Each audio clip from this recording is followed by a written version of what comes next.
Well then, traveler. Bon voyage!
We've arrived at the final phase. The winner of this match will take the final spot among the victors.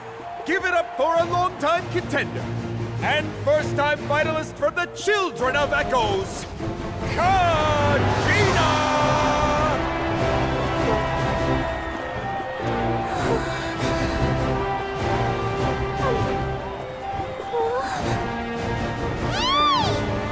You got this, Kachina! And her opponent from the People of the Springs, a young prodigy and Night Warden Wars veteran, Mualani! This face-off between old friends promises to be an explosive showdown. May the best warrior win! You've come so far. Still nervous? Why does it have to be you? Still, I'm glad in a way. Even if I lose, I won't have any regrets. Come on! Kachina, this is no time to be modest. I know you want this more than me. And it's about time you start sounding like it, okay? I want to win. Mualani, this one's mine.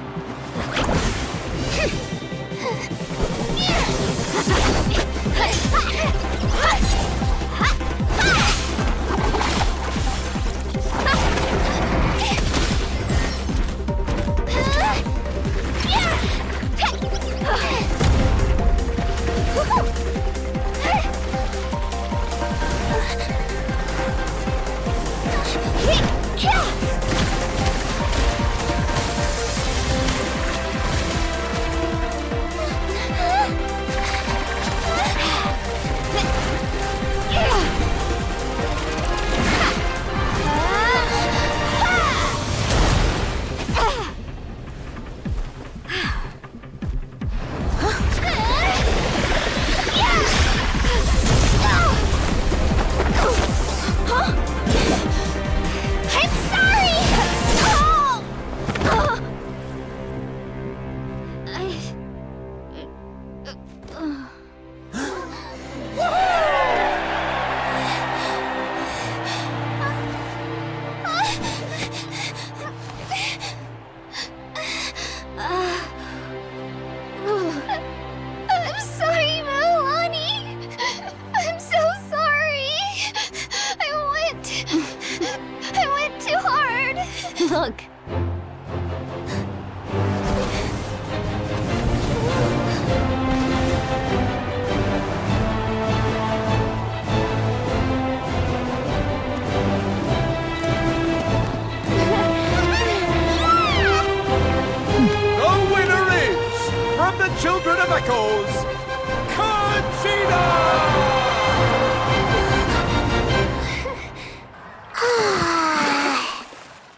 So, what do you think?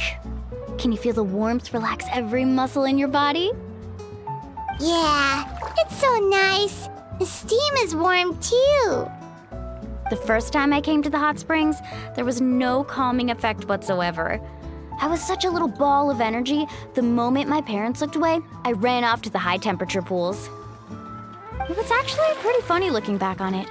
They were absolutely frantic, looking for me all over, until finally they saw my head slowly poke out from under the water. I was too young to remember the whole ordeal, but my parents told me all about it. A natural-born swimmer, my mother called me. Just like her, I taught myself how to dive underwater the first time I ever went swimming. So feel free to go for a swim. I'll be right here if you need rescuing. Okay, here goes nothing. Auntie Atea, you really came to check on us? Of course, and I'm glad you listened. I brought you all some milk and snacks as well. I'll just leave them here. The temperature in the artificial springs isn't too high, so I went with Saurus crackers and grain fruit chips. See how you like them. Oh, thank you. These are great. Well, I did make them myself. Very few young people know how to truly appreciate hot springs, so listen carefully. The temperature of the hot spring not only determines the type of snacks you should choose, but also the amount of time you should spend in the water. To bathe in a hot spring is to completely empty your mind. As such, swimming around the pool is incredibly disruptive and impolite, and something you should absolutely not learn from Mualani. Hey! All right, looks like you were able to adapt to the temperature, no problem. You should be able to switch to the natural springs then. Well, I've got to get going. Oh, and make sure you drink your milk. I'm looking at you, Mualani. I still remember how you used to pour it into the water when you were little. That better not happen again, whether I'm here to catch you or not. Okay. Paimon didn't think you were the type to do something like that. I remember thinking I'd totally get away with it too.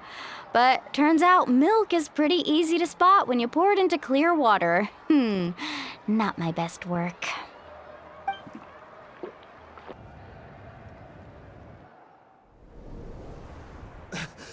Archon, it's the Fatui!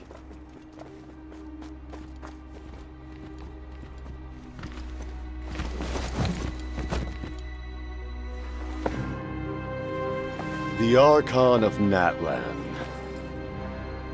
A force to be reckoned with. The secret of the ley lines is no secret to me. Long have they been destined for ruin. And since the oath made 5 centuries ago remains unfulfilled, what use is the Gnosis in your hands? I don't know what you mean. But it sounds like this is about more than the Tsaritsa. In times of crisis, someone must pick up the mantle of salvation. Your plan has reached an impasse, and now it falls to me to create new rules for Natlan. But before the dawn of a new age, the old must be destroyed.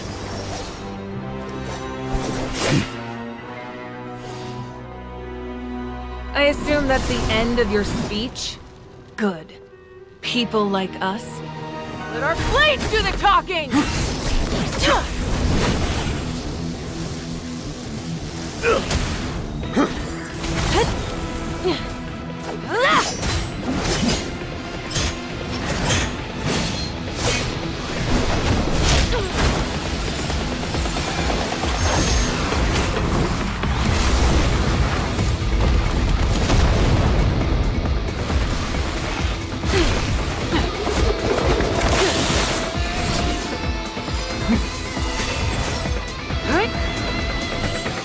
Yeah.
Masters of the Night Wind.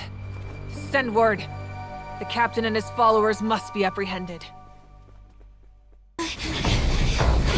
Faster! We'll never make it!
You've done well.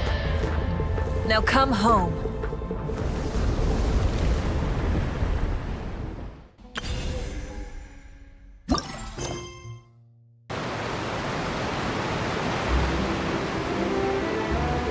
Wow, time flies!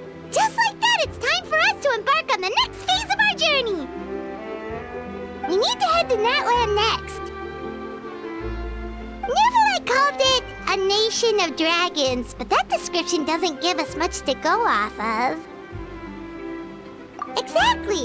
Even when Inazuma was completely closed off, we still managed to run into people from there in other nations.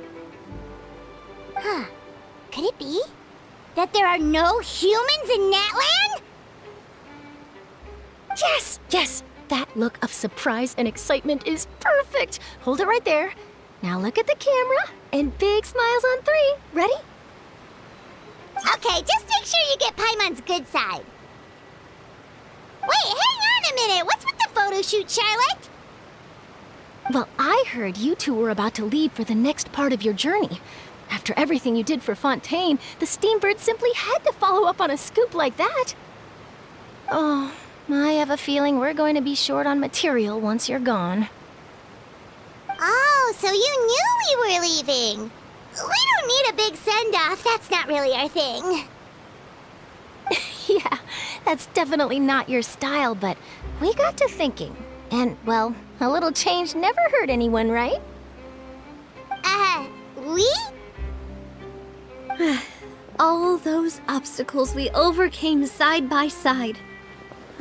Feels like it was just yesterday. Don't be a stranger now, partner. If you encounter any troubles along your journey, you need only let us know, no matter the distance between us. Partings are inevitable, of course, but distance makes the heart grow fonder, right? One thing will never change, though. We'll always have the memories we made together during this time. Whoa, you're all here! That we will. I'm looking forward to hearing about your future adventures, so make sure to stop by and tell us about them sometime. Well, in light of your impending departure, shall we take a photo together? Ooh, great idea! We even have a professional photographer with us. Charlotte, would you do us the honor? Leave it to me. Just give me a moment to set the camera up.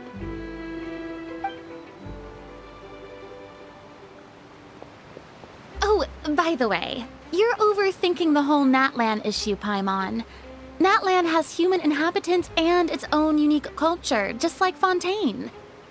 It's just that, because of their local customs, the native people choose not to leave. They're not unwelcoming to outsiders, though. People travel there for business and leisure alike, and usually return with nothing but good things to say. Many members of the Spina have visited in the past, too. Well, that's a relief.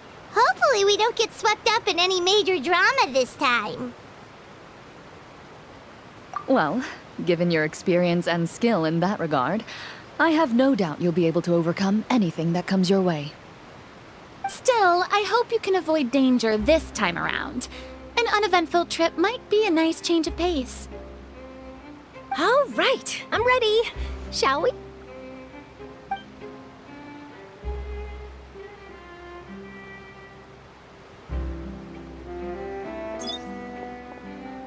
Well then, traveler. Bon voyage!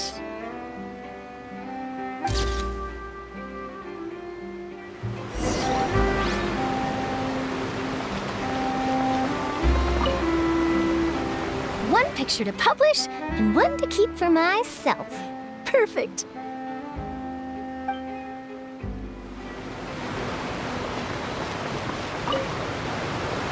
I heard there's a place in Natlan that produces precious stones. Next time there's a lull in my work, I gotta go pay it a visit.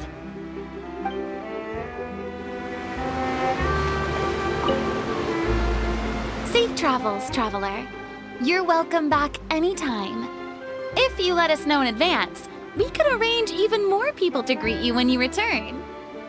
That would be quite the lively affair.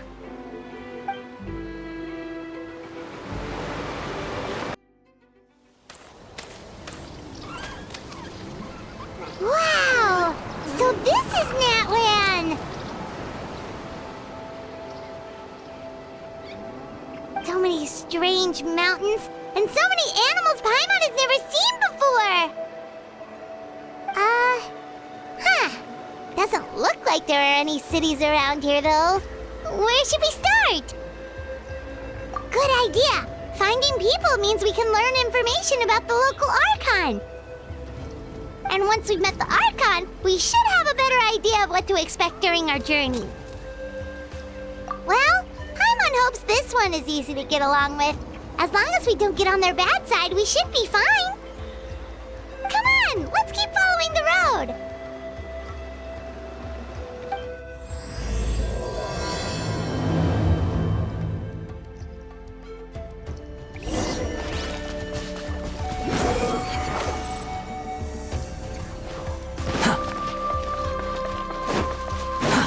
Too slow. Whoa! Check out those colorful pictures on the walls! We've got to be on the right track.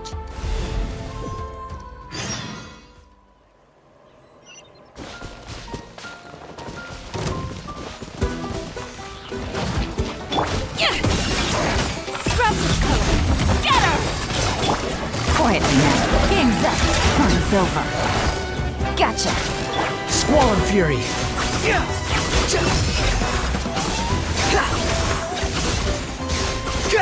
Search for it. Too slow.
I'm sorry, Kachina.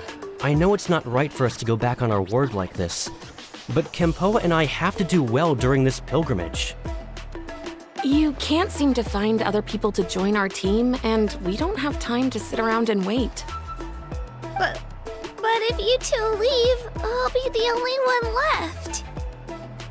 We really are sorry, but you still have plenty of chances. You're young, and you bear an ancient name on top of that. We're just ordinary tribal warriors with years of battle under our belt and no glory to show for it. Not to mention the physical toll of all that fighting. We're no longer in our prime. We barely had a chance last time, remember? We can't expect a better result with even fewer people. Pilgrimage registration closes tonight. This is our last chance to switch teams. Well, alright. I guess it is what it is. I just wish I was stronger. I'm nothing compared to the other ancient name bearers. But never mind. Guess this is just par for the course as Uthabiti, huh? I'm sure I'll figure something out. Well, if we do well this time, there's still a spot for you at the victory feast. Yeah, even though we're not participating in the competition together, we're still friends, aren't we? Of course. Anyway, you guys should get going before it's too late. Go form a really strong team, okay?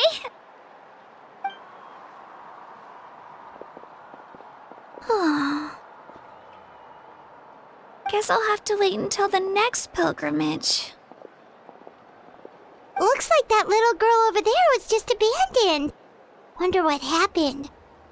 Oh, she looks so sad, too. Huh?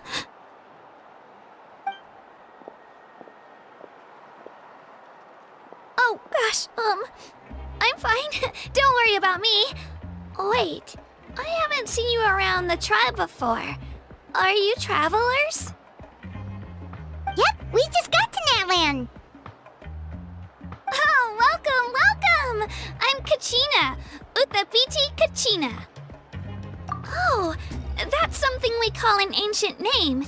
It's a tradition we have here in Natlan, although it's kind of complicated to explain. You can think of it like a title for now. If you're here for the pilgrimage of the return of the sacred flame, you'll find out what they mean soon enough. So, this pilgrimage, is that what you were discussing earlier? Oh, yeah! It's a competition we hold every so often, where everyone competes to try and get the highest ranking. The competition receives tons of attention, so if you place highly, you're guaranteed instant acclaim, and you earn the right to take part in the Night Warden Wars. Basically, the winners become heroes, and that's pretty much everyone's goal around here. Sounds like a massive fighting tournament or something. Do you have to be in a team to participate? Well, due to the sheer number of participants, the pilgrimage is actually divided into 2 phases. Phase 1 is a team competition. Usually, an ancient name bearer serves as the team captain and leads their team in various battles around Natlan, with the goal of capturing Sacred Flame. Oh, and an ancient name bearer is just someone with one of those titles I mentioned earlier. Someone like me. Once the team competition is over, the participants from the winning teams qualify to take part in individual one-on-one matches. Yeah, the skill seems pretty huge. Wait a minute. If ancient name bearers lead the teams, that means you must be a team captain. Sure am. Although, I don't exactly have any team members anymore. The key to winning is in the strength of the team captain. That's what everyone says. But, the difference in strength between bearers can practically be night and day.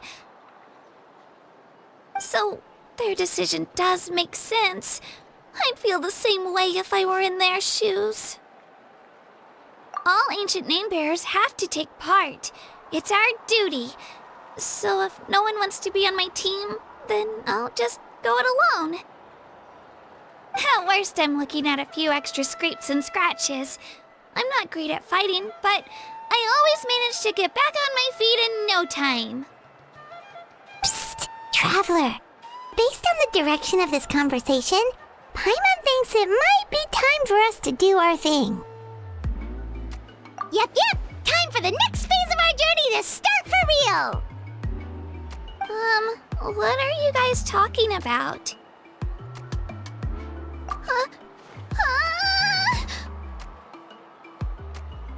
Sorry, didn't mean to freak out on you. I just... how should I put this? I really appreciate the offer. That's so unbelievably generous of you. But only people from Natlan are allowed to take part in the pilgrimage. Oh, Paimon thought we could just join your team and fight our way to the top and then become heroes. It's alright. Really. I mean, no one's ever offered to join my team before. Really? We're all usually on good terms, but whenever pilgrimage registration rolls around, it feels like everyone starts avoiding me. They don't make eye contact or bring up the pilgrimage. It's like they're afraid I'll ask them to join my team. I probably don't even need to explain the reason. I'm too weak. It's pretty obvious there's nothing to gain from being on my team. That really doesn't matter to you? Oh, don't you worry. The Traveler's strong enough for the three of us. Gods, dragons, giant narwhals. She can give them all a run for their Mora. Oh, I get it. You were able to overlook my lack of strength because you're confident in your own skills. That's right. We always try to help people out during our travels. That's what makes a true adventurer. A true adventurer. You guys are really special. You know you're strong, but you don't take yourselves too seriously. That's exactly the kind of person I want to become. You're planning on staying in Natlan for a little while, right? Mind if I try to learn from you while you're here? Learn from us? Yeah, you know, like a disciple or a sidekick. You don't even have to teach me anything. I'll just observe. I promise I won't be in the way. Besides, I can take you to see the sights and introduce you to Natlan in the meantime. What do you think, Traveler? Seems like she really looks up to you. Oh, right! Didn't those people from earlier say the registration period was about to end? You don't need to focus on finding new teammates? Don't worry about it. I wouldn't be able to manage it this close to the deadline anyway. I lose all the time. I'm used to it. Everyone around me is used to it. So it's fine. No one expects anything out of me. But if I manage to learn a thing or two from you, I might just pull off a win next time. Thank you! Who would have thought I'd get the chance to meet such impressive adventurers? Today must be my lucky day. Well, come with me, you two. I'll show you where I grew up and introduce you to our tribe, the Children of Echoes.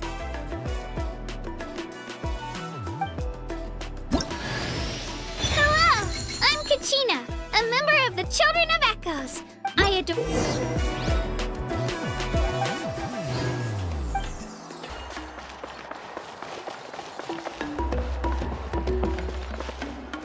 Whoa, that thing over there looks super intimidating. You sure it's not gonna fall off? Don't worry, our tribe works closely with stone. That's one of our symbols, actually. It's not going anywhere, I promise you. So, swords aren't vicious?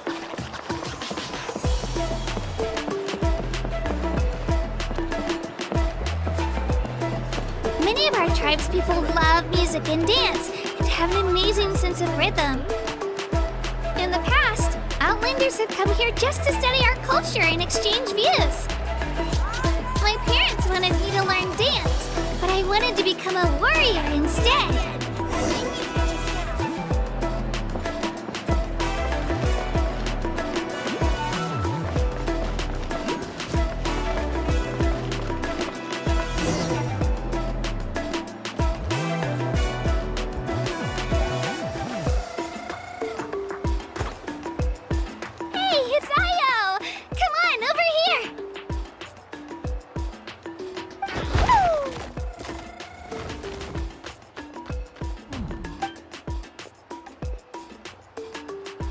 Introduce you.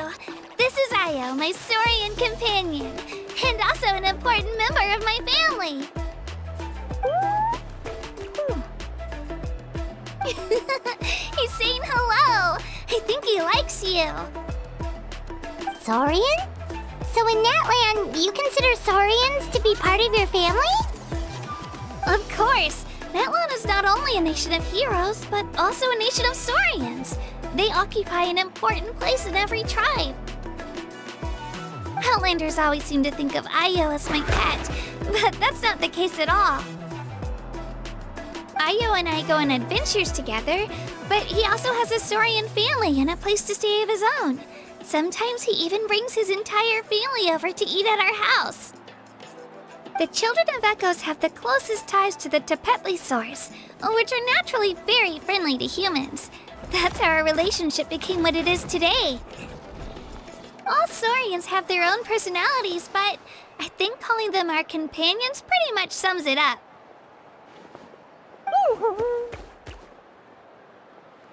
See? Io agrees with me. Oh! You're here too! No way! You have a Saurian companion too! Oh, what a sweet little thing! I think your friend here will get along with Io just fine.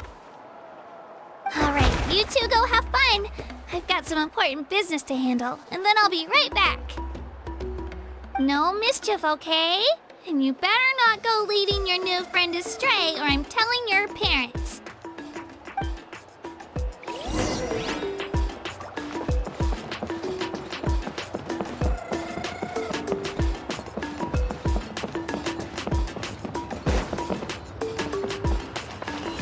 This is the most cherished and most sacred item in our tribe. It symbolizes the Wayab that protects us and grants us blessings. Wayab? Is that a god of some sort? Sort of. We believe the Wayab dwell beneath the earth, while the pyro ARCHON hails from above. We hold regular gatherings here, actually. Our chief recounts and interprets dreams relating to our Wayab to decipher its will. The Wayab know the past and can foresee the future. Isn't that extraordinary? Huh. Kachina, what are you doing here? Chief! Oh, let me introduce you. This is Pakal, the chief of our tribe. Chief, these two just arrived in Natlan. They're super accomplished adventurers, and they're letting me stick by them so I can learn a thing or two.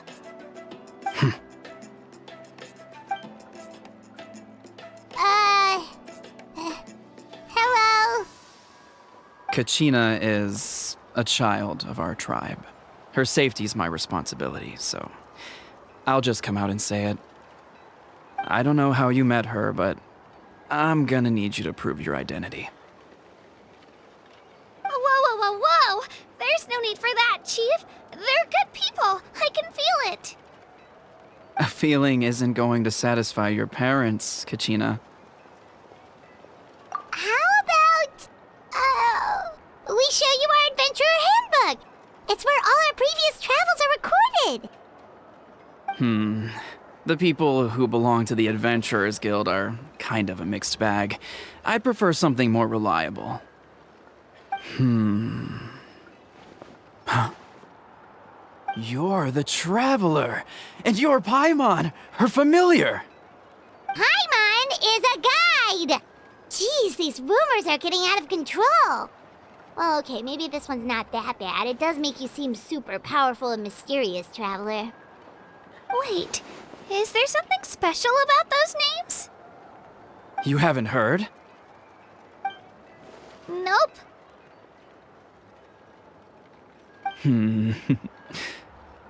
Learn well from her, Kachina. It's unlikely you've ever had a teacher of greater merit. Really? To earn that kind of praise from the chief, you guys must be even stronger than I thought! Apologies for not trusting your word. Oh, don't worry about it. You were just doing your duty. Well, Kachina's still young, so you can never be too careful. As for you, Kachina, isn't registration about to close? Why haven't you had it out yet? Don't worry, Chief. I told my teammates to go ahead. I'll catch up with them in a bit. I may not be much of a fighter, but I am quick on my feet. Kachina's trying not to worry him, huh? I see. Well, I hope I wasn't interrupting anything just now.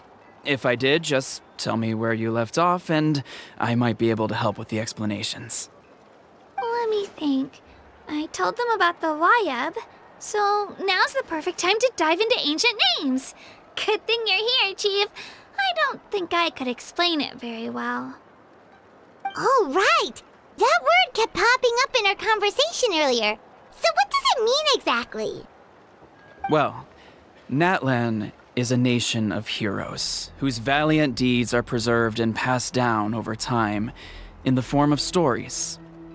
You can think of an ancient name almost like a label for these stories. By mentioning an ancient name, we remind ourselves of the epic sagas of heroes past. For example, the most famous bearer of my ancient name fought in 27 Night Warden Wars. By the time he fought in his last one, he was already over 60 years old. Even though he wasn't quite where he used to be physically speaking, he still managed to achieve top rankings during the pilgrimage. Impressive, right?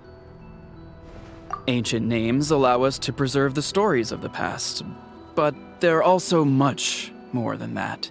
Think of an ancient name almost like an heirloom passed down from generation to generation. Do you have your stone on you, Kachina? Of course. Here, take a look. Whoa, that black stone looks so mysterious. It's like there's something shiny inside it. The Wayab decide who is deserving of inheriting an ancient name. Once a successor is selected, the name becomes theirs to bear, and their deeds are then preserved within it. As time passes, ancient names come to represent the heroic deeds of more and more bearers, and their value becomes even more profound. In turn, the accomplishments preserved within it serve as an inspiration for the next generation of successors. Just like me. I'm still not sure why our Wayab chose me of all people. But if I didn't know the stories of all the past heroes, how they never stopped fighting, I probably would have given up a long time ago. Then you're saying this stone doesn't have any actual power? Like it's not gonna make Paimon super strong or smart? None at all. And that is precisely how it exercises its unique value. Think of it this way. If you become a hero because the heavens granted you strength, are your triumphs earned or given? Oh, Paimon gets it! If people start to ask those kinds of questions, the stories suddenly become a lot less inspirational. Someone had this to say about ancient names. Our forebears carved miracles into obsidian rock, yet future bearers looked upon them and saw strength. The miracles of the past become the motivations of the present. The limitations of the past become the breakthroughs of today. That's more or less the gist of it. So there's no rush, Kachina. Many people struggle to understand the Wayab's judgment after receiving an ancient name. As long as you never stop trying to improve your abilities and surpass yourself, your time will come. Thank you, Chief. I'll get it together, just you watch. Well, it's getting late. I've got to get to the Stadium of the Sacred Flame. Oh, right. I'm not sure where you're headed, but mind taking a detour with me? Is that where the pilgrimage is taking place? Yep, and outside of competition season, it's the place where our intertribal gatherings are held. Of course! She's the most important figure in the entire event! Sounds like a plan then. Let's go! Well, if the Traveler and Paimon are with you, then I don't need to worry about your safety. Be on your way now. Alright, we're off! See you later, Chief!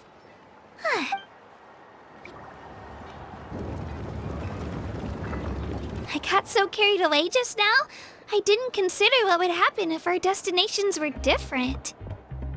Luckily, that's not the case. Or, well, I guess we just have to meet up after the tournament. You sure it's okay you didn't tell the chief about your team? Chief Pakal's a really nice guy. If he knew the truth, he might even ask to join me. But he's not as young as he used to be, and he's got some old injuries that still bother him. He's not cut out for any more attempts. He'll find out what really happened when he sees me compete. I'm sure I'll get an earful for lying, but this is for the best. Yeah, your teammates left you high and dry and you made sure they didn't feel guilty about it. It's not their fault, really. The pilgrimage is extremely important to the people of Natlan. We all grow up listening to stories about the heroes of the past and dream of becoming warriors with the strength to defend our nation. Not out of a selfish desire for glory, but to lend our strength to a greater cause. Anyway, don't worry about it for now. Once you witness the spectacle for yourself, maybe it'll all start to make more sense. It'll also be a great opportunity to experience our culture and history. Alright, time to leave our settlement. Let's head that way. Our last stop, the Statue of the Seven, is also in that direction. Let's go!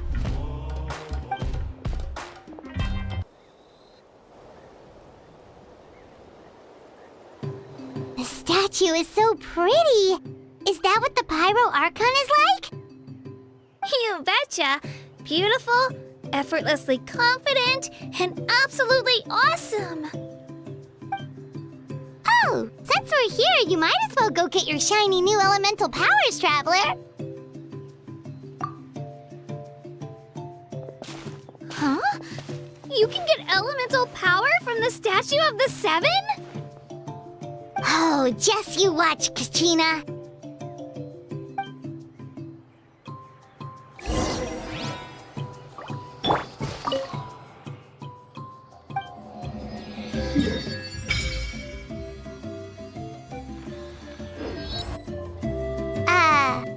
Huh?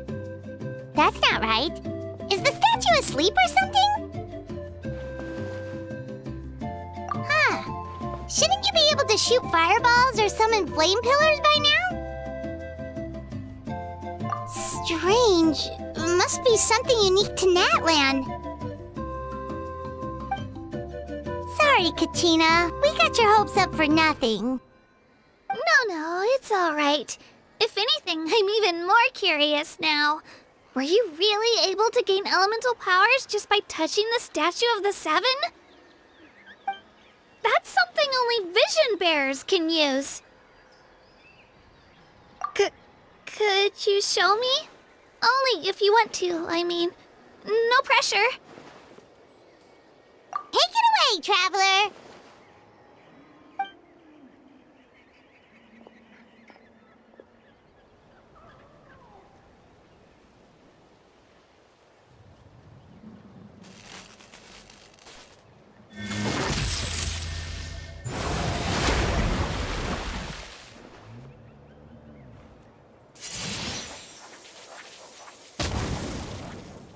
Wow! Different elemental powers!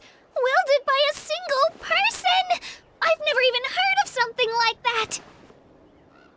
Let me give it a try!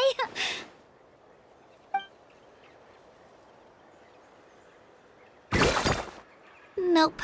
Still just Geo. Anyway, I was right! You really are something special! Just wait until you hear about our previous adventures. Whoa! What's that?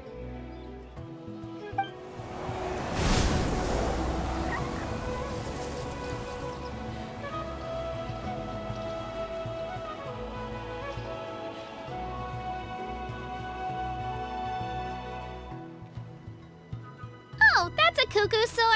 They fly high and fast, and they're always full of energy. Right? It's been ages since that day we first saw Dvalin. We've come so far. Oh, before I forget, we've got a pretty long trek ahead of us, so here, take this. They look like shiny little gems, don't they? Don't be fooled, though. It's actually candy. My mom made them. I always bring a few when I know I'm gonna be out and about for a while. A little boost of sugar can really come in handy in a pinch. Woo! Paimon loves candy, thanks! My pleasure, my pleasure! I've got all sorts of bits and bobs on me. I'm sure they'll come in handy at some point. We've come a long way. How does a break sound? Great idea! All this sightseeing is making Paimon hungry. Oh, are you all out of candy? I've got some more if you want. I've also got bread, drinks, fried rice, roasted apples. Whoa, you're practically a walking cafeteria! I just like bringing a lot of stuff with me. As my mom always says, it pays to be prepared. They only come in handy every so often. But hey, better late than never, right? Huh? Is everything okay, Traveler? Seems like you've got something on your mind. Yeah, that was so weird. It has to mean something, don't you think? Actually, you know what? It could be because our Archon is different from the rest. Different how? Well, I heard that other nations' Archons live a long time and belong to a class of extremely powerful beings known as gods. And that's not the case in Natlan? Not at all. Every Pyro Archon in Natlan was an ordinary person before taking on the role. Huh? A human serving as an Archon? Is that even possible? You find it hard to believe too, huh? So that's not normal then? I guess I've just gotten used to how things are here in Natlan. Well, based on what we've seen, that's not usually how it works. It can't be that easy for a human to become an Archon, right? Pretty sure the Pyro Archon's the only one who can answer that. I do know this, though. Even after becoming the Pyro Archon, the person in the position still grows old and requires rest. The statue of the Seven may look a lot like our current Archon, but that has to be a coincidence. Countless people have held that title over the years. Oh, I should also mention, the pilgrimage is actually how we select the Pyro Archon. Anyone can claim the title, you just have to prove your strength. So the contest is all about how strong you are. That's right. We believe performance in battle is the most comprehensive test for a future Archon. Plus, when someone emerges victorious, it's hard to argue with the results. Our current Archon achieved an overwhelming victory. The result was obvious from the beginning. Don't just take my word for it, though. Even the tribe elders said they've never seen an Archon with such strength before. But it's just as Chief Pakal said. Today's limits are tomorrow's breakthroughs. Our future Archons will go from strength to strength. Okay, Paimon's gonna ignore the whole human becoming an Archon thing for now. It's just, if she's really that strong, do you think that's a good thing or a bad thing for us? If we think back to what happened in Inazuma... I wouldn't worry about it. Our Archon's a wonderful person and very welcoming to guests. I think you'll get along great. Yeah, you're right. It's not like we're planning on causing trouble either. It'll all work out. You'll meet her soon enough. All Alright, Paimon's just about ready to... Huh? What's that? Oh, we call this a phlogiston chislet. Good things happen if you infuse it with phlogiston. Sorry to disappoint, but only people from Natlan can use that power. Huh? Wait! You can use it too? How? That was amazing! I don't even know what to say!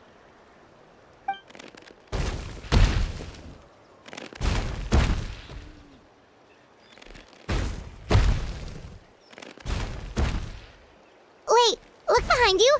Something's coming! What do we do? Is something after us? Should we get ready to fight? We're fine. This here is Toto.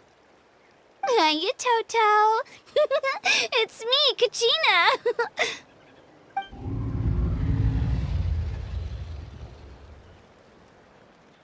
Well, aren't we looking lively today?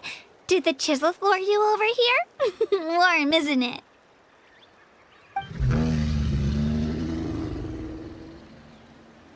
Oh, so it was just a friendly saurian. That's right. There's quite a few of them around here, and Toto's the friendliest and gentlest of the bunch.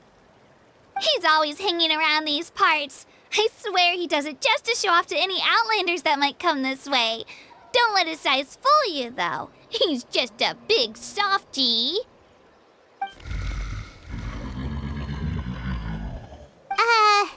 What does the crouching mean? That's an invitation. He's offering us a ride. Paimon's not so sure about this. It's kind of scary, don't you think? He's huge! Oh, good point. You guys have fun with that then. Paimon will just float alongside.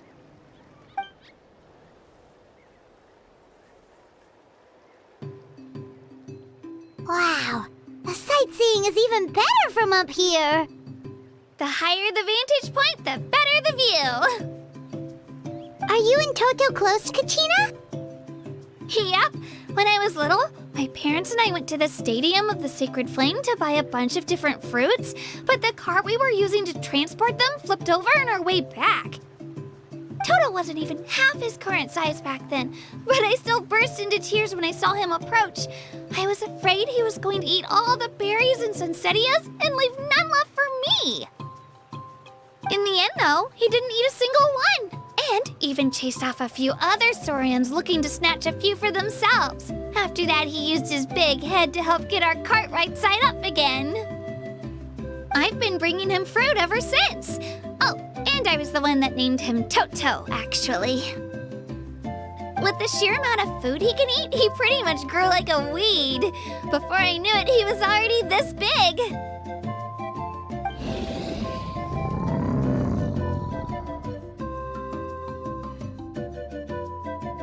Oh, look over there! That's our destination!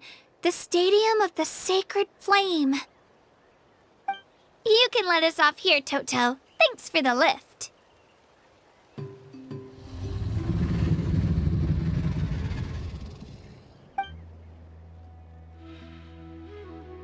It's an easy walk from here, so I say we head the rest of the way on foot. It'd be quite the trek for Toto otherwise. That's true, especially considering his size. Well, see you later, Toto!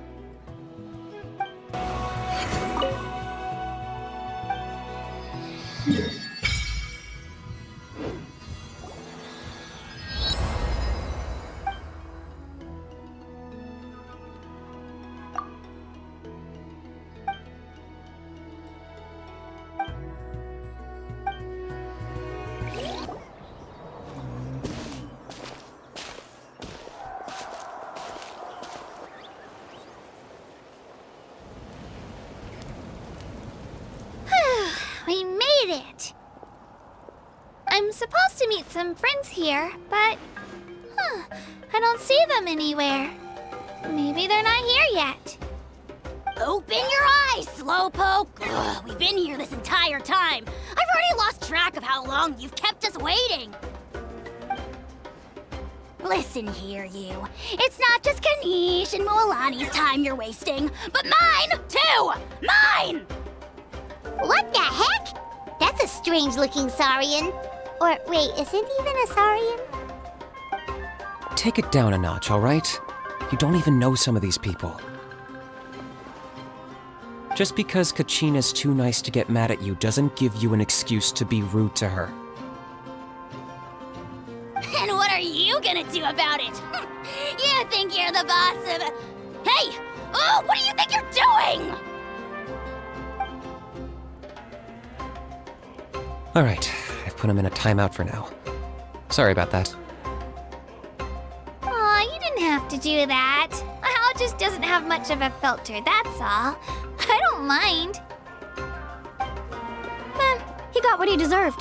Let's just hope the lesson sticks this time. Moalani, there you are. Looks like you made some new friends. And here I was worried you ran into trouble on your way here. Hello, Paimon's Paimon. A traveler, you say? You came at the perfect time. The pilgrimage is a sight to behold this time of year. I don't see your teammates with you, Kachina. Where are they? Oh, they went to join teams with a better chance at winning. So you're saying you've been ditched? Again. That might give them an advantage during the team stage, but it all comes down to individual strength sooner or later. Yeah, well, I couldn't even promise them we would make it through the team stage. The outcome of the team stage usually depends on the ancient name-bearer, after all. Hey now. There's not a single person here that can promise their team victory. You're putting too much pressure on yourself. Besides, you're not lacking in strength at all. You just need a bit more confidence. You were only 3 victories short of reaching the Night Warden Wars last time. Wait, so if the pilgrimage is like a national sporting competition, then what are the Night Warden Wars? The former is a battle of skill. The latter is a real war. A war against our eternal enemy, the Abyss. So they're here too. Well, wait a second. You're saying the prize for winning the pilgrimage is the chance to go to war? That's not too far off. That's why it's called the Night Warden Wars. The pilgrimage chooses the strongest warriors among the tribes, and those warriors fight to repel the Abyss in defense of our homeland. Their names and deeds are then recorded in epic tales passed down over time. That is the highest honor you can achieve in Natlan. Yes, but that's the nature of war. Danger comes with the territory. Resisting the Abyss is our duty. But we're not alone in this fight. We also have the blessing of our ARCHON, which allows for our safe return.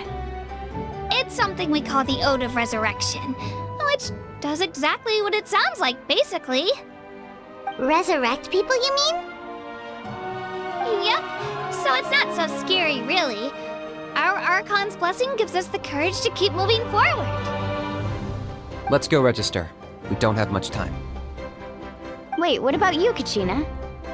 You're not really planning on competing solo, are you? We really wish we could help, but we're not from here, so it doesn't seem like we can take part. There's no threshold to the number of participants. With the sheer number of teams, it's practically guaranteed chaos. No matter how strong or experienced the warrior, victory is never assured. In a situation like that, it's always better to have someone to watch your back. Oh, how about this? When we register, why don't we ask if these two can have special permission to participate? Odds are the answer will be no, so if that doesn't work, well... I only have a few teammates this time. If someone else could take them, then... You're not asking me to lead your team, are you? Look at you, mind reader. So, what do you say? With how strong you are, it would practically be an upgrade for my teammates. Fine by me, but doesn't that leave you and Kachina as a team of 2? There's a world of difference between that and flying solo. Besides, we're a formidable duo. I bet our new friends here will agree that two's always better than one, right? Oh, you mean us? Haha, you're right! 2 is definitely better than 1! It's just like the old saying we have here in Natlan. No one fights alone. But what if I drag you down? Listen to yourself. You'd be hard-pressed to find someone in Natlan who can beat us when we're together. Hearing you say that does make me feel a little more confident. Still, teams rarely contain more than one ancient name bearer. People are definitely gonna think of us as cowards. The rules don't forbid it, so who cares what they think? It's not like they left us any other option. Well, I'll leave you to break the news to your soon-to-be former teammates. I'm not good at stuff like that. Oh, I know. They deserve to hear it from me anyway. Just give me a second, you guys. We can go sign up together once I'm done.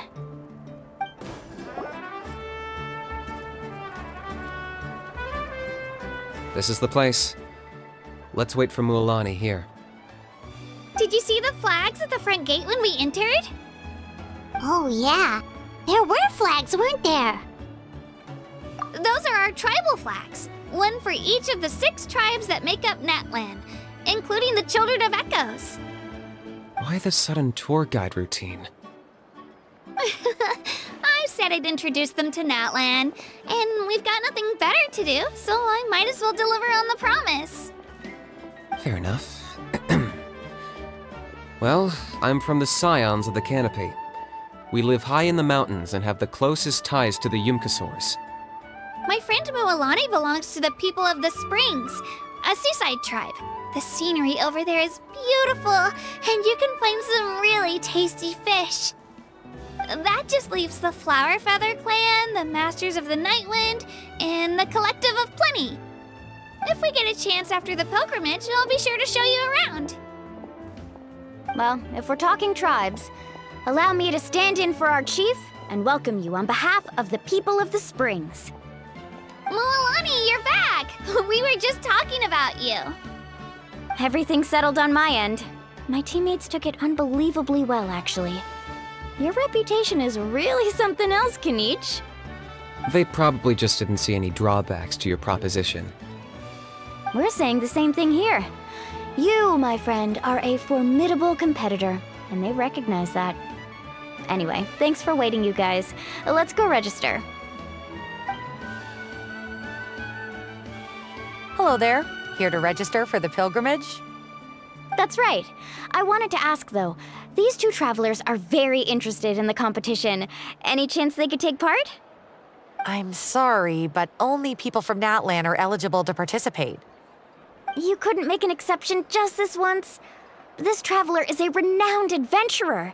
She's more than skilled enough to participate, and I'm sure the audience would be interested in seeing what she can do. It's not that simple, Miss Mualani. Even a single exception sets a dangerous precedent for countless interested parties in the future. The purpose of the pilgrimage is not only to select strong warriors, but also to collect contending fire from the battles. This is the fire that fuels the sacred flame.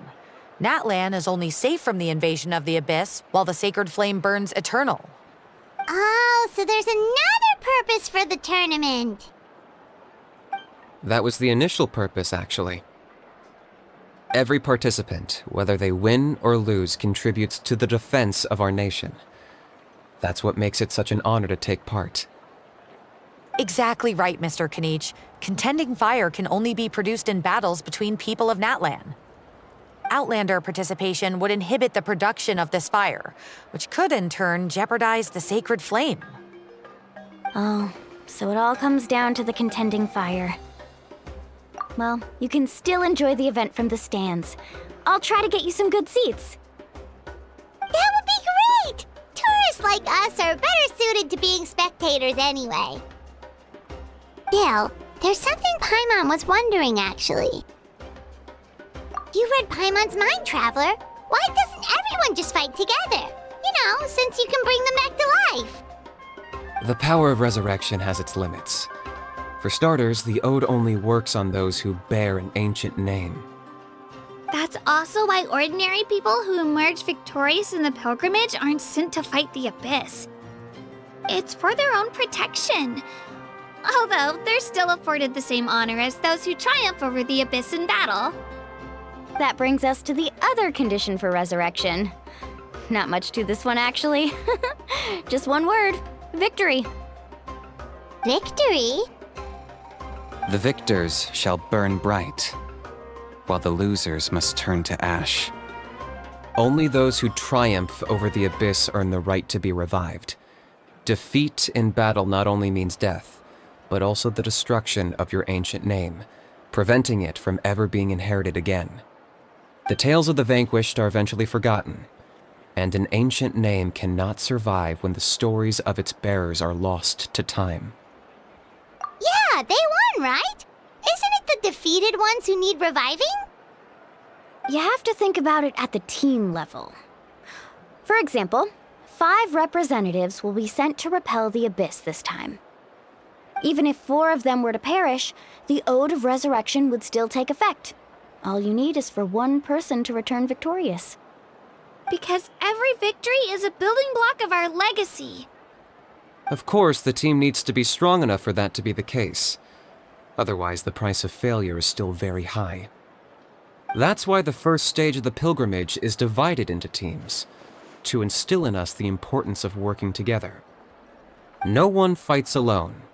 That is what we believe. A lone warrior is one whose defeat is final. This all sounds pretty dangerous.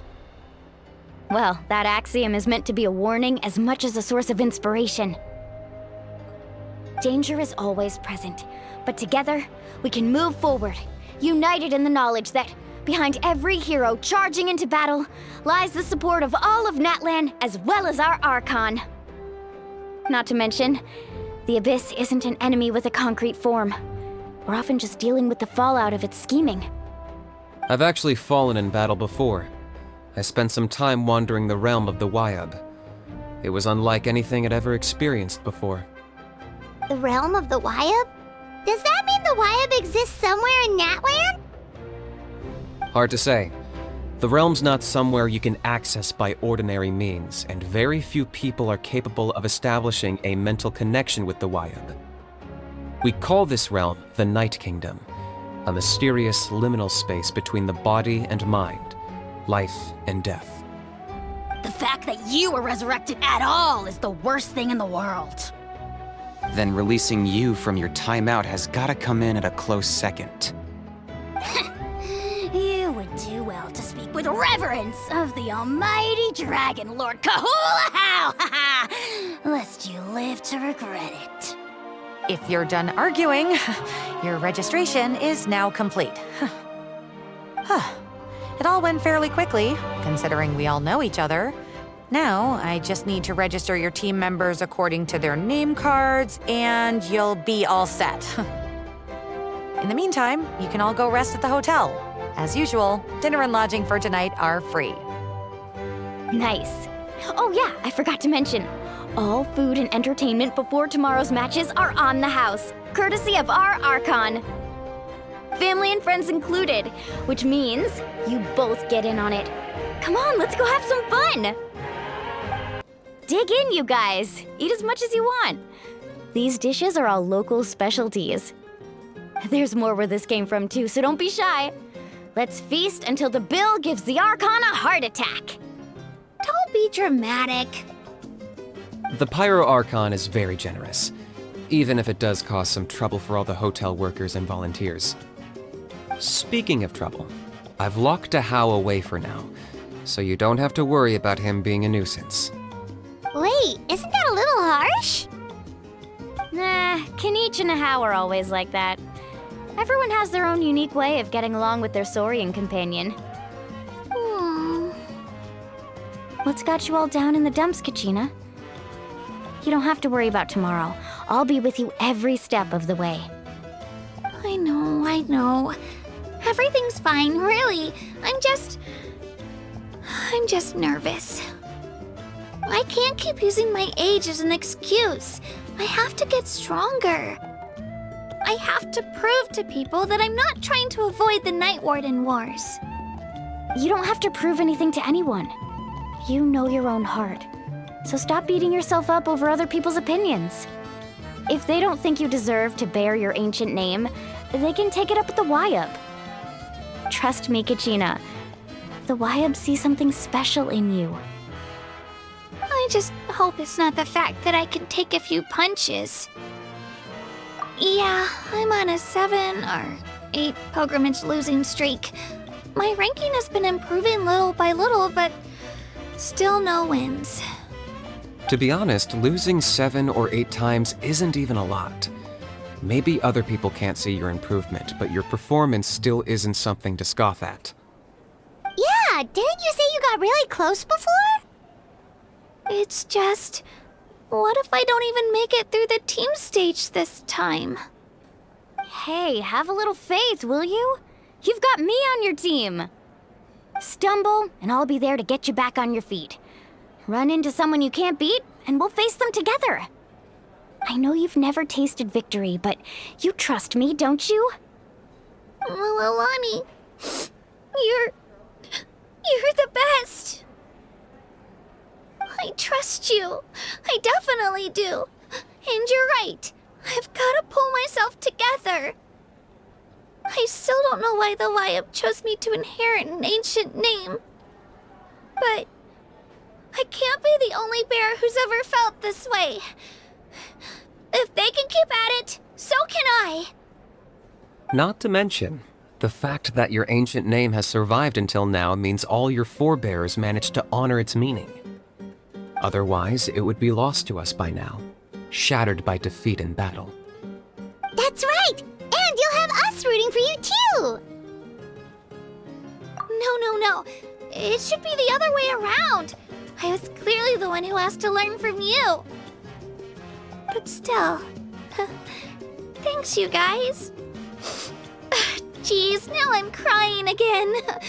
Everyone has been so nice to me today. I'll win this time for sure. I won't let your support go to waste. Oh, right. I should eat something. My mom said I need to keep up my strength for tomorrow. Nice to see your game face back, Kachina. Thanks for encouraging her, you two. It's easy for people to only see how she has a lot to learn, so it isn't often that she meets people willing to treat her with patience. Don't you worry. We've seen how kind and hardworking she is. We can already tell she's a wonderful person. Take it easy. You're getting tears in your food. I'll pour you all some drinks. I brought some homemade fruit juice. Let me just go grab some cups. She even travels with homemade juice? Kachina's backpack is practically a bottomless pit. It's got everything. That's true, but she definitely only offered us some so she could go find somewhere to cry for a little while. Seems like you two really look out for her. She's like a little sister to me, you know? She's already so talented. She just needs that one decisive win to convince her of it. And I have a feeling this is the one. This could be the win that finally gives her that confidence. Why are you so sure? Is that what happened to you? Oh, no. I was just born confident. Mulani's being modest. She's already a 3-time veteran of the Night Warden Wars. Came out on top each time. And she's never had to be resurrected. Wow, that's amazing! Nah, it's no big deal. The opponents I had to face were pretty tame, that's all. Ooh, no wait, that makes it sound too unimpressive. Either way, the challenges haven't been that difficult so far. But I'd love to fight alongside Kachina and experience the glory of victory together. The flowers, the applause. Paimon gets it! That's how Paimon and the Traveler are too.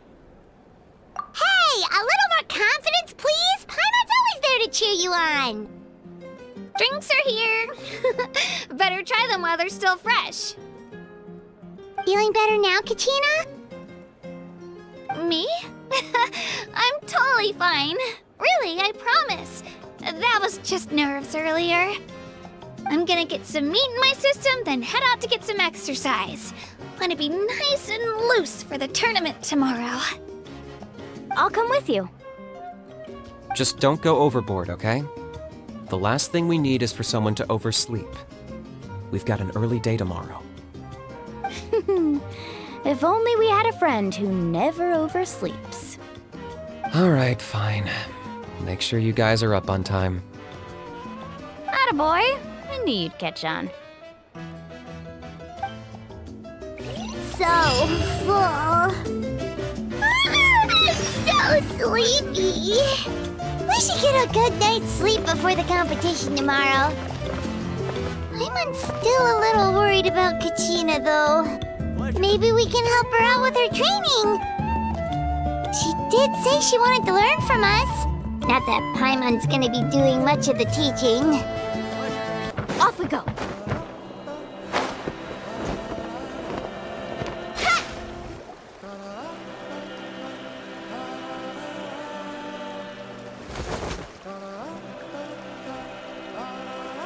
Kachina! Oh, it's you two! I just finished training with Mualani. What's up?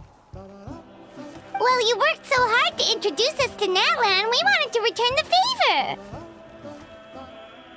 favor. Wow, you guys are exactly like Kachina described. No wonder she's already your biggest fan. Guess I should make myself scarce, though. Kachina was the one who helped you out all day, so I don't want to intrude on your secret teachings. Huh? What do you mean? Observation? Yeah, the person who hits the hardest isn't always the one who wins. Oh, I think I get it. You're saying, fight smarter, not harder. Having the strength to win is just as important as knowing the right strategy. Atta girl, Kachina! Exploit your opponent's weaknesses while maximizing your own strengths, and you're sure to find opportunities to turn the tides in your favor. You're right. I just need to focus. When I get nervous, I forget to assess the situation and end up rushing in without a plan. Mind sticking around a little longer, Mualani? I want to try out some new moves. Sure. Thanks for taking the time to teach me, you two. I won't let you down. Just give it your best shot.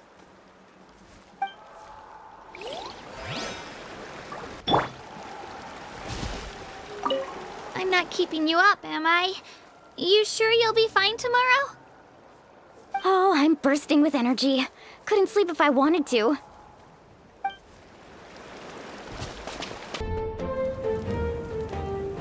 Morning, Traveler. Morning, Paimon. Looks like everyone's here right on time. Good to see that no one overslept.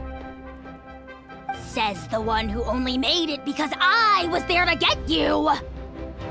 Wow, not so loud. You're gonna give me a headache.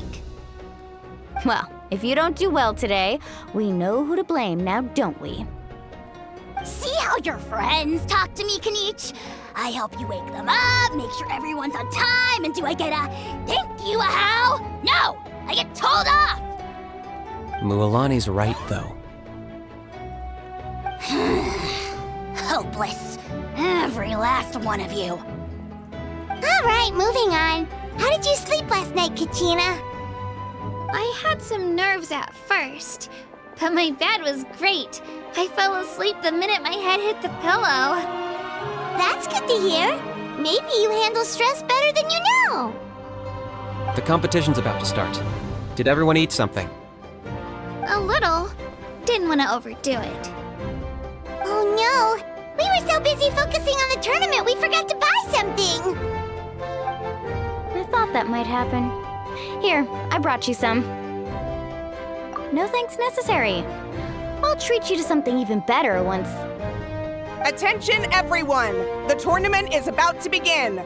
All contestants proceed to the venue. I repeat, all contestants proceed to the venue. Well, I'd say more, but that's our cue. The opening ceremony is what kicks everything off. You should be able to see Kachina and me from the stands.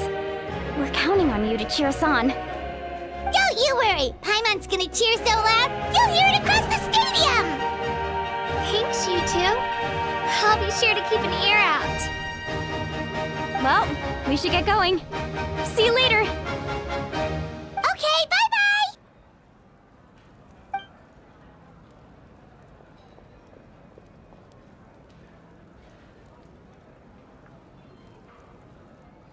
Attention, everyone! The tournament's about to begin. All spectators, please take your seats. I repeat, all spectators, please take your seats. Oh, that's our cue! Wow, we've definitely never witnessed a competition of this scale before.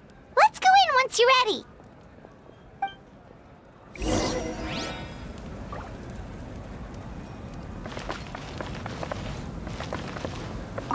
Entering the Stadium of the Sacred Flame, you won't be able to leave the arena once the tournament begins.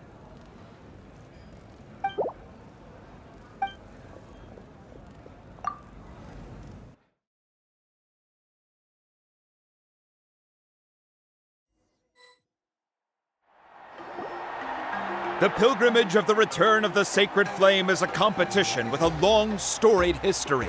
Countless hopefuls have gathered here today, each vying for the same prize, the right to serve their homeland in the Night Warden Wars. Before we begin, allow me to remind everyone of the rules. Today's tournament begins with the team stage, before advancing into individual competition. Each team will board a hot air balloon, which will land at a random location. Contestants must search for fire towers within the contest grounds, accumulate contending fire through combat, and bring a sufficient amount back to the stadium. Defeat in combat, departure from the contest grounds, and running out of time all lead to elimination.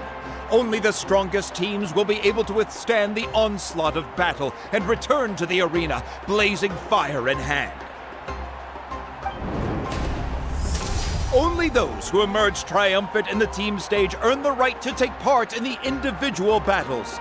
The outcome of these one-on-one matches not only affects the contestants' individual scores, but also determines their next opponent. After many rounds of battle, the contestants with the top 5 rankings will get the chance to take part in the Night Warden Wars. Now, let us welcome our ARCHON as she delivers the opening address.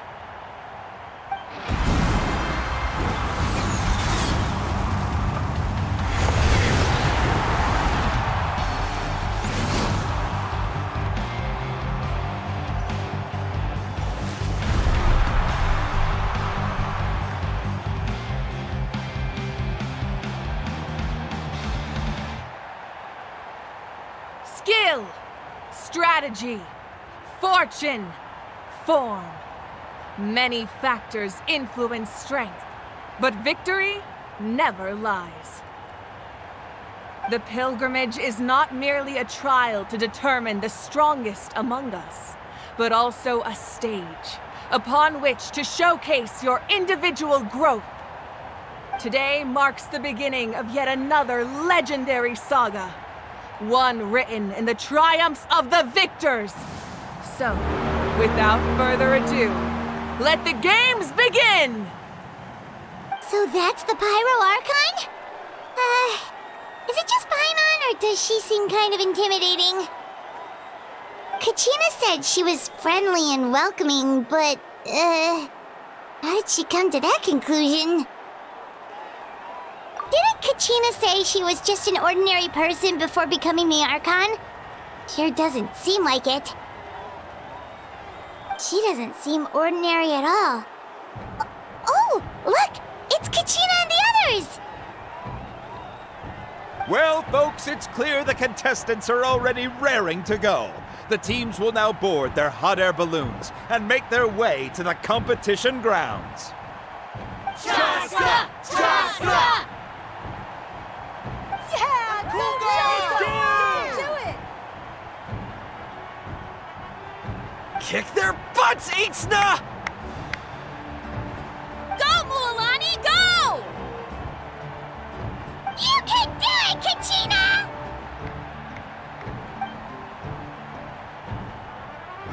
And the crowd goes wild! The hot air balloons are about to ascend. Contestants, prepare yourselves to take flight! Remember the rules. The balloons will take you to random locations, and your battle starts the moment you land.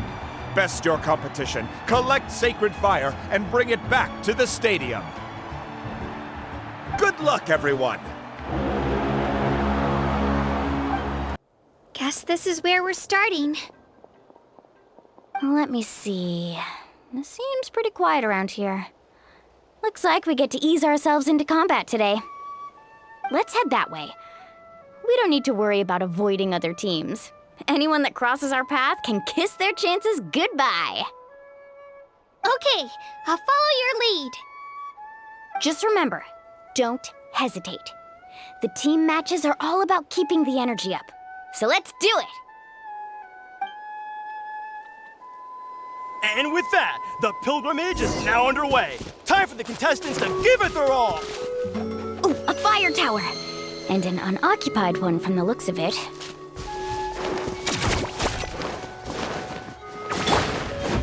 Be on the lookout for an ambush. Careful, we've got company! Let's hope Kachina. Looks like we've got ourselves an easy start! Perfect timing. That's why to generate contending fire in the first place. So let's go. Winner takes all, loser gets lost.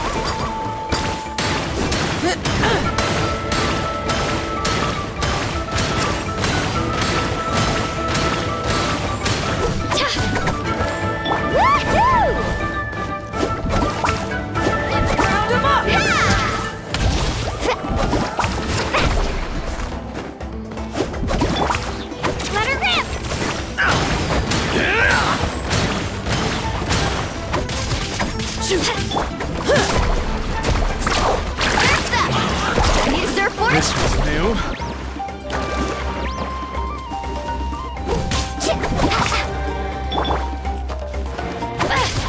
Here goes!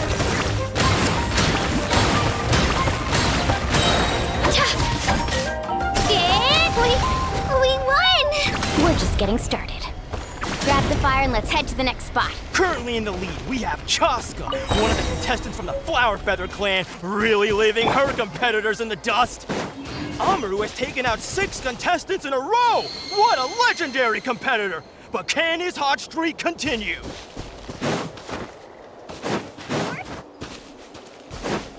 Need a surfboard? Oh, well, aren't you two an interesting duo? How did these monsters make it onto the grounds? It's part of the tournament. If you can't handle a few monsters, how are you supposed to repel the abyss? Look, why don't we handle the... Huh. Your skills aren't half bad. I think I've got a good grasp of what you can do. Sorry, but not everyone can make it until the end. Your run ends here!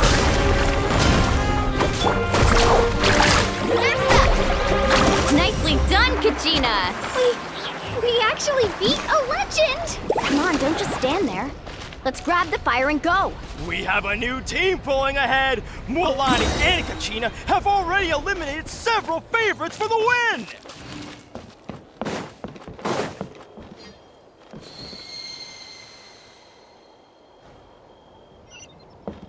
Need a surfboard? I knew someone would show up! Hand over the sacred fire and no one gets hurt!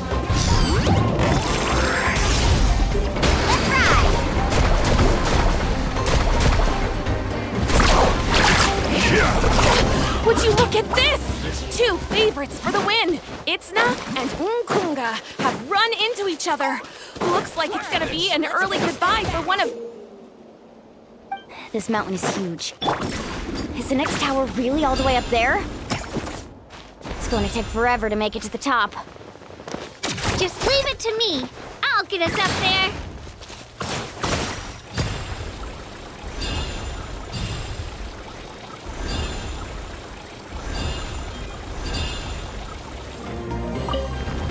Ah, we made it!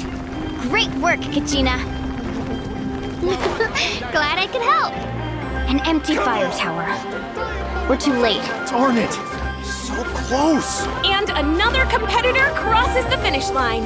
Yan-san from the Collective of Plenty, certainly living up to some lofty Kachina, is that you? I'm sorry about this, but since we ran into each other, I can't just let you... Hold it right there! That fire is mine! In your dreams, I think someone needs a reality check, and I'm more than happy to... I'd like to see you try. Hey, let's work together. Good idea. No way I'm letting them pull out. Let's go.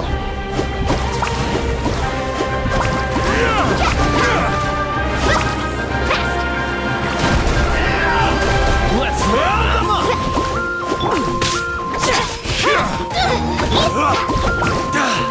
Carving waves! Need a surfboard?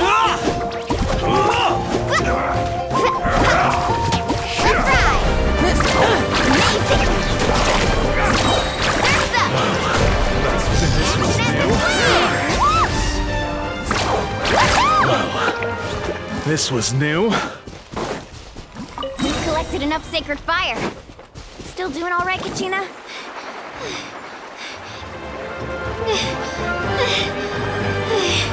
Uh-oh, we're running out of time. Wait, there's a spirit wave. Over there. We can ride it back.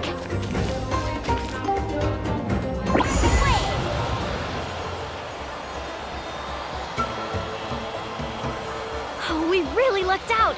Just grab onto me, Kachina. I'm not sure if you remember, but people from my tribe can ride spiritways over great distances. It's all smooth sailing from here. Thanks, Mililani. Hey, what are you thanking me for? We won as a team. There's no way I could have taken on that many people without you. Have a little faith in yourself. You're already a great warrior.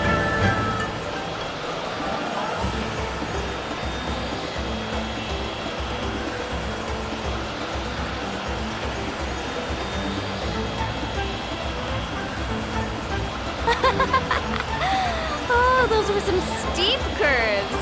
Not scared, are you? I'm fine. I don't scare easily. Not after that last ride you took me on. Oh, yeah. Back when we first met, right? I accidentally knocked over your piece of cake, then offered to take you spiritway surfing to make up for it. Actually, I was feeling pretty down that day. My training didn't go well, and... Anyway, you really cheered me up. Mililani, I really want to win this time. I want to win this pilgrimage and become a true warrior. That's what I like to hear. Let's meet each other at the top and fight in... If your team has gathered enough fire, please proceed to the stadium as quickly as possible. I repeat, as quickly as possible.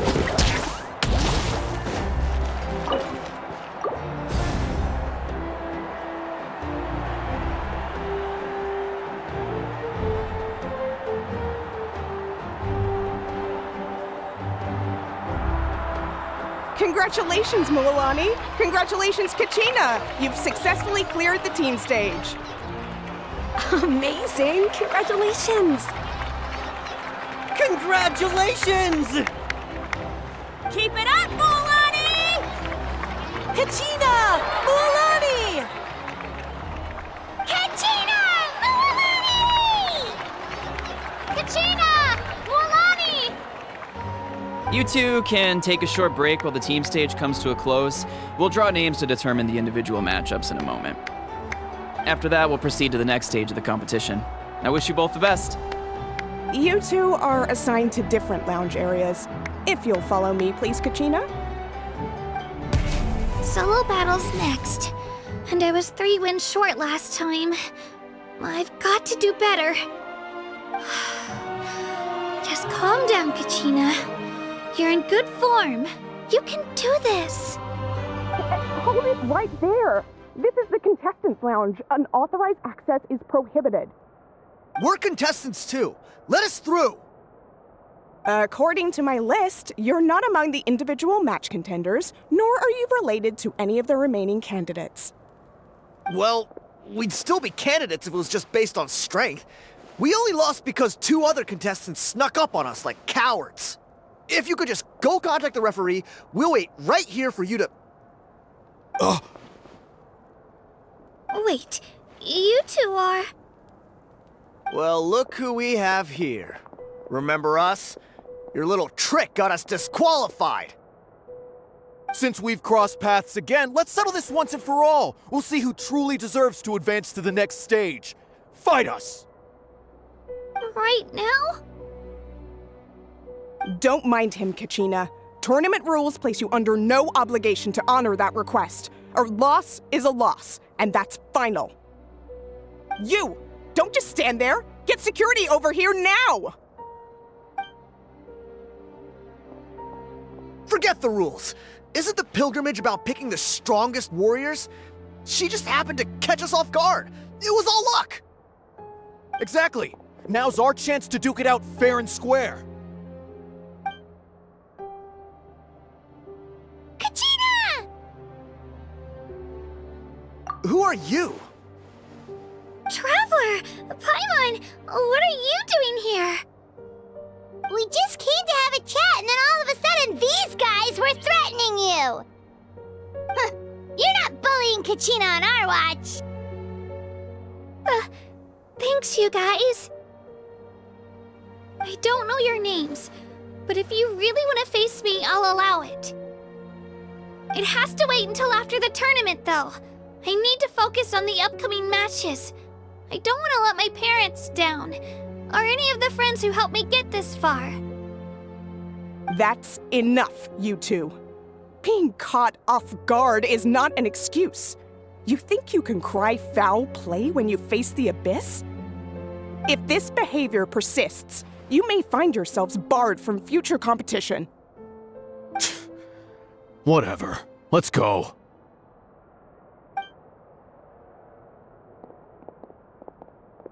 Are you alright? You're not hurt anywhere, are you? No, thanks to you.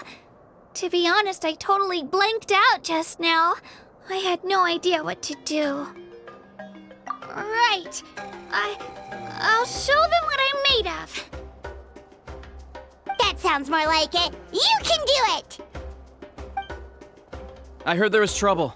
Has the situation been resolved? Yes.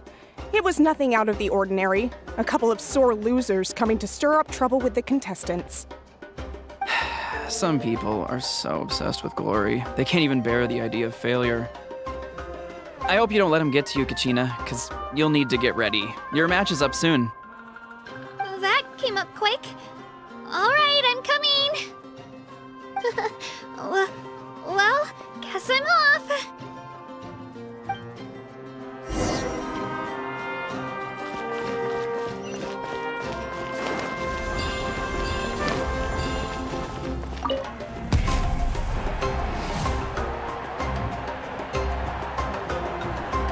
You must be Kachina. You know, people told me I got lucky in the draw, but I beg to differ. There are no coincidences in the arena. If you're standing here, it means you're strong, no matter what anyone says. So, I'm looking forward to seeing what you're made of. The team stage ended before I had my fill of battle. I hope you don't disappoint. Well, anything you want to say in return? I won't lose to you. Not when so many people are supporting me and cheering for me, and I really want to earn a spot in the Night Warden Wars. All right, our contestants have each said their piece. To your places, everyone. And begin!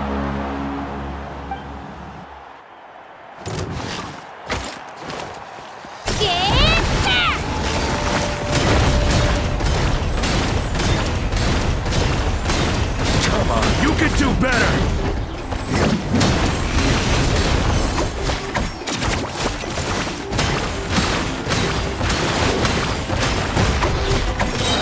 Clear the area! That's more like it. Again!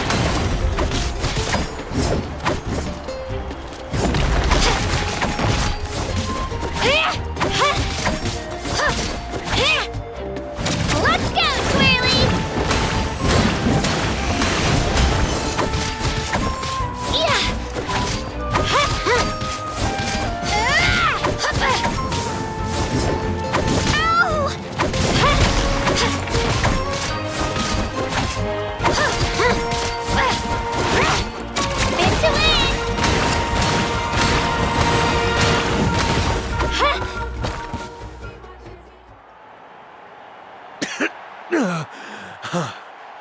I actually lost.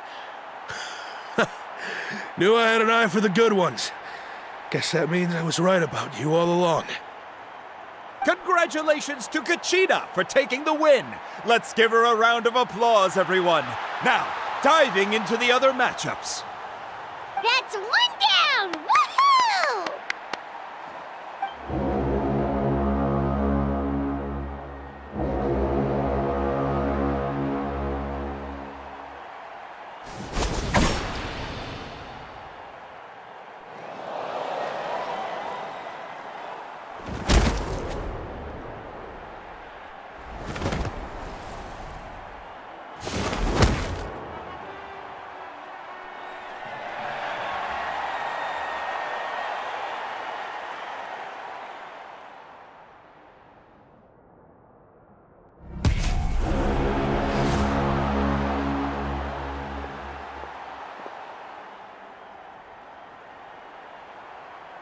Where do you come from, kid?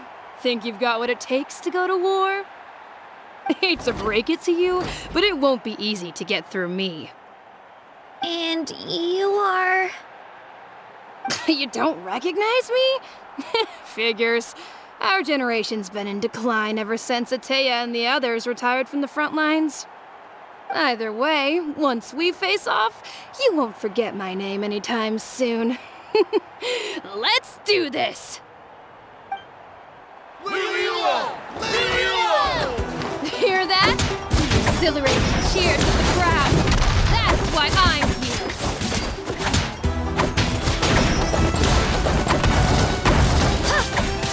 Here goes!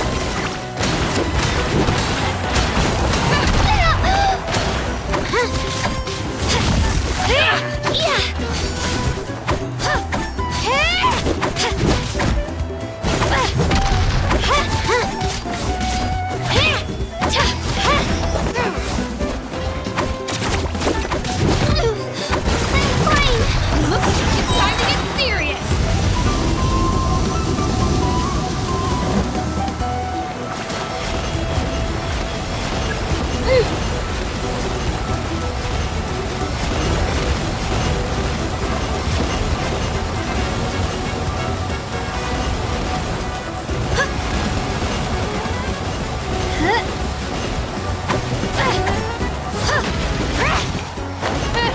An impressive blow. Shockwave!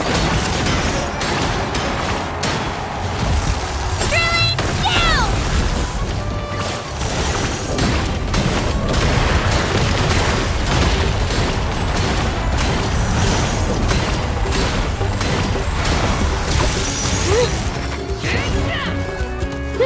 Spin to win!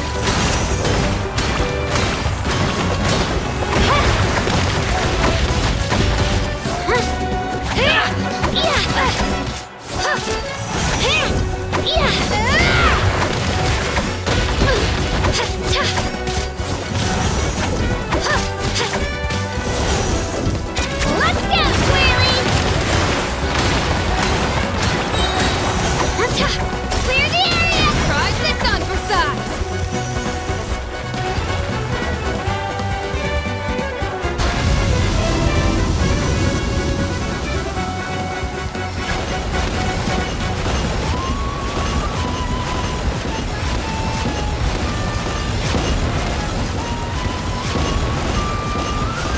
Come on, Kachina, you can do it!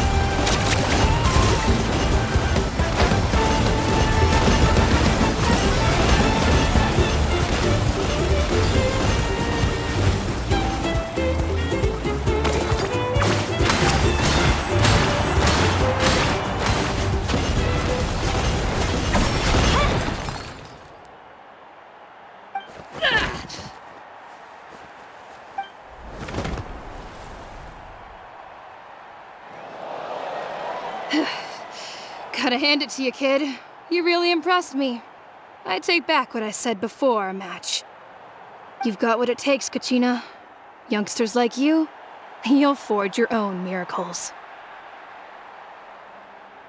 And it's Kachina for the win! We'll now head into a short break as our contestants prepare for the final round of competition.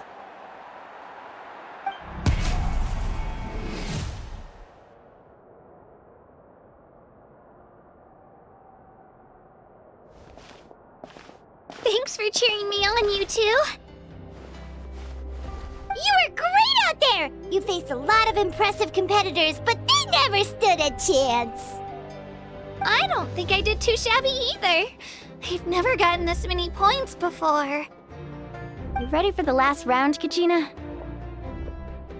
Mualani!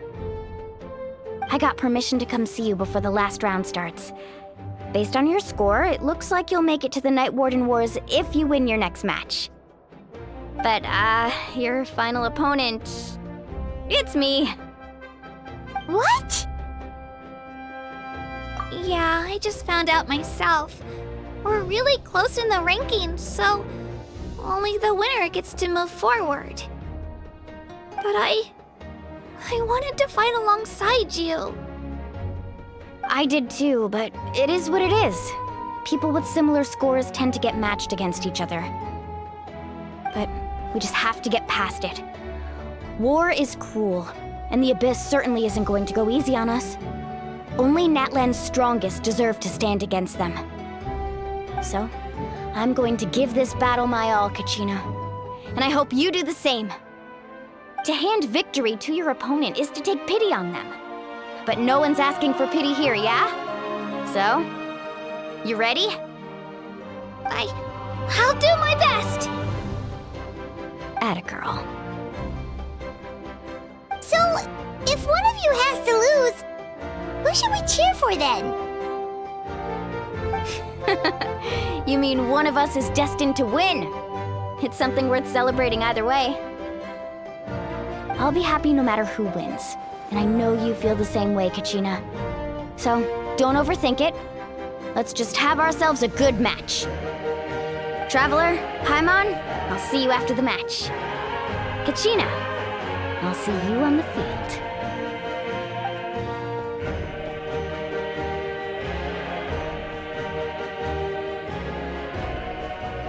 I've been training so long for this, and Mualani's helped so much. I'm going to show her that it didn't go to waste. Thanks for believing in me. I'll try believing in myself this time too. Yeah! Cheerleaders 1 and 2 are here for you, no matter what!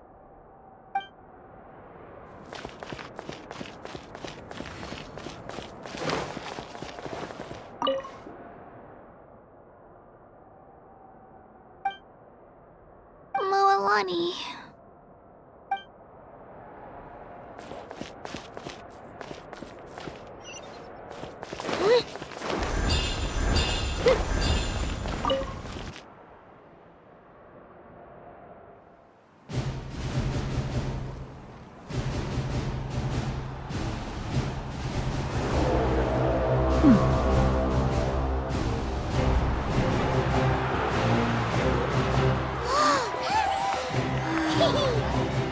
We've arrived at the final phase. The winner of this match will take the final spot among the victors. Give it up for a longtime contender and first-time finalist from the Children of Echoes, Kachina!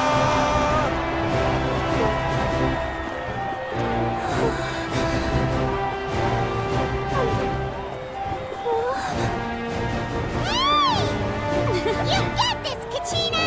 And her opponent from the people of the Springs, a young prodigy and Night Warden Wars veteran, Mualani! This face-off between old friends promises to be an explosive showdown. May the best warrior win! You've come so far. Still nervous? Why does it have to be you? Still, I'm glad in a way. Even if I lose, I won't have any regrets. Come on! Kachina, this is no time to be modest. I know you want this more than me. And it's about time you start sounding like it, okay? I want to win. Mualani, this one's mine!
of the Children of Echoes, Kachina!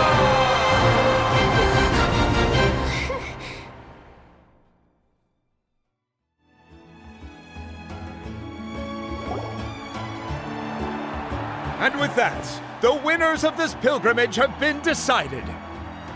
Put your hands together for our victors as we welcome them to the stage.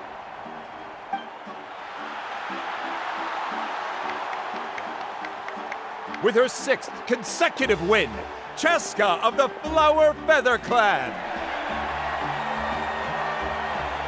She managed to turn the tides all by herself. Ian-san of the Collective of Plenty.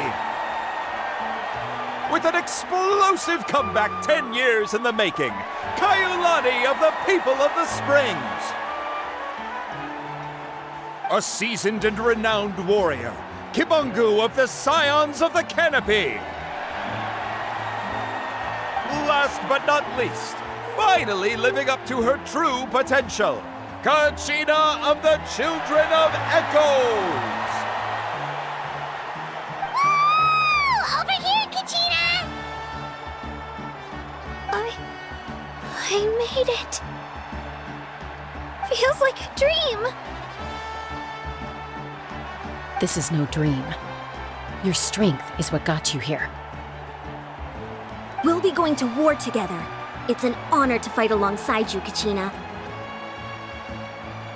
No matter how many pilgrimages I witness, I'm always overwhelmed with pride in this moment. Pride for you, my brave warriors. You give me faith that our innumerable sacrifices are not in vain, that the future of Natlan shall burn with the brilliance of a blazing fire. Brave warriors, the following is an order, and also a personal request. Go forth and crush the abyss! Seize victory and glory for Natlan! As you command. As you command.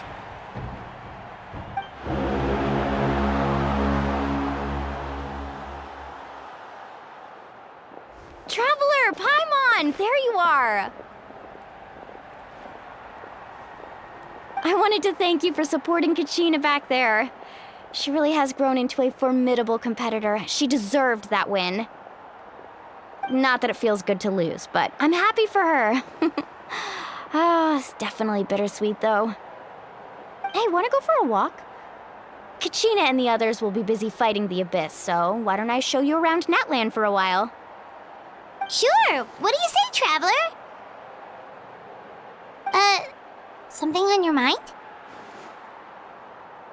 Listen, I'd be lying if I said I wasn't worried. But she's got experienced, powerful companions to take the lead. I'm sure they'll be fine. Glory always comes with a risk. If victory was assured, no one would take pride in it. She's not one to fall so easily. She bears the ancient name Uthabiti, after all. We just need to hold the fort while they're gone. Come to think of it, you've never visited my tribe, have you? Come on, I'll take you. The people of the Springs live alongside the Kaholasaurus. Our tribe is an ideal spot for some R&R. I'll take you to all the best spots. You'll love it. Looks like you beat me to it. Kinich? I was planning on inviting you to visit the Scions of the Canopy. Most of the adventurers that belong to the guild come from my tribe, so I figured you might be interested. Hey, first come, first served. You snooze, you lose, Kinich. Yeah, you were first. Still, Traveler, Paimon, feel free to stop by if you ever have time. You're always welcome.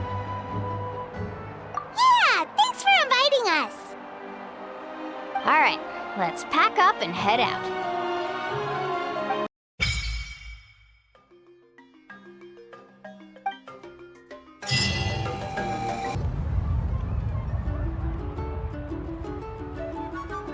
We're finally here!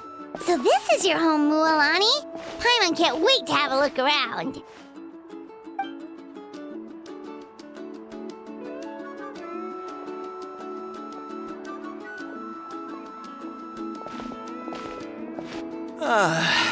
See? What did I tell you? A dip in the hot springs after a battle is just the best. Fetch me a bottle of wine, would you, dear? Just one? Let's get another. It's still early in the day, isn't it? Want to go to Golden Dusk later? Now this is a vacation. Absolutely amazing. Wow, it's so lively around here. Is there some kind of holiday going on? We try to treat every day like a holiday around here. We believe every day is worth celebrating. Now, let me show you around. Where to start? Shochiqui Cattle Records, Kalamchi Plaza. Oh, there's so many options, but I recommend starting with the real highlight around here. The hot springs, of course. Natural hot springs have tons of health benefits. Go for a nice long soak and you're guaranteed a good night's sleep. Wait, you want us to bathe? Here? Oh, don't be shy. Come on, I'll take you to get changed. Mualani! Huh? Oh, Auntie Atea! Please, I've told you that just Atea is fine. Do I look that old to you? Were you taking these two to the hot springs? That's right. Oh, let me introduce you. This is the Traveler, and the small one next to her is Paimon. They only just arrived in Natlan, so I'm taking them around to experience our customs. Hi there! I'm Mualani's neighbor, Atea. By the way, Mualani, I heard you lost to Kachina during the pilgrimage. Is that true? Yeah, I was this close to winning. Oh, definitely not the result I wanted, but still not too surprising. Kachina's always been strong. Anyway, it's all in the past. I'm gonna take these two for a dip in the hot springs. Talk to you later. Oh, wait. You'll need swimsuits first. I'm sure I can find you something lying around the shop. I'll go look. Hold it right there, young lady. Have you forgotten the rule about bathing in the hot springs? Rule? Oh, wait, you mean... There's a rule about bathing in the hot springs? That's right. Outlanders have to complete a trial at an artificial hot spring before they're allowed access to the natural ones. It's not nearly as scary as it sounds. Basically, natural hot springs have higher temperatures that not everyone can withstand. A few travelers have gotten scalded by the water in the past, so now we have an unwritten rule. All Outlanders need to adapt to the lower temperature artificial springs first. But seriously, Auntie Atea, do we have to be so strict? These two are formidable adventurers. I know they can handle it. Famous last words. The hot springs are not to be underestimated. You can never be too careful. Besides, the environment's been unstable lately. Could be a sign that the abyss is about to attack. Oh, that sounds dangerous.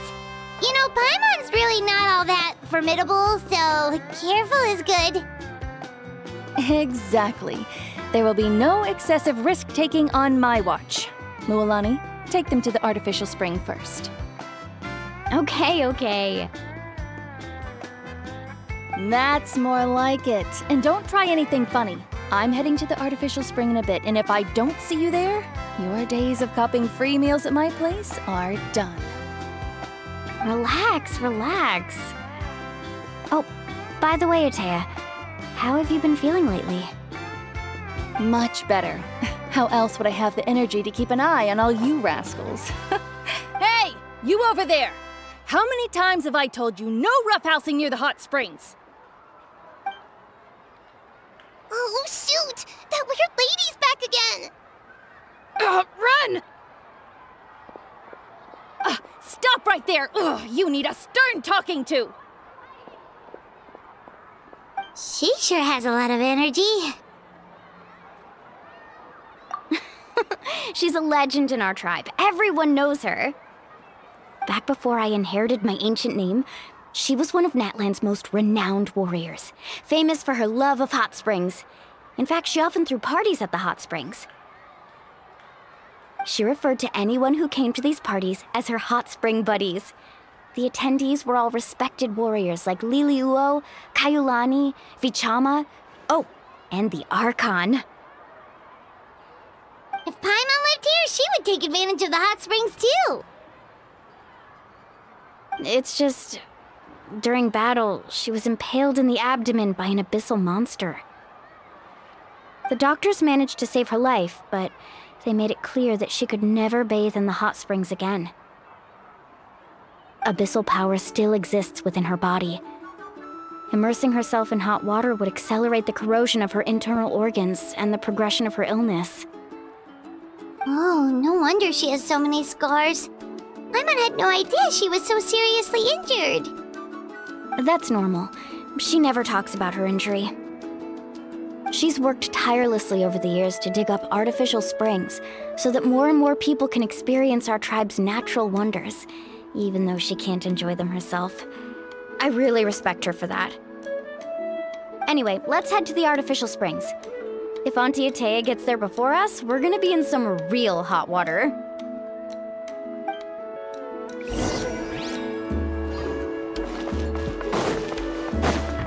Behold! Oh, I see. That's a great idea. I like it. See, I told you the chief would agree. Well, let's get moving then. We can't let a word of this slip to anyone else. Hey, Amina, Hikaru, Marukao! You three seem particularly cheerful today. What's the occasion? Oh, Mulani! You're back. Who are these two? This is the Traveler and Paimon, two very important guests. I wanted to take them to the natural hot springs, but Auntie Atea caught us, so we had to come here first. Oh, what a coincidence! We were just talking about her. We think Auntie Atea's illness has taken a turn for the better. Really? How can you tell? Okay, so while you've been busy with the pilgrimage, we noticed that she's been visiting the hot springs alone at night. Specifically, the hot springs in the cave to the north of our settlement. I'm sure you know the one. Apparently, she used to go there a lot before they became abandoned for some reason. She could never come into contact with hot water before, and now she's visiting the hot springs every night. I mean, it's pretty obvious what that means, right? Yeah, so we got to thinking, what if we renovated the abandoned spring behind her back, then threw her a huge surprise party? Chief Amina thinks it's a great idea too. So, you want in? Of course! How could you even think of pulling this off without me? I'm a little busy right now, though. I'll come find you once we're done at the hot springs. Of course! Take your time. You should focus on our guests for now. These artificial springs are pretty new, but the experience is just as good as the natural ones if you ask me. We really worked hard on them, so I hope you enjoy. And you two, I know you want to focus on Atea's surprise, but don't forget your patrol duties in the meantime. The Abyss could attack at any moment, so we need to stay vigilant. You got it, Chief. We'll keep an eye out. You can count on us. All right, we're off then. See you at the abandoned spring, Mulani.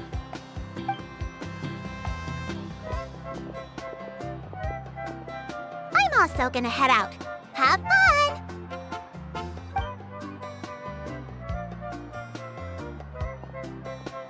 Finally, it's hot spring time! Oh, I already arranged swimwear for you guys, by the way. Come on, I'll show you to the changing room.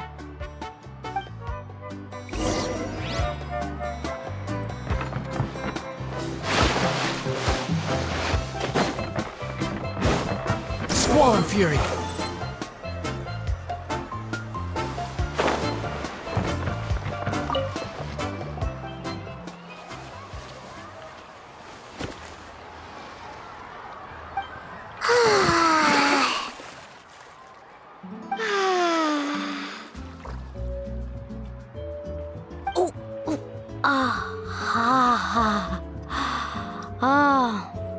So, what do you think? Can you feel the warmth relax every muscle in your body? Yeah, it's so nice. The steam is warm too. The first time I came to the hot springs, there was no calming effect whatsoever.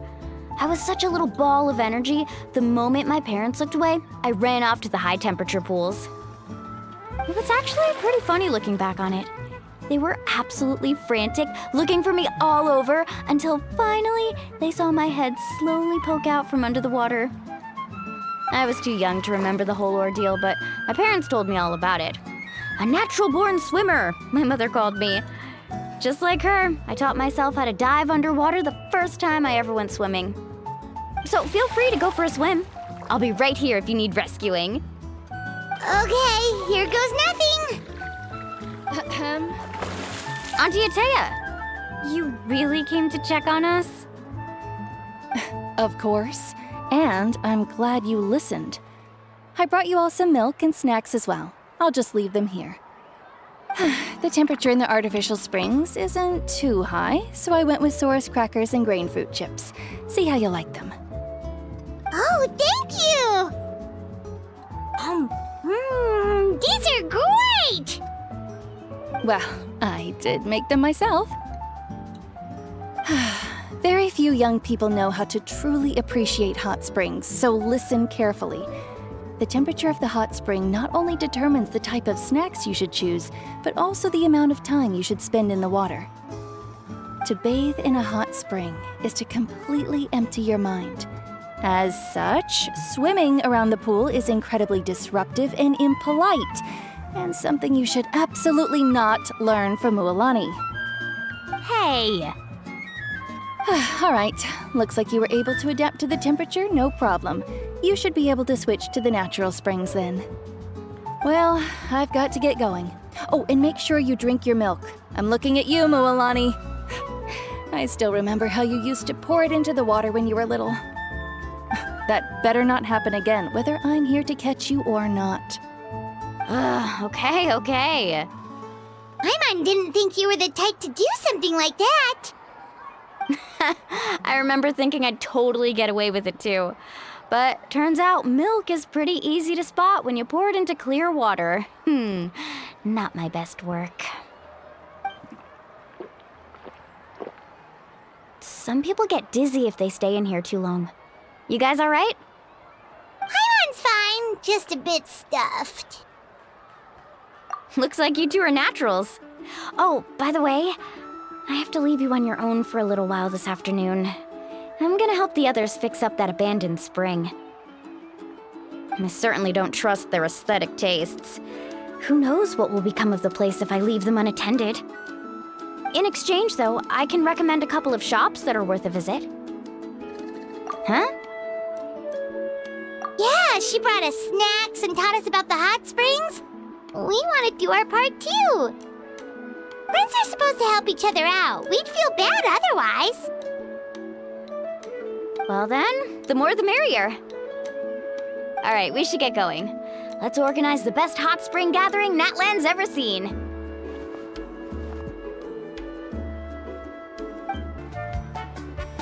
Mualani! Wait, you brought our guests too? We're here to help. But you're important guests. We can't put you to work. All right. Stop trying to out-polite each other, would you? The sooner we get this party started, the sooner we get to enjoy the real party. Now, where to start? Looks like the water outlet is blocked pretty bad. We'll need to dig under it.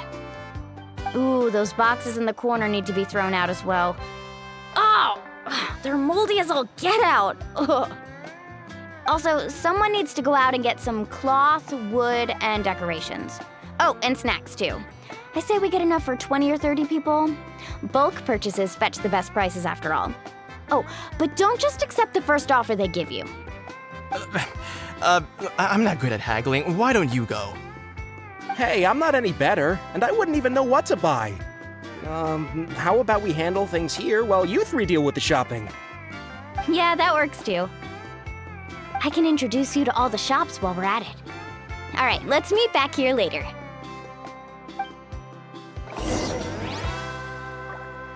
To digging then? Let's go! Hey there, Yellowfath. Hope business has been going well. Well, if it isn't Mualani, back from the pilgrimage? That's right. Didn't make the cut this year, though. Well, it wouldn't be a competition if everyone got to win. So, what'll it be today? Here, it's all on the list. Quite a sizable order, as you can see. So, can we expect a discount? Wow, that is a large order. What's it all for? A party? That's right. Keep this between us for now, but we're throwing a hot spring party for Auntie Atea. Wait, you're saying she can go in the hot springs again? That's great news! How about this? You can have the decorations on the house, and I'll give you 20% off the cloth and wood. Come on, I know you can sweeten the deal. That pile of wood's been sitting there since I left for the pilgrimage. At this rate, you need to get rid of it or it's gonna go moldy.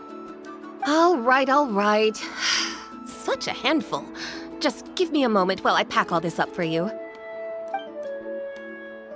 Wow, that was amazing, Mualani! All in a day's work. By the way, Yellowfath, are these 2 stones for sale? Interested? They won't come cheap. I'm not planning to haggle this time, I promise. Package them separately, would you? Nope. Kachina likes shiny little trinkets, so whenever I come across something like that, I always buy it for her. I'll hold on to them for now. It'll be a nice little surprise for her when she returns victorious from battle. I'm sure she'll like it. All right, that should be everything. If you could just double check, make sure nothing's missing. Let me see. Huh? What's this crate of juice doing here? That's on the house. 7 years ago, when the Abyss attacked our tribe, Atea saved my brother's life. She never asked for anything in return, but I could never forget what she did for my family that day. So, send her my regards, would you? And have fun! Oh, we will. It's gonna be a party to remember. Thanks a lot, Yellowfath. Well, that's our shopping done. Let's head back.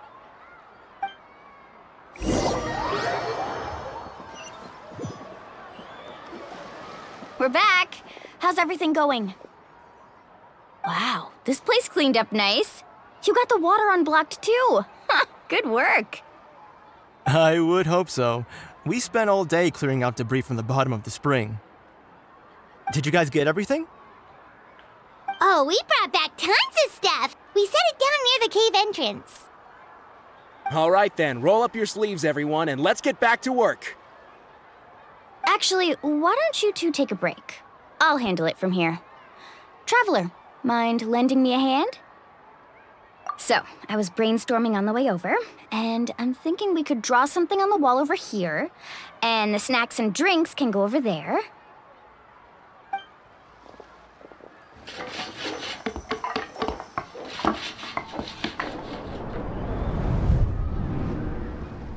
So, what do you think? Not bad, right? It looks amazing! Paimon had no idea you were such a great designer! Well, I'm usually the one in charge of the family store, so I'm pretty good at things like renovation and organization.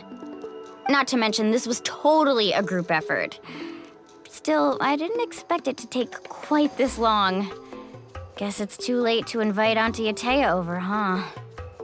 Yeah, tonight's definitely not gonna work. Chief Amina set up those patrols to guard against the Abyss, and Atea volunteered. So she's on watch tonight. I see. Well, guess the surprise will have to wait until tomorrow. This could actually be a good thing. She can relieve all the exhaustion of keeping watch all night by soaking in the hot spring. Ha! She's gonna love it. Well, let's call it a day then. Traveler, Paimon, you must be tired too. Come on, I'll take you to the inn.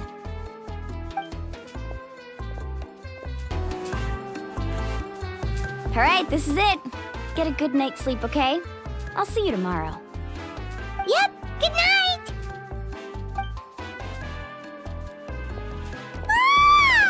Paimon's exhausted.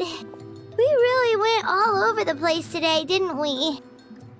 Anyway, we need to be well rested for the party tomorrow, so let's head inside.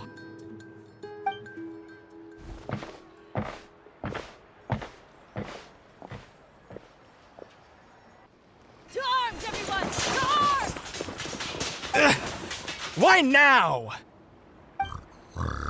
Huh? What's with all the noise? Traveler, Paimon, wake up! Mualani? What's going on? Where did all these monsters come from? It's the Abyss. Our patrols are trying to drive them back as we speak. Come with me. I'll take you somewhere safe. Mualani, a little help over here. We can't hold them back much longer. One moment. I'll be right there. Really? That's perfect. I've been waiting for the chance to fight by your side. Hang in there. We're here to help.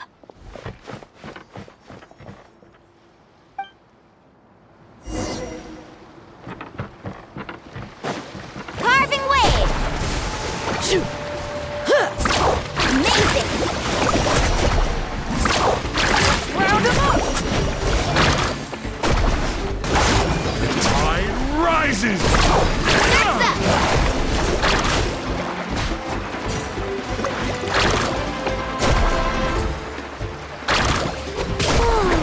Have they been contaminated by the Abyss? No, they are the Abyss. Destroy them!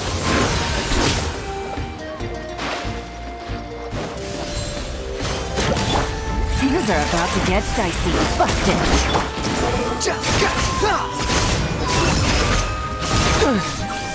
Thank you. I'm alright. Go help the others. I almost died. Cutting edge of fashion. Let's go, Tomato. Faster!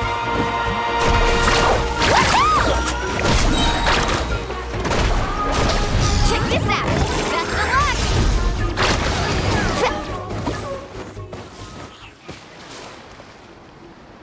We've cleared out most of the monsters over here. Thanks for your help. It would have taken me ages on my own. Looks like we're still in for a long night, though. We still have no idea where these creatures are coming from. Let's go ask Amina. She'll have a better handle on the situation.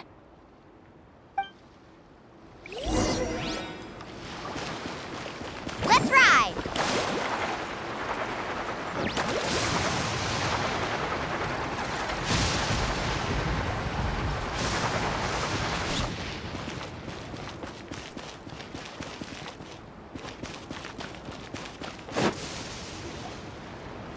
Amina! Oh, it's you three.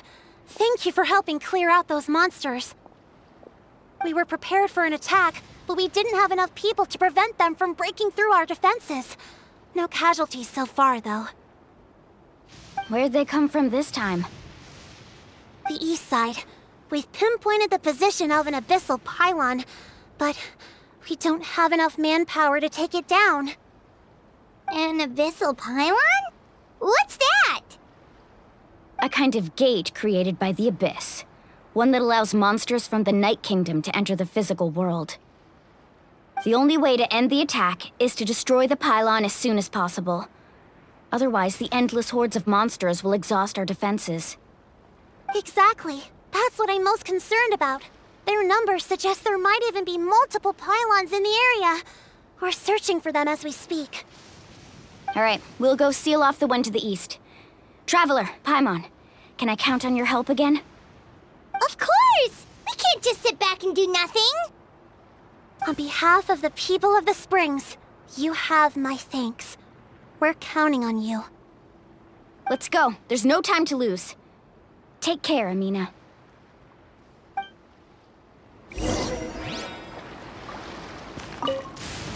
On behalf of the people of the Springs, you have my thanks.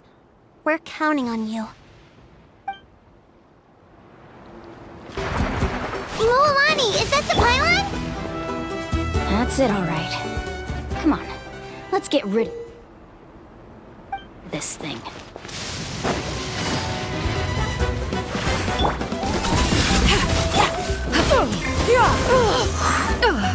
Scatter!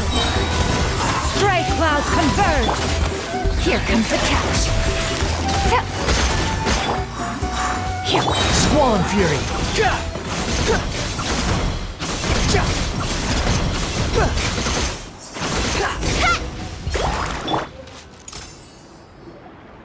Whew! That should do it, right? I don't see any more monsters, so looks like we're in the clear.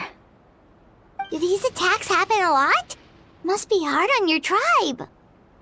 Yeah, it makes things hard sometimes, but that's how our ancestors have always lived. Besides, the Abyss doesn't care how difficult our lives are. Fighting back is the only option. Come on, we should head back. Huh? What are you looking at? Is there something over there? You're right. Mualani, look! They're coming from that direction! Wait, that area looks kind of familiar. What? How unlucky can we get? We just finished the renovations. We probably don't have any reinforcements over there, so it's up to us. Let's move! Huh? Seems like the monsters are decreasing in number. Come on, everyone, keep it up!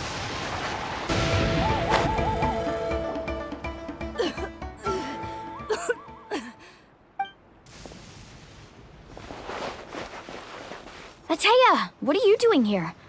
Where's the pylon? Where do you think? If I'm here, means that thing is long gone.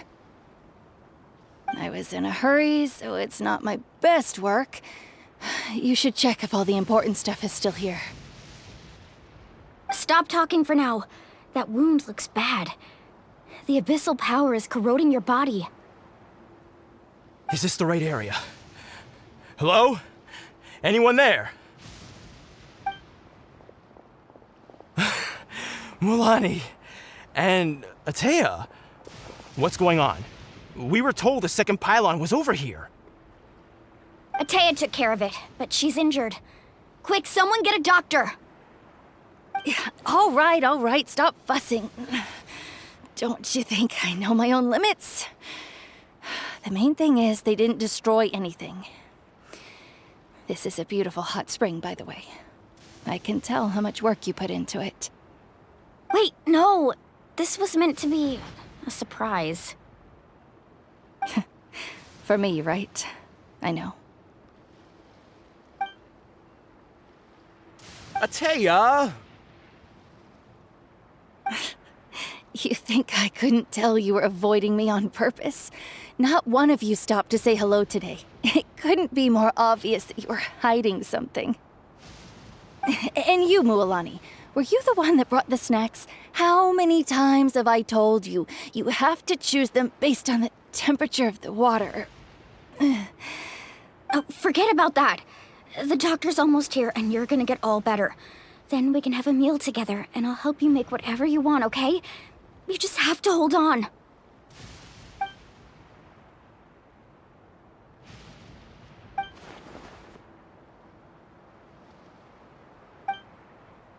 The impurities and the elemental energy we embody repel each other. What? The crystal has been purified? When? The anguish he feels has brought him to tears. I also came across a teardrop crystal. Can you purify it?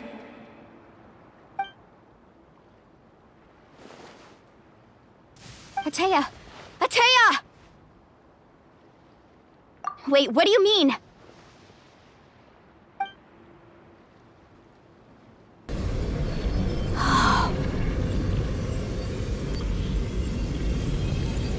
What is this? Some sort of purification? The abyssal power, it's being cleansed away! How can that be? I never knew that was even possible.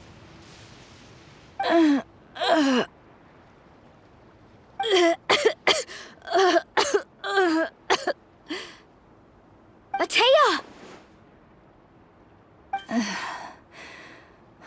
The mark of the abyss. It's gone. Yes, thanks to the Traveler. By the way, Traveler, are you all right? I just saw you purify abyssal power from Atea's body. That didn't injure you in any way, did it? You're sure? Good. Good. Thank goodness. You scared us all half to death just now.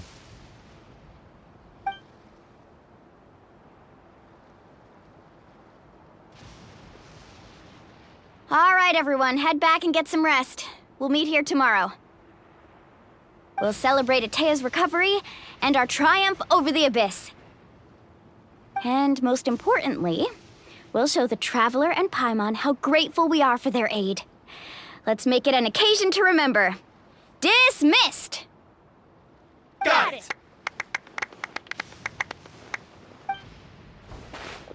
Got any other secret powers I should know about? But seriously, you really came through for us tonight, so thank you. Paimon almost forgot you had that ability. You used it back in Mondstadt to cleanse Dvalin's tears, didn't you? That was some quick thinking, Traveler. Huh? You look like something's bothering you. What's wrong?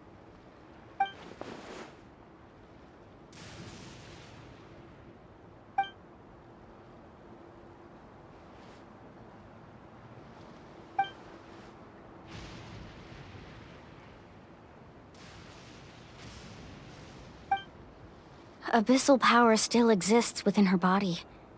Immersing herself in hot water would accelerate the corrosion of her internal organs and the progression of her illness. We think Auntie Atea's illness has taken a turn for the better. She could never come into contact with hot water before, and now she's visiting the hot springs every night. I mean, it's pretty obvious what that means, right?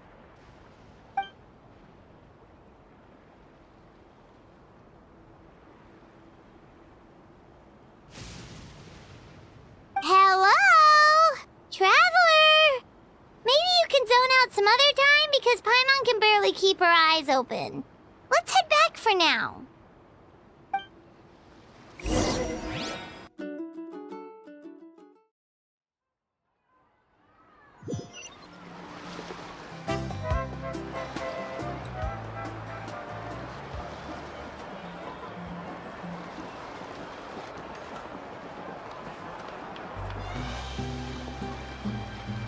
Not interested in hanging out with the other kids? Snacks not to your taste? Hot spring temperature too high? None of the above, huh? I heard you were the one who cleansed the abyssal power yesterday. You sensed it, didn't you? I was hoping to keep it a secret for a few more days. Didn't want to ruin the celebrations and all, but looks like it was no use. Hey, kid! Who, me? Yes, you. Come on. Let's go for a walk. Hey, where are you going? Did something happen? Just going to get some air. It's too noisy in here. You have fun. We'll be right back. Oh, and there are extra snacks in that box over there if they need replenishing. Baked them all fresh this morning. All right, sounds great.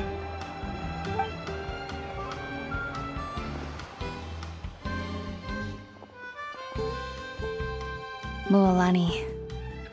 Yeah? You've gotten so tall. You know that. Feels like just yesterday you were that rambunctious kid causing trouble all around the hot springs. It's like all that time passed in the blink of an eye. Tell me, how are your parents? They're away on business. Seriously, Atea, what's going on? You're acting strange. Traveler, did something happen? Both of you seem a little off today. I guess I should explain. I wasn't visiting the hot springs because I was getting better. And that pylon yesterday, I didn't go face it by myself because I was reckless or too anxious to wait for reinforcements. It's because my body isn't going to last much longer. Your friend saved my life in that cave, and because of that, I got to enjoy this celebration with you all. But I'm just a few days shy of the end. The hot springs, I'm just trying to enjoy them for as long as I have left. Oh. Mualani? That better not happen again, whether I'm here to catch you or not. That's what you said back at the artificial spring. I had a bad feeling then, but I didn't want it to be true. I wanted to believe you were actually recovering. You want to know something? Recovery, death, to me, the two aren't all that different. Both are worth celebrating. You've never been resurrected, so you might not understand. But Death and I, we're old pals by now. There's nothing sad about being reunited with an old friend. I lived with regret for a long time. Regret that my illness meant I could no longer take to the front lines, especially as our nation slid deeper into crisis. But yesterday, I was finally able to let go of that regret.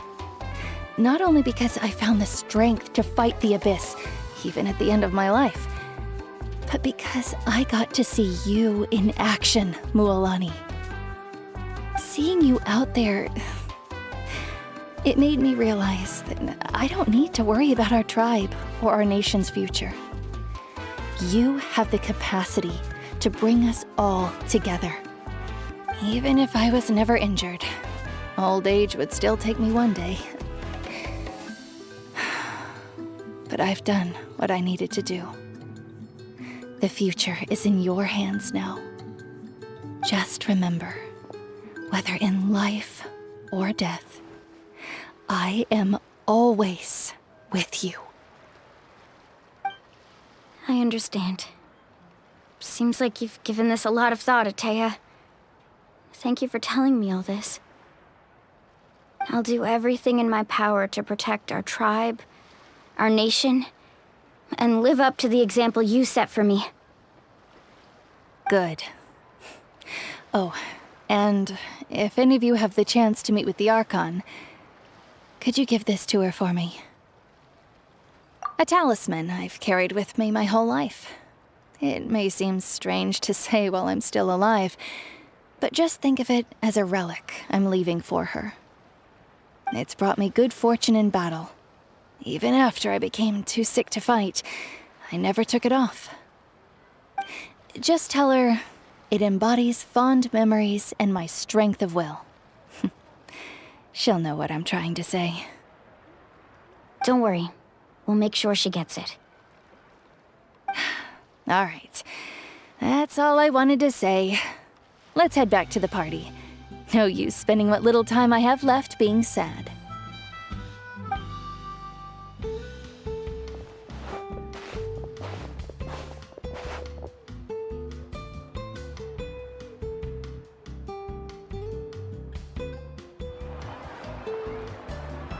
Traveler, Atea, Mualani! If you don't hurry up, there won't be any snacks left! Excuse me, what did I say about bathing in the hot springs on a full stomach? Hey, are you listening to me?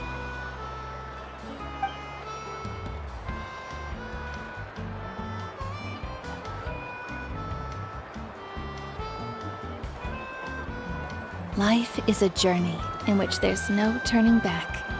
So forge ahead and don't hold back.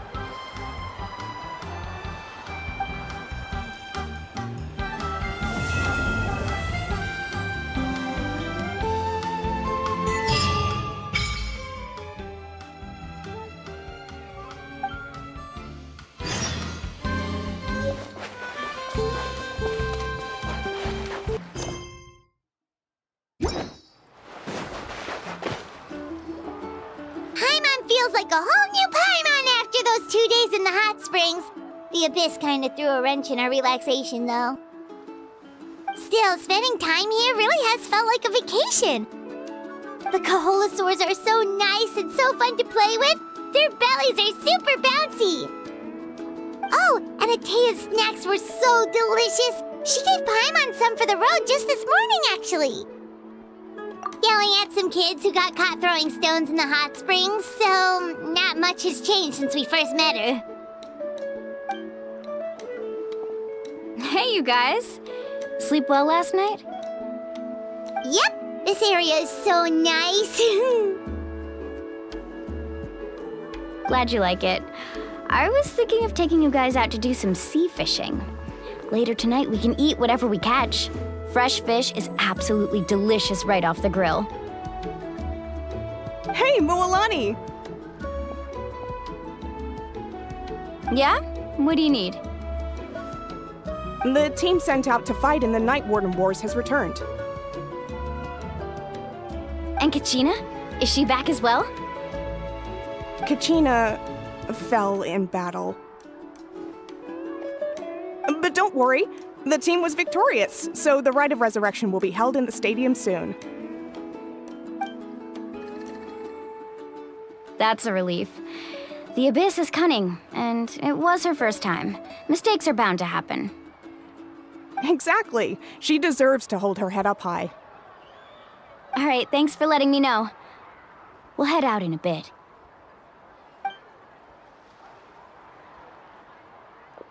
Jeez, she sounded a little anxious there. Had me thinking it was bad news for a moment. Moalani, you said the Abyss was cunning just now, but it seems like the Abyss just wants to destroy everything. Like, think about all those monsters that attacked your tribe. If there really was some sort of cunning plan, wouldn't it make more sense to send them to attack Kachina and her small team? Not that Paimon wants them to be in any more danger, it's just... Relax, I get it. The Abyss is difficult to understand, that's for sure. At a glance, it certainly seems like the only goal is total destruction. The Abyss isn't a living entity after all, so what capacity for logic or planning could it possibly possess? But through our long history of fighting the Abyss, we've realized things aren't quite so simple. 500 years ago, the Abyss invaded Teyvat. You know about that, right? That's right. Conria suffered greatly during that time. But so did every other nation in Teyvat. And Natlan was the worst affected of all. It took the combined efforts of the then Pyro ARCHON and heroes from every tribe to finally repel the Abyss. Even so, the effects of the invasion lingered for hundreds of years, only able to be reversed little by little. Our tribe's waters were contaminated. The Children of Echo's territory was overrun by dangerous sludge surging from underground.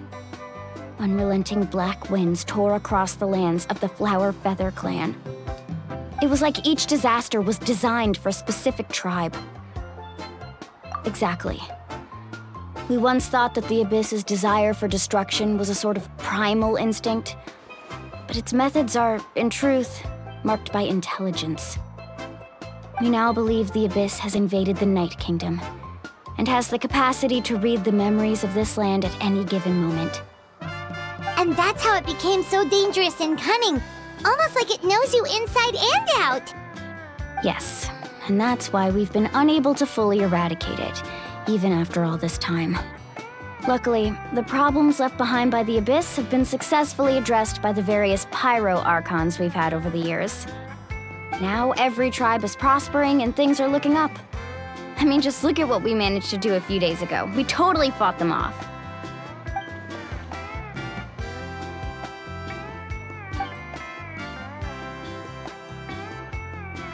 You must have had to sacrifice a lot to get to this point.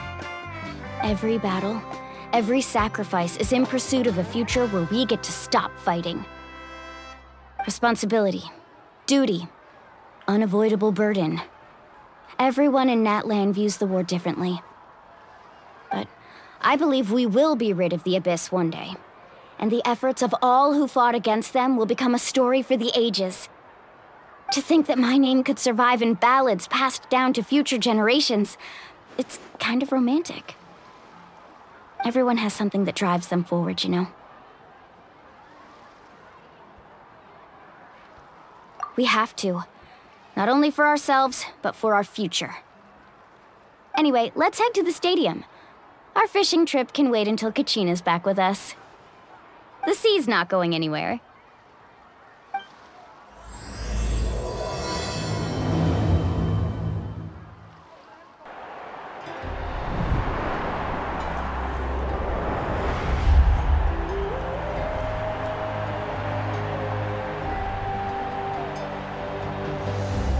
Whoa, this place is packed already!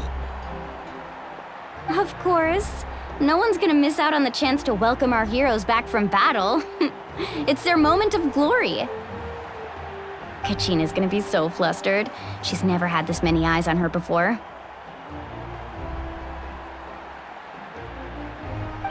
Yeah, she doesn't seem like the kind of person who likes being the center of attention. Looks like I'm just in time. Kanich, you're here! Yeah, a commission ran longer than expected, but I made it. I heard about the incident with your tribe, Mualani. Is everyone all right? Yeah, it's all taken care of. Our new friend here's got some tricks up her sleeve, by the way. She's just as strong as Kachina made her out to be. Hey, look! Is it about to start? That's right.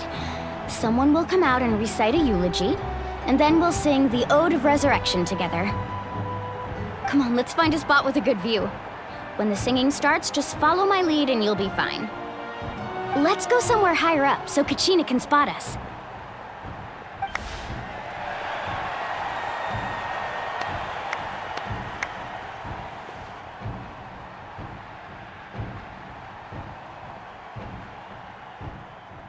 Warriors of Natlan, heed the call of life. We are the inheritors of memory and legend. Those who grew alongside sun and wind. Those who forged our own destiny and future.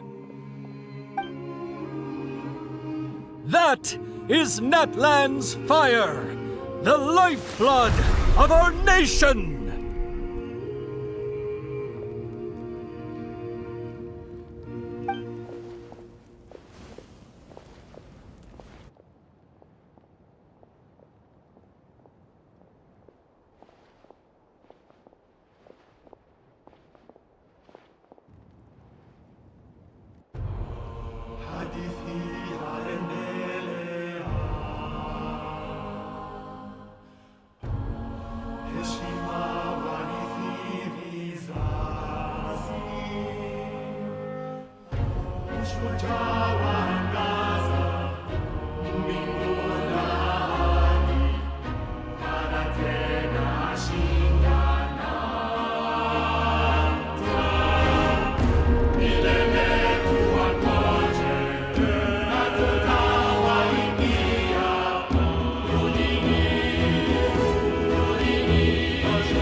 I could not find Kachina within the Night Kingdom, or locate her ancient name.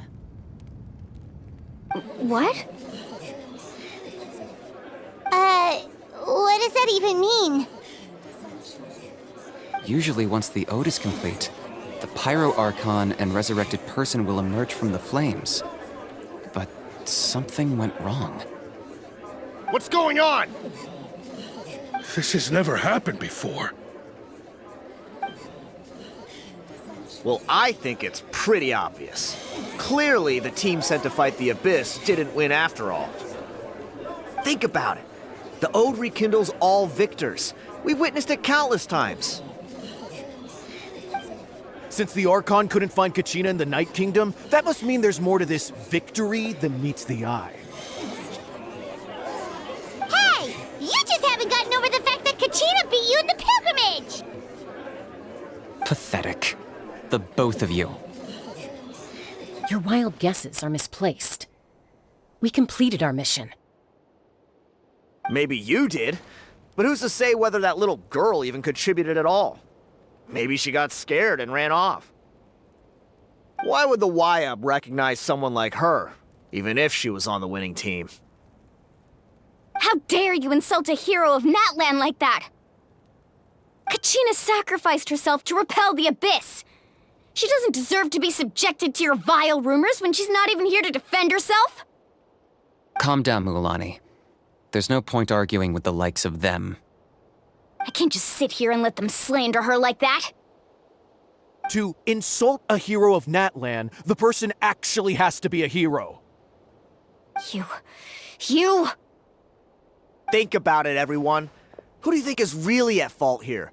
A girl who never should have even gone to war? Or the great Pyro ARCHON? Why would the rules of our nation suddenly stop working? That's true. If she wasn't revived, it must mean she failed to achieve victory. Maybe the YUB interpret victory in different ways? I mean, that girl didn't look all that strong to me.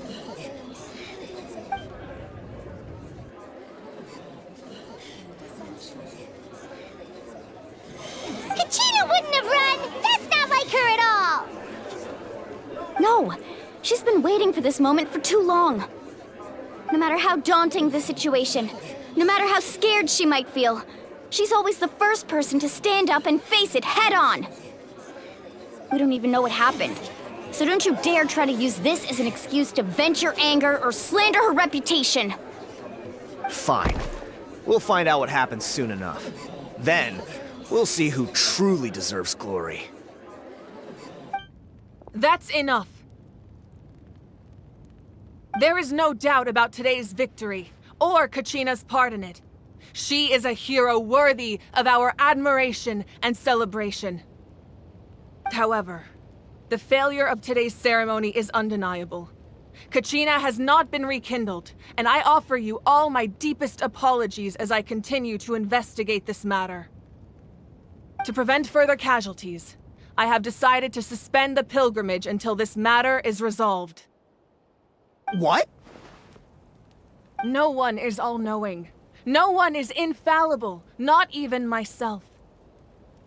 But doubt is a means by which we seek the truth, not a weapon we wield against others. I didn't mean it that way, Archon. I just... If there are things you wish to clarify, then ask me directly. Doubt my answer if you wish, but now's your chance. You have concerns? State them. No, of course not. Even though I have said nothing to change your mind, then it would seem the truth never mattered to you at all. That guy doesn't even have the courage to answer the Pyro Archon's question. So much for all that glory talk earlier. I have a question, Archon. My friend Kachina. Do you have any idea where she is? It's extremely important to me. I know you said you were investigating the situation, but I'm sorry, that's not enough. I've already shared everything I know. If you want to learn the truth and rescue your friends sooner, you should join the investigation. So, what do you say? Of course I'll join. In that case, come see me in the speaker's chamber. We should join them. Oh, and if it's not too much trouble, could you drop by as well, Traveler? I'd like to have a chat. Rest assured, everyone, I'll keep the tribal chiefs informed on the progress of the investigation.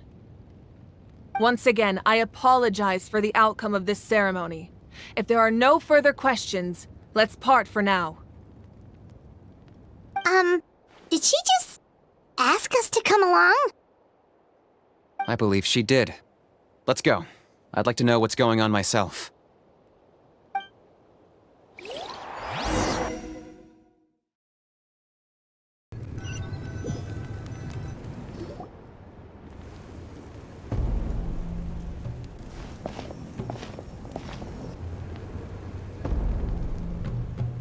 The situation is urgent, so I'll get straight to the point. Kachina is undoubtedly a hero of Natlan, and I'm deeply sorry this happened to her.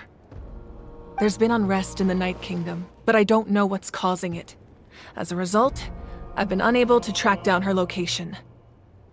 Until we find and address the cause of the unrest, the Ode of Resurrection will continue to be ineffective.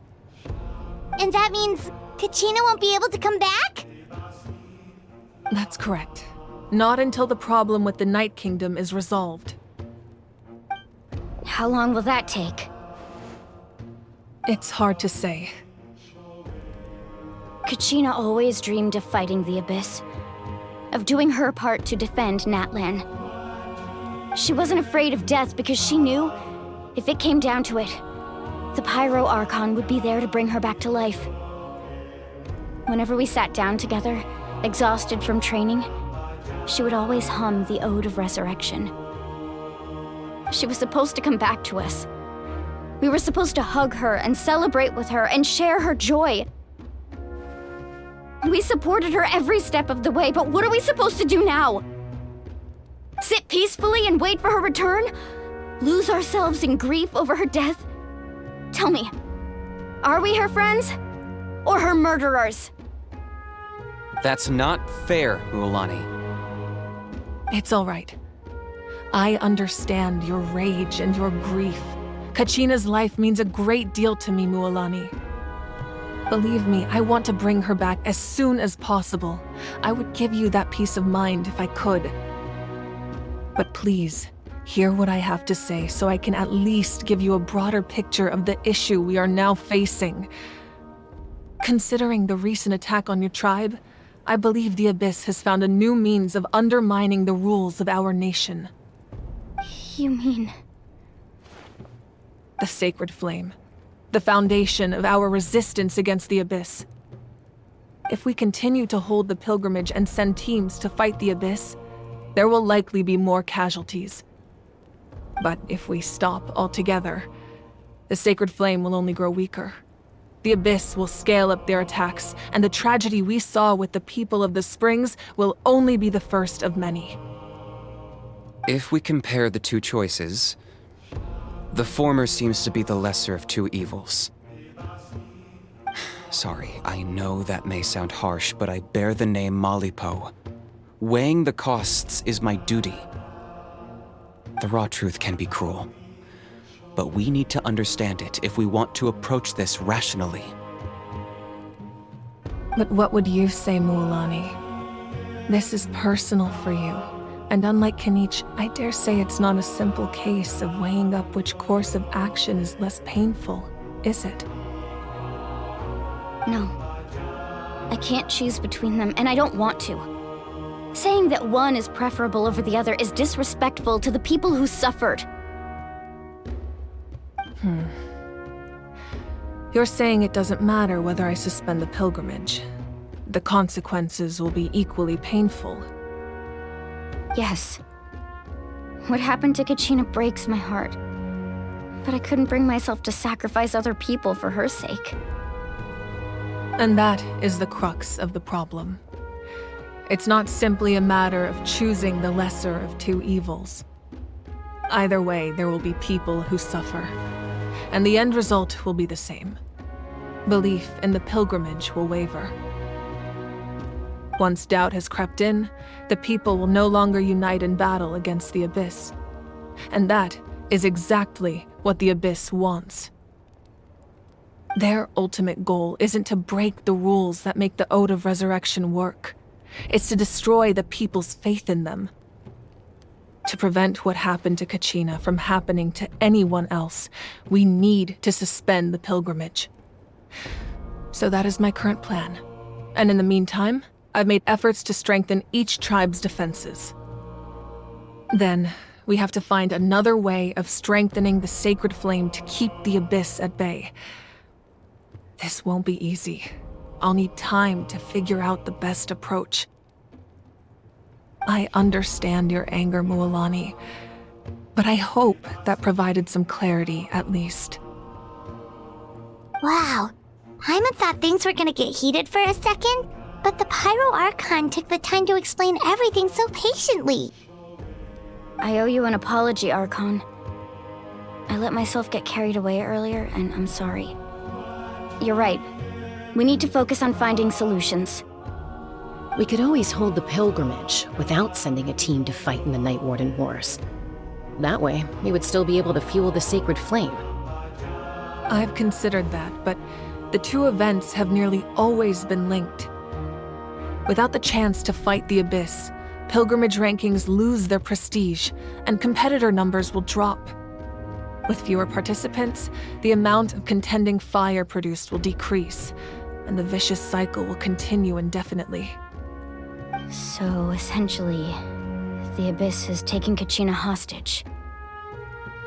You've learned about the concept of ley lines during your travels, yes? The Night Kingdom is something similar. Staying there for a short period of time shouldn't have an effect on the person. But with the Abyss in the picture, it's a different story. Your sense of self will be devoured until eventually you become one with the Sea of Souls. Imagine pouring a cup of water into a rushing river. You can try to scoop up another cup, but there's no chance it will be the same water you had before.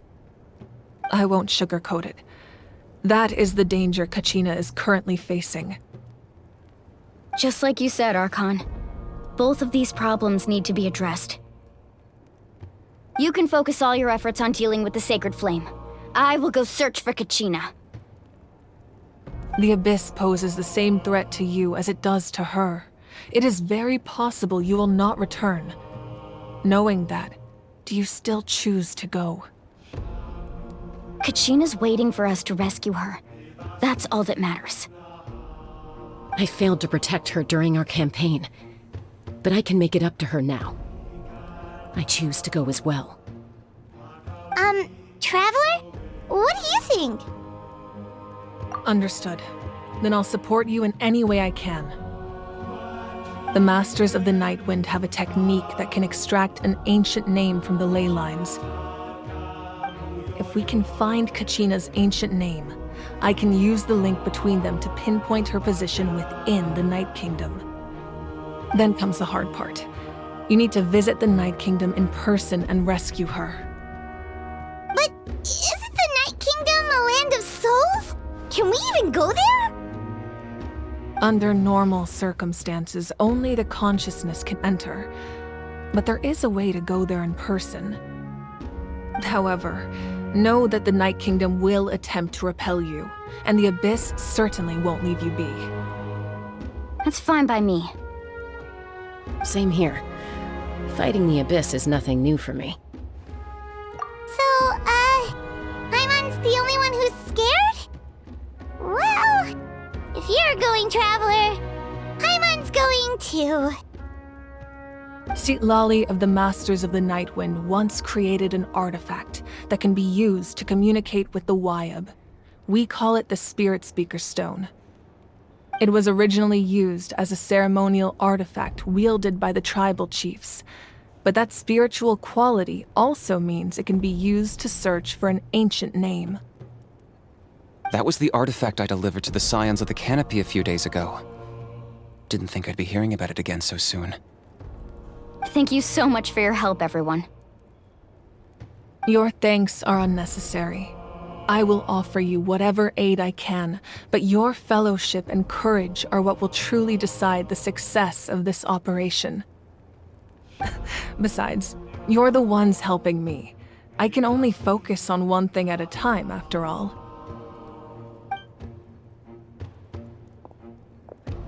Traveler, I certainly didn't expect our first conversation to be so serious. I've heard all about your accomplishments. Ever since you arrived, I've been hoping to meet you and offer you Natlan's highest level of hospitality. Why? Why? Is that not what happened in the other nations you visited? Yeah, things were pretty complicated at the start. And, in the middle. But our reputation's solid nowadays. That's more like it. After all, I've heard you're someone who transcends fate. Perhaps even more than you can imagine. But we can talk about that some other time. Ideally, this would be the perfect night for a drink and some musical ambiance. But there are important things to be done. Oh, I almost forgot. Atea was wounded in the fight against the Abyss. She wanted us to give this to you.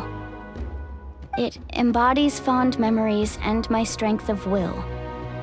That's what she asked us to tell you. She said you'd know what that means. I didn't think this day would come so soon. The flames of her life force. I can feel them flowing within the talisman. If things were different, the two of us could have enjoyed the hot springs together while she gave this to me in person. We're supposed to be hot spring buddies after all. But don't worry. This talisman means a great deal to me. I'll take good care of it, and once this is all over, I'll pay Atea a visit.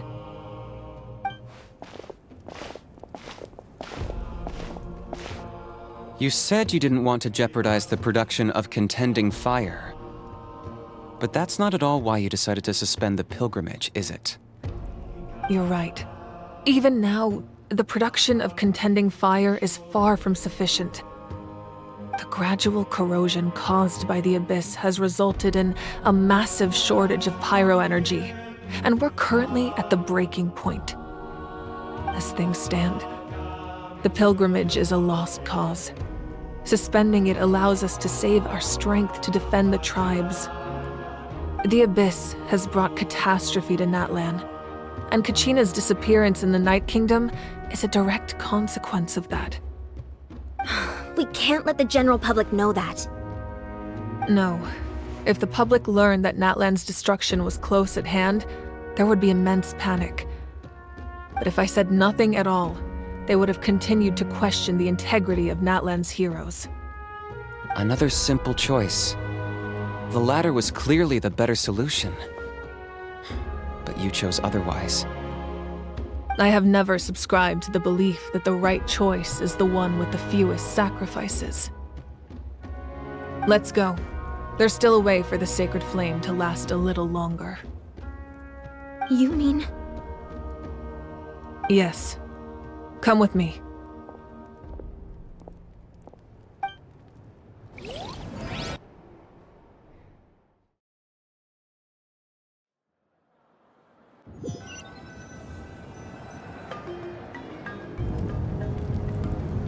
The sacred flame must never go out.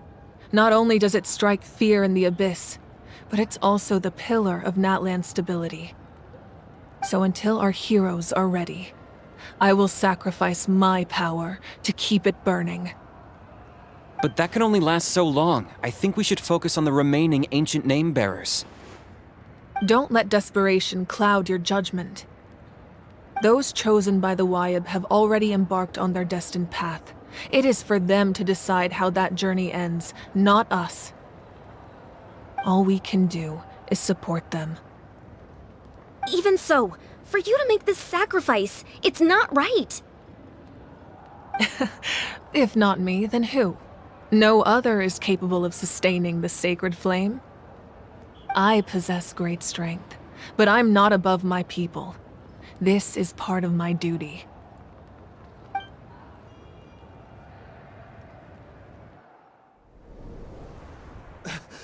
Archon! It's the Fatui!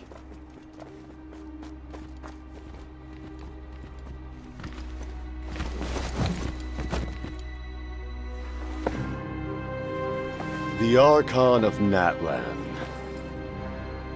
A force to be reckoned with. The secret of the ley lines is no secret to me. Long have they been destined for ruin. And since the oath made 5 centuries ago remains unfulfilled, what use is the Gnosis in your hands? I don't know what you mean. But it sounds like this is about more than the Tsaritsa. In times of crisis, someone must pick up the mantle of salvation. Your plan has reached an impasse, and now it falls to me to create new rules for Natlan. But before the dawn of a new age, the old must be destroyed.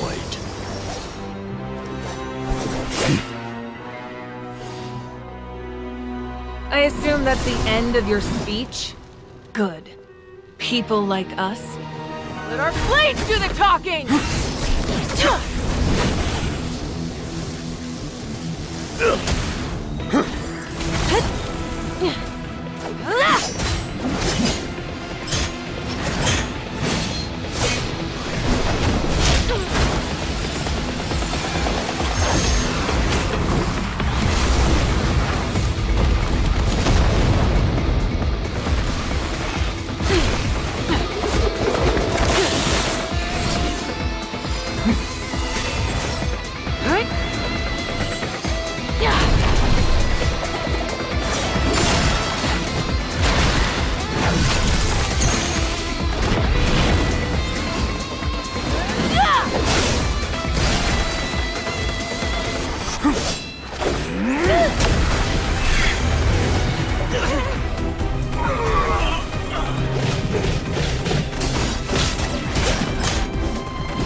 Masters of the Night Wind. Send word. The captain and his followers must be apprehended.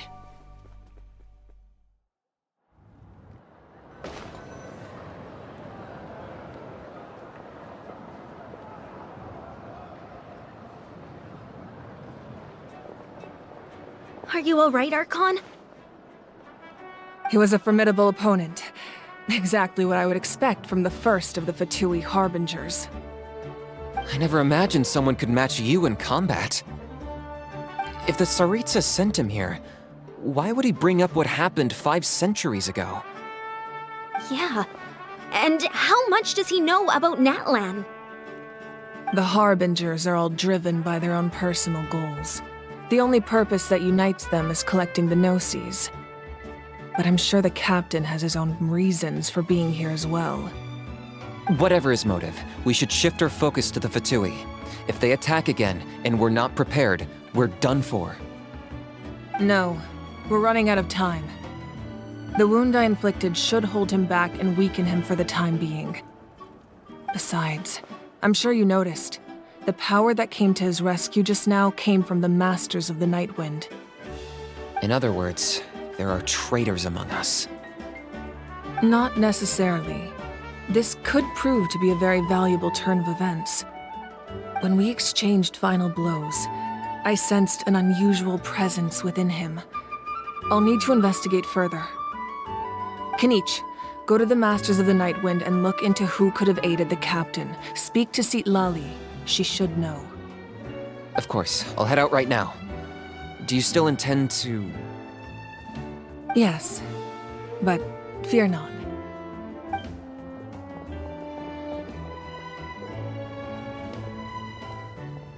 Natlan's strength has never rested solely in its ARCHON.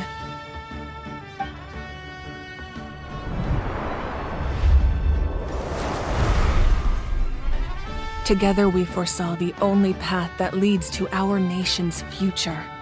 We must trust in that vision now.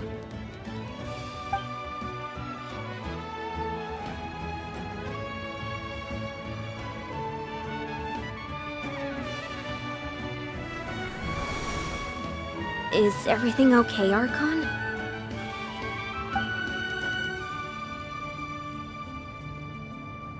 Completely fine. Just lamenting the fact that I never got a picture when I could still turn my hair into flames. Too late now. I just hope the others have a safe journey.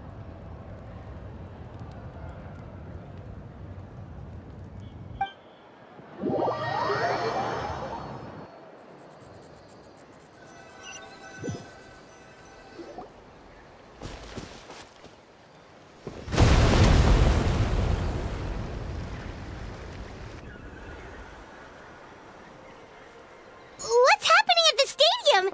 Did something explode? It feels like the Archon unleashed her power. She must be fighting a formidable opponent. Should we go back and check what's going on? Have faith in the Archon. She wouldn't lose in a one-on-one confrontation. Once we find Kachina's ancient name, we'll head right back. Okay, let's just keep climbing. Everyone really hopes nothing goes wrong.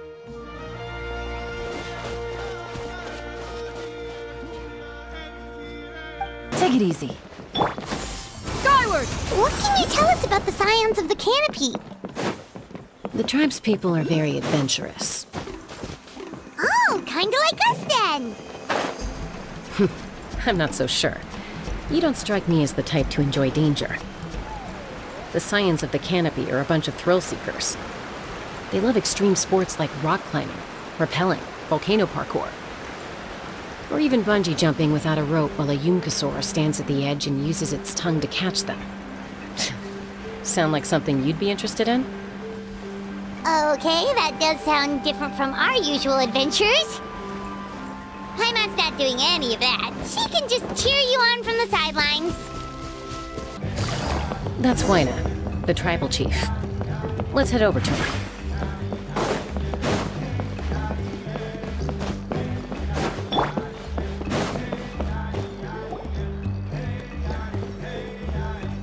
Chaska. Nice to see you again, Wyna. I'm afraid we don't have time for pleasantries, so I'll get right to it. We're here for the Spirit Speaker Stone. Whoa, hold on a second.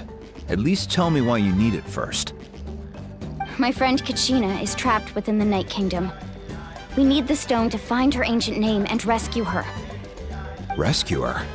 From the Night Kingdom? That's right. I'm sorry, but someone needs to tell you what you don't want to hear. Going there, a mature warrior would never make such a foolish decision. The nature of battle is unpredictable. You never know how it's going to end. Losing a friend is tragic, but when that happens, the best thing you can do is focus on how to prevent further casualties. I appreciate what you're trying to say, Chief Wyna. But if the price of maturity is abandoning a friend in need, I'll choose foolishness any day. If Kachina's still holding on, then so will I. I thought you might say that. Is something wrong, Wyna? This doesn't seem like you. Life isn't complete without taking risks. That's always been your mantra. It's nothing. The Night Kingdom is a dangerous place. Can't blame me for checking if you were up to the task. If you're that determined, far be it from me to stop you. Here's the stone. Keep it safe, okay? It's not like we have a spare. Thank you. Huh. Seems like you two go way back. But aren't you from the Flower Feather Clan, Chaska? Oh, Chaska's a peacekeeper, so she's famous throughout the tribes. She's always the one people call to resolve conflicts, so we slowly got to know each other that way. Her younger sister Quichi's always hanging around our tribe, too. She's helped us out a lot in the past. Oh, you have a younger sister? Yes, I'll introduce you to her sometime. But let's get back to business. Waina, how do we use the stone?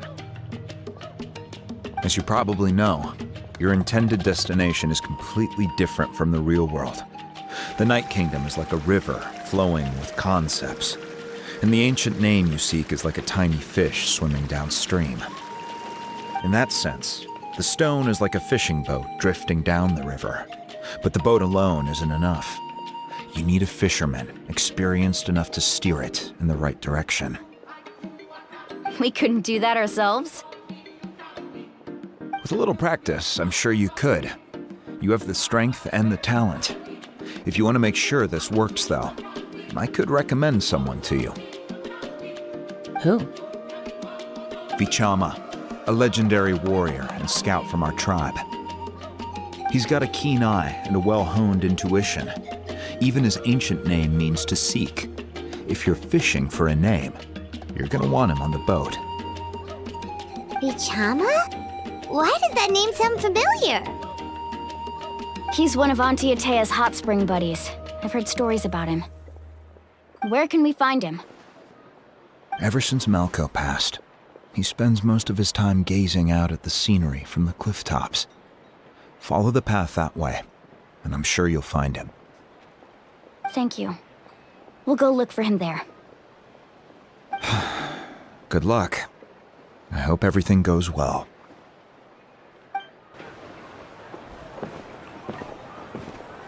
Someone admiring the scenery from the cliff tops. Ah! That must be him! Hello there, are you Vichama? That's me. Did you need something?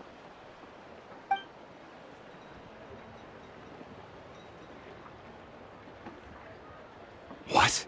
You're saying you can bring someone back from the Night Kingdom? How is that even possible? No, if you really think about it, anything's possible in that kind of place. But that would mean... Are you okay? You don't look so good.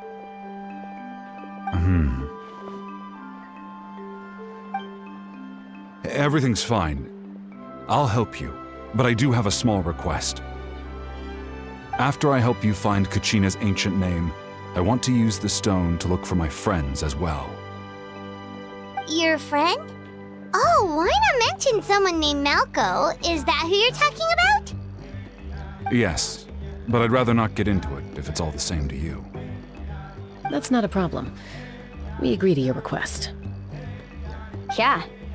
Since you're helping us find Kachina's ancient name, it's only right that we return the favor. Then we're agreed. Can I have a look at the stone?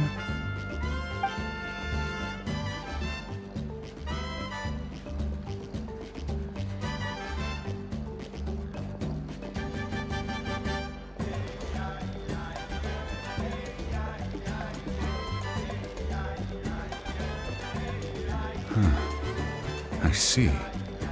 From what I can tell, it functions almost like an abyssal pylon. Both connect the Night Kingdom to the living world. Once the connection is established, the abyss will come surging through the opening like a predator honing in on the scent of blood. So we have to be sure not to use it in a tribal settlement. Wow, you got all that just from looking at it? I just picked up on the basics, really. I still have no idea why it works. You said someone named Sitlali invented this. They must be a genius. I'll go find an open area and start setting things up.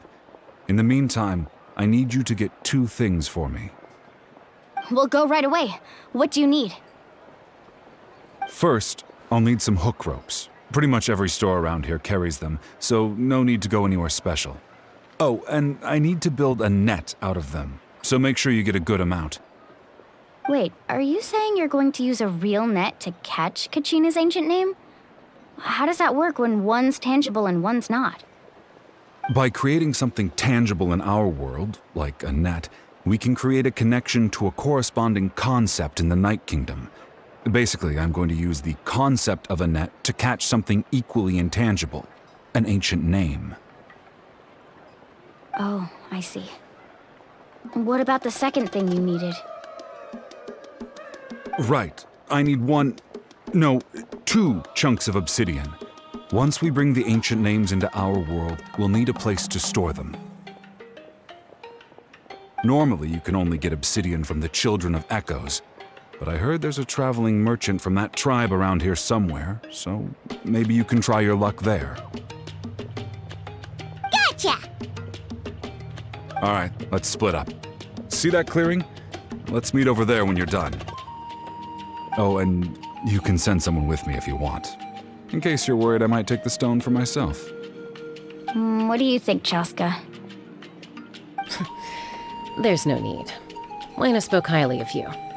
That means you're trustworthy. I appreciate it, even though that doesn't mean much to me anymore. Anyway, it'll take some time to set everything up, so no need to rush. I'll see you in a bit.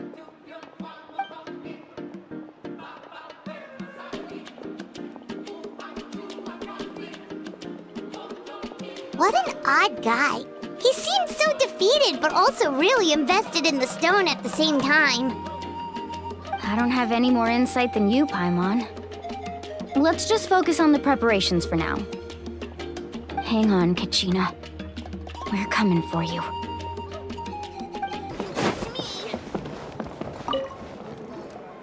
Hello.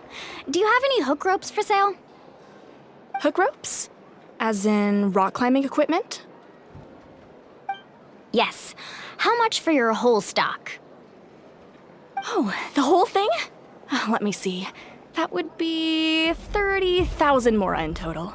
Deal? Deal. Wait, really? What, you want me to drive down the price? We just need these as fast as possible. Thanks. Oh, no problem at all. I'll even pass along some information on the house.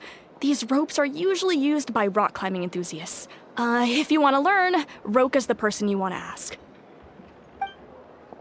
All right, that's everything. Here you go. Now we need the obsidian.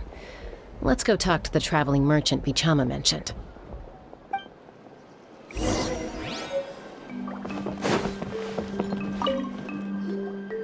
Excuse me, do you sell obsidian? Why, yes. I've got a chunk for sale right over there. Perfect. Is that the only one, though? We actually need two. That might be tough. Tell you what, I'll take a look through these boxes over here and we'll see what we can find. Thank you so much. We'll wait here.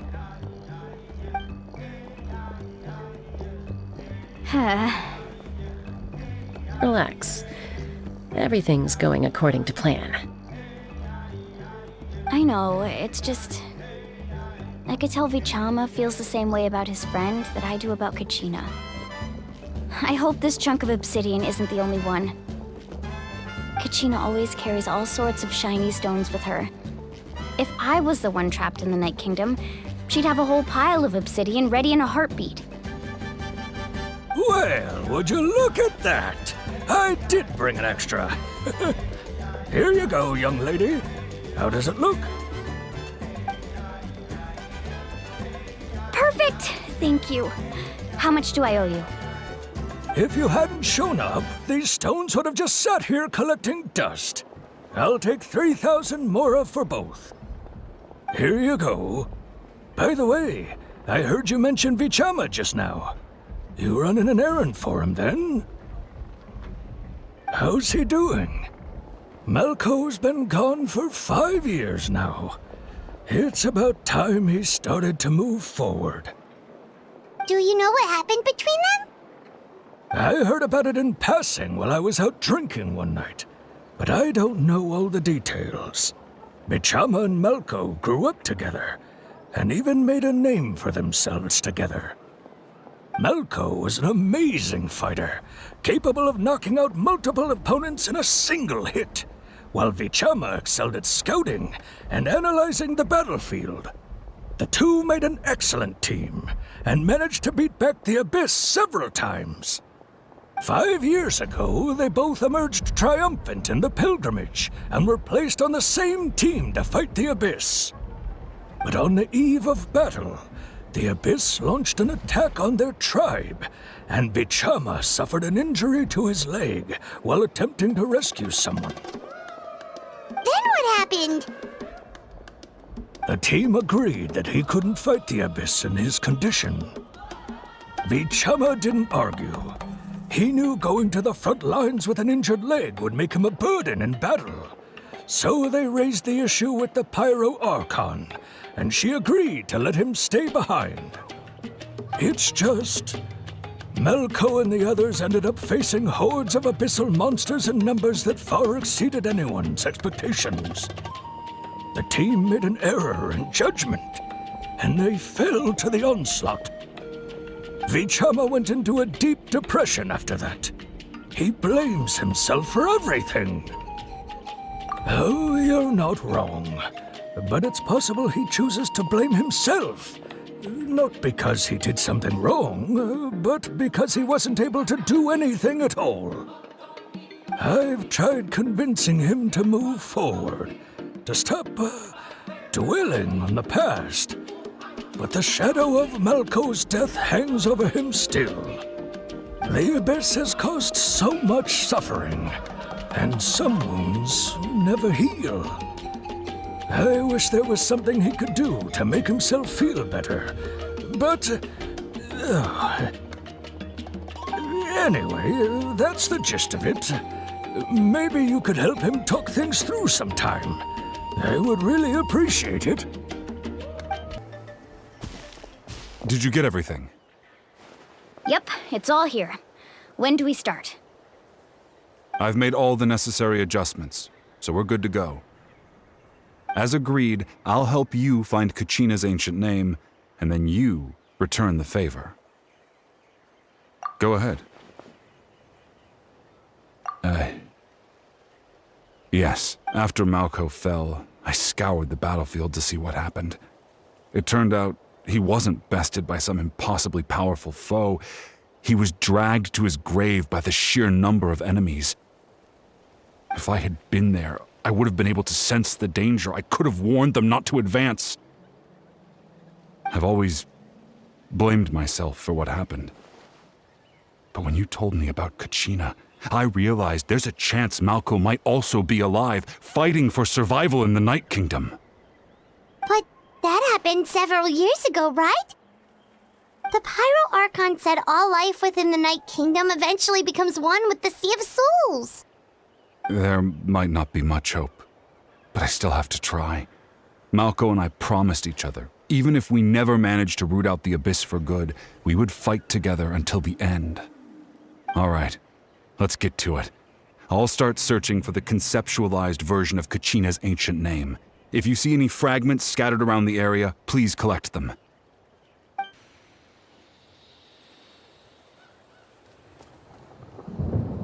Make sure you prepare yourselves for battle. As I said, the stone will link the mortal realm to the Night Kingdom. The Abyss will likely emerge in response. Look at that golden thing. It must be one of those fragments Vichama mentioned. Let's get closer.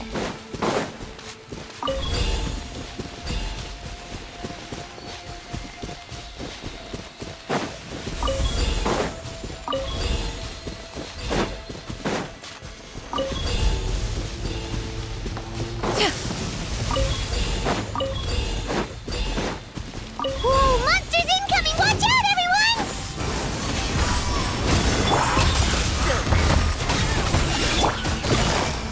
Gotcha! Here comes the catch!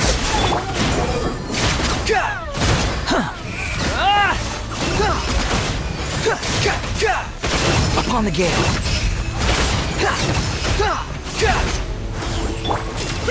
Make way for the Adeptus! How much longer, Vichama? Not long! We're getting close!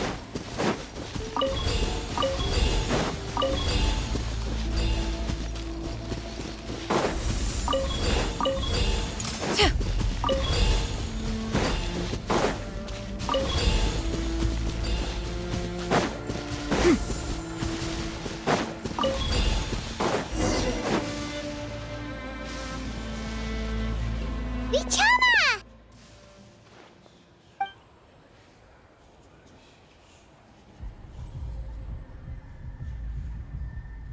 Quick! Take it! I found Kachina's ancient name. Hang in there, Malko. Just a little longer. Something's not right. The power of the Abyss is getting stronger.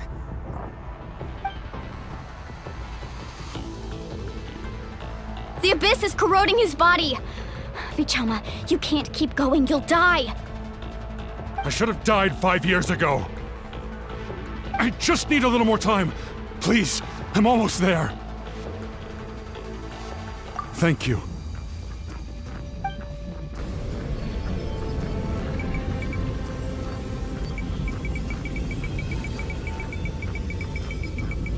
Whoa, watch out!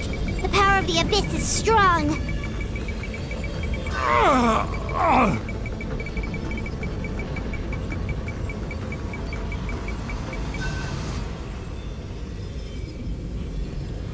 This power. Hanging in there? Malko. No! Why can't I find him? Why? We can't wait any longer. Pull him away from the stone, Mualani. I already tried, but the power of the Abyss has him in a chokehold. It's like he's tied to the stone with an invisible rope. In that case, we have no choice. I'm sorry, Sea Lolly. Get back! Chaska, wait!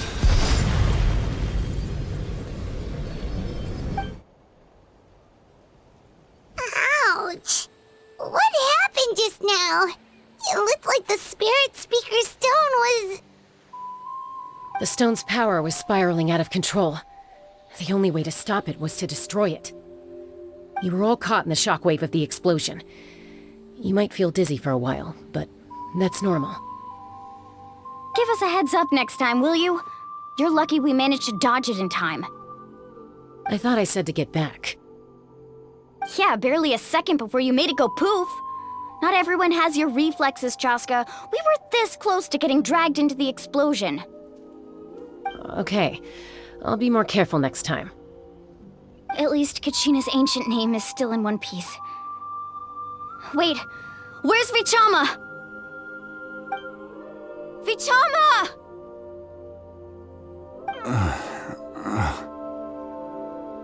Vichama! I couldn't find Malko's ancient name. It must be completely gone by now.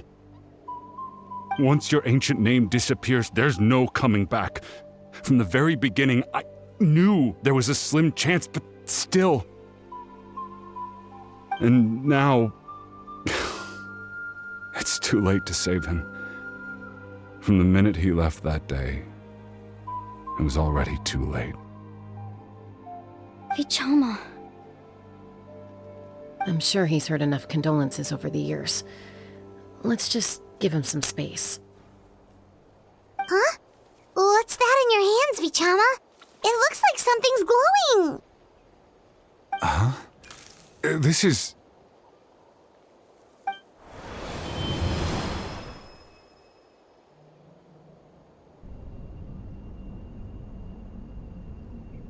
Hey, Malko. Got any strength left? Not enough to swing a sword, but to say a few last words. Sure. Too bad. No one will get to hear them. I never thought I'd actually die on this mission. Not that I'm afraid to die. It's just... hard. Thinking about my mom's face when she hears the news. Guess I have something to be thankful for then. My parents died a long time ago. They won't have to mourn me.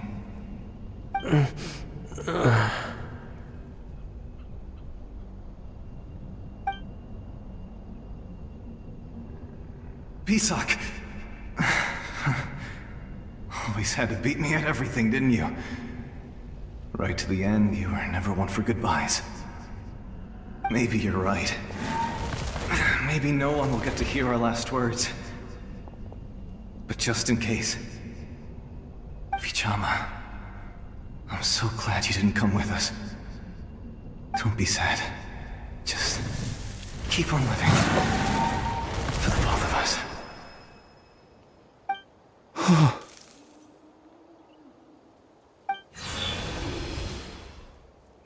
Was that a memory? Seems like we were able to salvage something after all.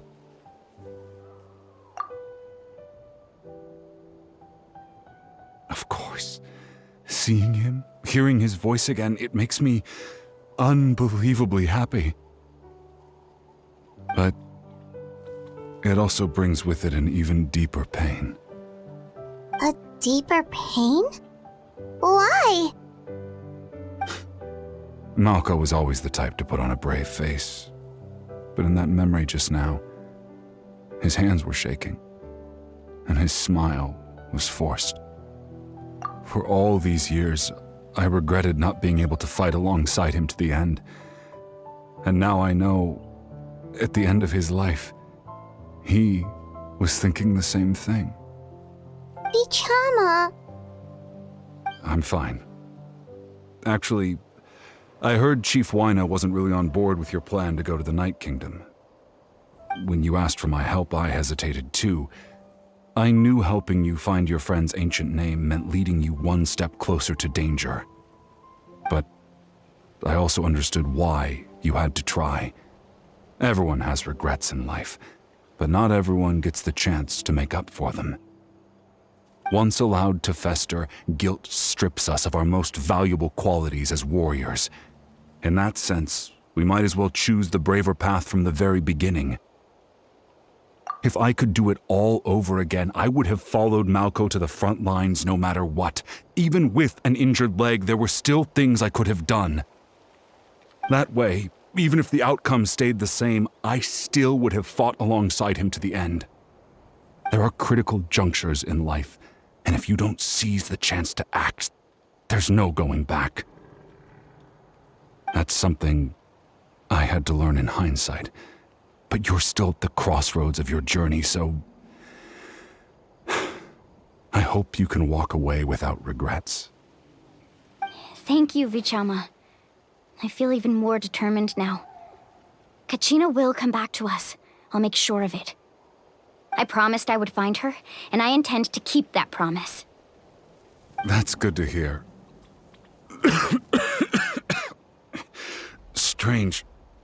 My body, it's... Once abyssal corrosion enters the body, a portion will fuse itself to your internal organs. Even though the Traveler possesses powers of purification, the corrosion can never be fully eradicated.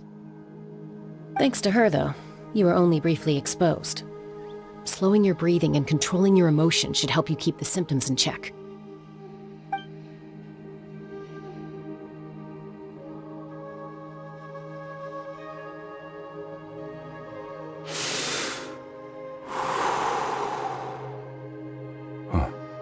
That does make me feel better. You seem very knowledgeable about all this. Just speaking from experience, that's all. Anyway, we've recovered Kachina's ancient name, so we're off to a great start. Let's get Vichama back to his tribe and tell Wyna the good news. And apologize for destroying the Spirit Speaker Stone. We had no choice, though, so he'll probably understand. Right?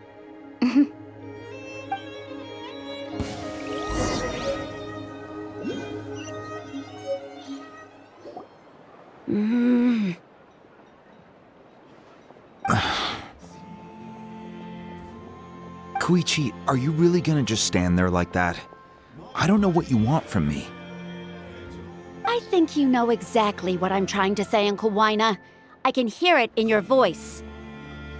Honestly, it's just one thing after another with you two. They're back. Koichi? What are you doing here? Don't play dumb with your own sister. You know exactly why I'm here. My apologies, everyone. I just need to borrow Chaska for a few minutes. You come with me.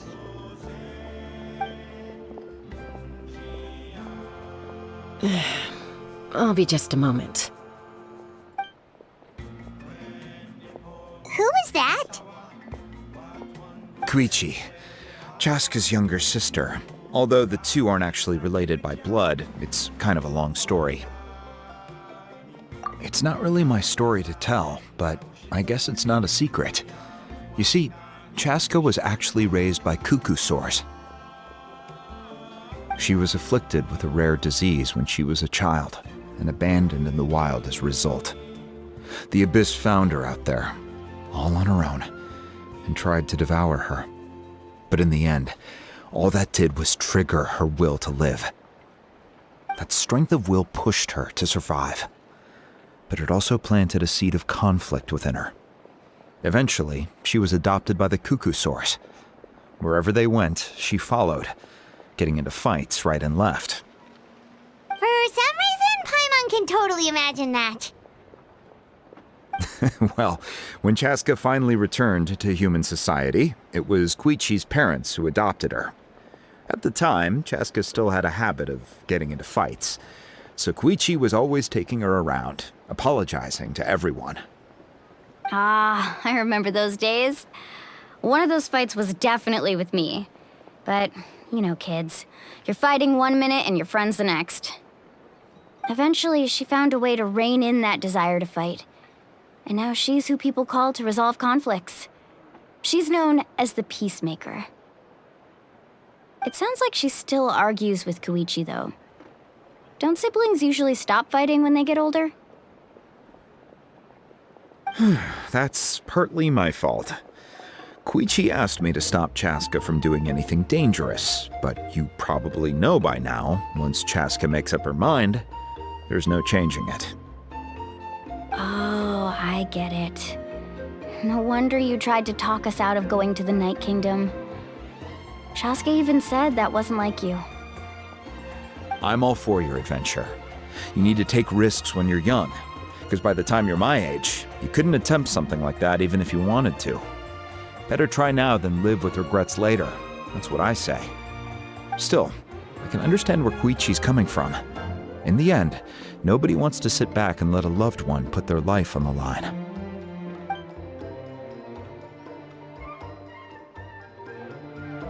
All right, it's just the two of us now. You have 1 minute to explain yourself. I don't have anything to say. You don't have to approve, but you should know I only do what's necessary. That attitude is exactly the problem. It's like you don't care. You try to sneak off to the Night Kingdom behind my back and then play it down as if it's just a trip abroad. Well, technically I am going abroad, right? Again with the excuses! We agreed, didn't we? There are 4 levels of danger. If it's not something urgent, you can only engage in level 2 danger and below. You can only go up to level 3 if a situation is so dire there's absolutely no alternative. But a trip to the Night Kingdom? If that's not a level 4, I don't know what is. And you were just going to sneak into the place without saying anything. What do you mean, sneak into the place? I always planned on walking in there with my head held high. You bought off Uncle Wina, didn't you? He promised me he'd stop you from doing anything dangerous. Oh, it's like he didn't even try. You feel like he went back on his word. What if I told you my mind was made up, and there was nothing he could have done? Not even by force. Oh, I knew it! So he did try to say something, but you didn't listen. This is important. If you were in my shoes, you'd make the same decision. You don't know that? I'm a doctor, and I handle logistics. If you're going to waltz into a dangerous situation where you could lose control at any moment, it's my duty to say something. All right, whatever. Anything else? What do you mean, anything else? Why don't you reflect on what you've done and promise me you'll stay put? Time out. Is this One of our normal arguments or a serious one?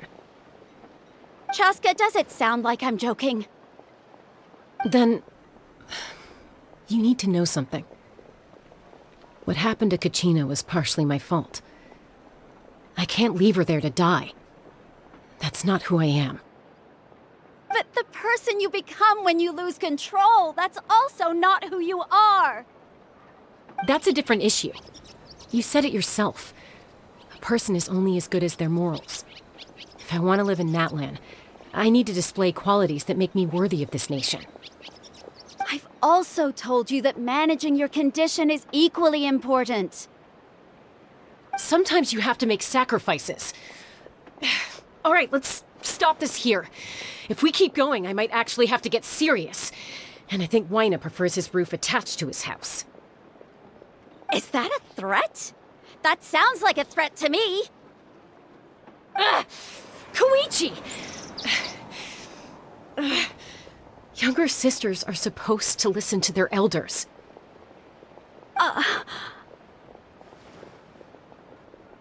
So, you're really going to go, no matter what I say? I'm supposed to be your sister. Then support me. I'll be back. All you have to do is wait. Chaska. So, that's it. Why'd you have to turn out to be so darn annoying?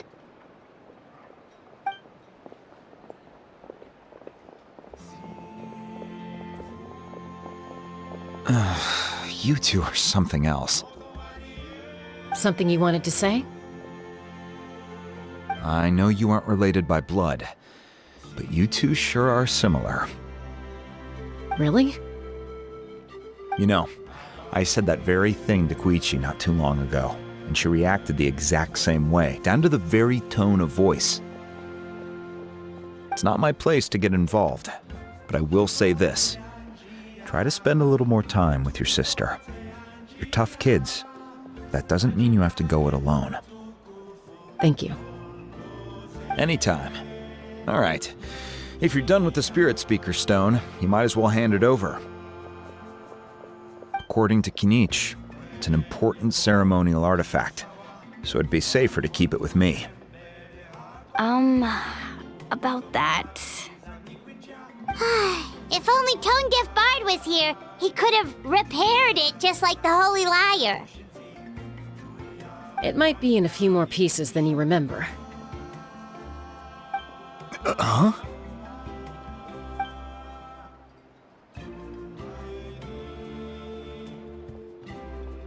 I see. Sounds like it was an urgent situation. If someone's life was on the line, then you had no choice. Still, Citlali's going to be a nightmare to deal with now that you've broken her stuff. I'll explain everything to her later. Stay safe out there in the Night Kingdom, okay? I'll wait here for your safe return.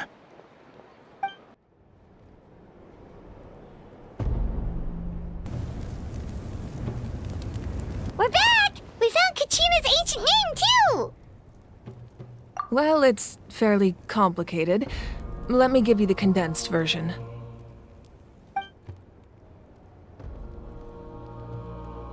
The Fatui again? We can't go anywhere without them causing trouble. But what if the Fatui finds out you've lost your power? Won't they try to take advantage of the situation? That's why it has to be our little secret. No one else can know, or we're asking for trouble.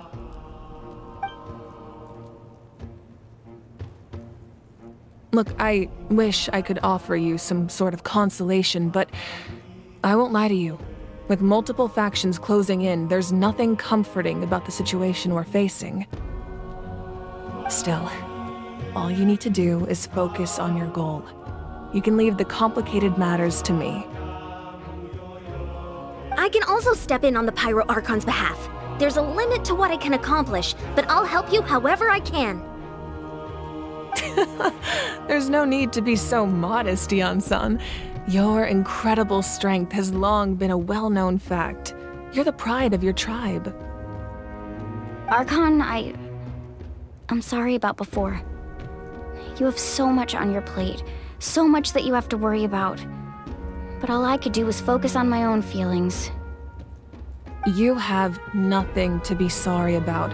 We all get overwhelmed by our emotions, myself included. Your reaction to Kachina's disappearance, I understand that feeling very well. Well, now that we have Kachina's ancient name, let's go track her down. Follow me.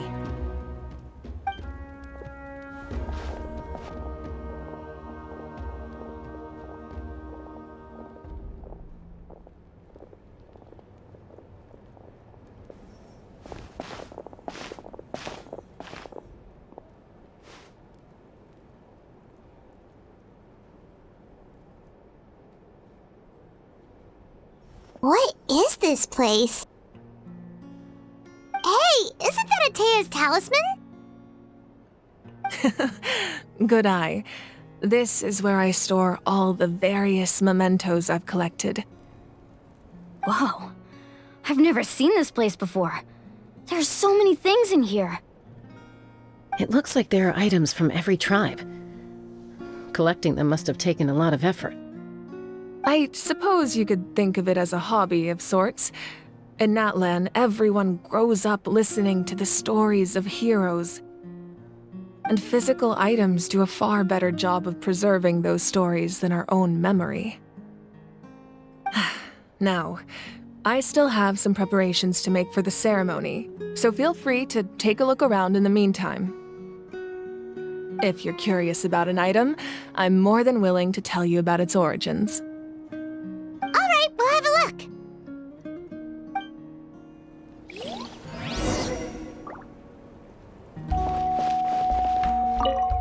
This flower looks like it's thriving.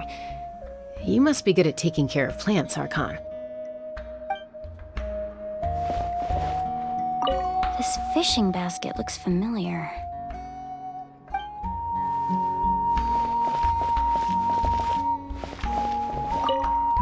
Make sure to handle everything with care.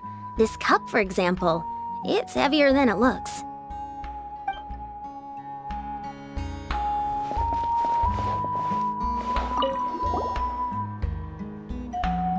There are so many jars and potions around here. Do they have anything to do with alchemy? No, those belong to the Masters of the Nightwind. They're ceremonial tools used to amplify the ability to communicate with the Night Kingdom and the Wyab. Yamaya is an expert in this field, and she taught me a lot. Even though she appears stoic and serious, she actually has a keen sense of humor. The tools you see here are quite traditional. Her students found them outdated, so she passed them on to me. The contents of the jars aren't all that special. Oh, except the big jar in the middle. That's what she really wanted to give me. Ooh, must be something really cool. What's inside? Grape juice. Huh? It's quite tasty, although probably expired by now.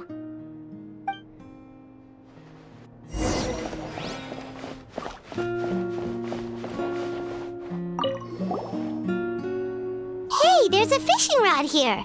It must have belonged to the people of the springs. That's right. It belongs to a legendary fisherman named Matavaru. I have his entire set of fishing equipment, actually. He and I met in a tavern. He told me about a particular kind of giant fish and his meticulous plan to catch it. In his eyes, I saw a hunger and a strong fighting spirit. To him, the sea was the battlefield upon which he staked his honor. So, did he do it? The next time I saw him, he was covered in scars. It turned out the fish he sought had been corroded by the abyss. He managed to kill the fish, but sustained a serious injury in the process, which meant he could never go deep-sea fishing again. Can a fisherman claim victory if he fails to bring back his catch? That's what he asked me in the end. Well, Paimon thinks he won. That was my answer as well. The experience was far more valuable than the prize itself. In the end, he didn't want his tools to go to waste, so he gave them to me. Wait, that means you also know how to fish. Maybe we can go head-to-head sometime.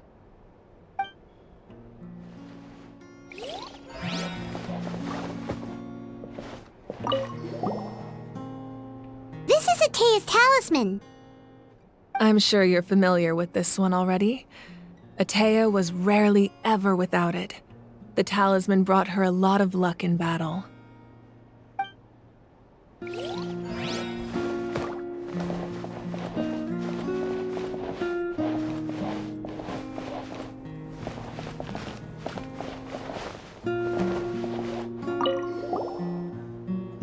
Whoa, that belt is bigger than Paimon's head! The Collective of Plenty are known for their bodybuilding competitions and contests of strength.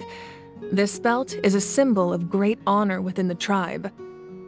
The association with strength might also have been the reason the original belt was extremely heavy. It was difficult for even 2 people to lift. And even if a warrior had the strength to put it on, wearing it for any length of time would still leave them gasping for breath. Sounds like it. So the owner of the original belt, Kitera, commissioned a craftsman to make a copy identical in appearance but far lighter in weight. That is the belt you see before you. He would often wear this version when training in order to protect his waist. Or he made a lighter version so he could wear it all the time and show it off.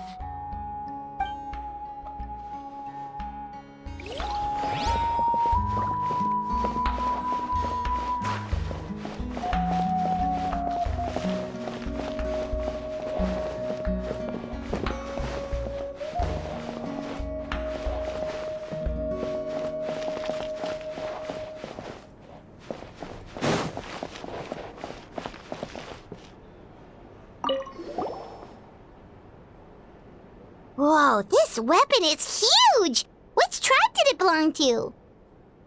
Ah, that weapon belonged to Tenoch, a hero from 500 years ago. Strictly speaking, he didn't belong to any single tribe. That's because even before the disaster with the Abyss broke out, he had already been exiled. Exiled? It was a punishment imposed out of necessity, but he accepted it all the same. He believed it was what he deserved. When the Abyss attacked, the tribes found themselves in urgent need of a powerful figure to lead them into the battle, and there was no one more courageous or resolute than him. He united the 6 tribes and accomplished great feats throughout the war. Ultimately, he perished, and because he had already lost his ancient name, the Ode of Resurrection was unable to bring him back.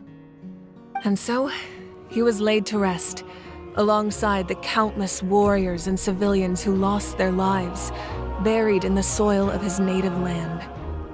Wow, he sounds like a true hero.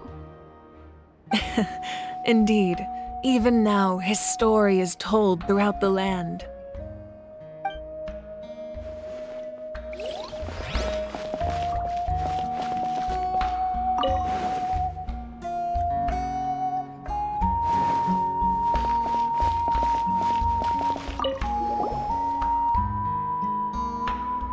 The powder still needs some time to settle, so let's wait a little longer. Well, what do you think of my collection? Do you feel like you have a better understanding of Natlan's culture now? Yeah, if each item represents a different story, seems like Natlan's really been through a lot. Does every item hold a special memory, just like Atea's talisman? That's right. The items in my collection actually serve a similar purpose to the ancient names passed down among the tribes.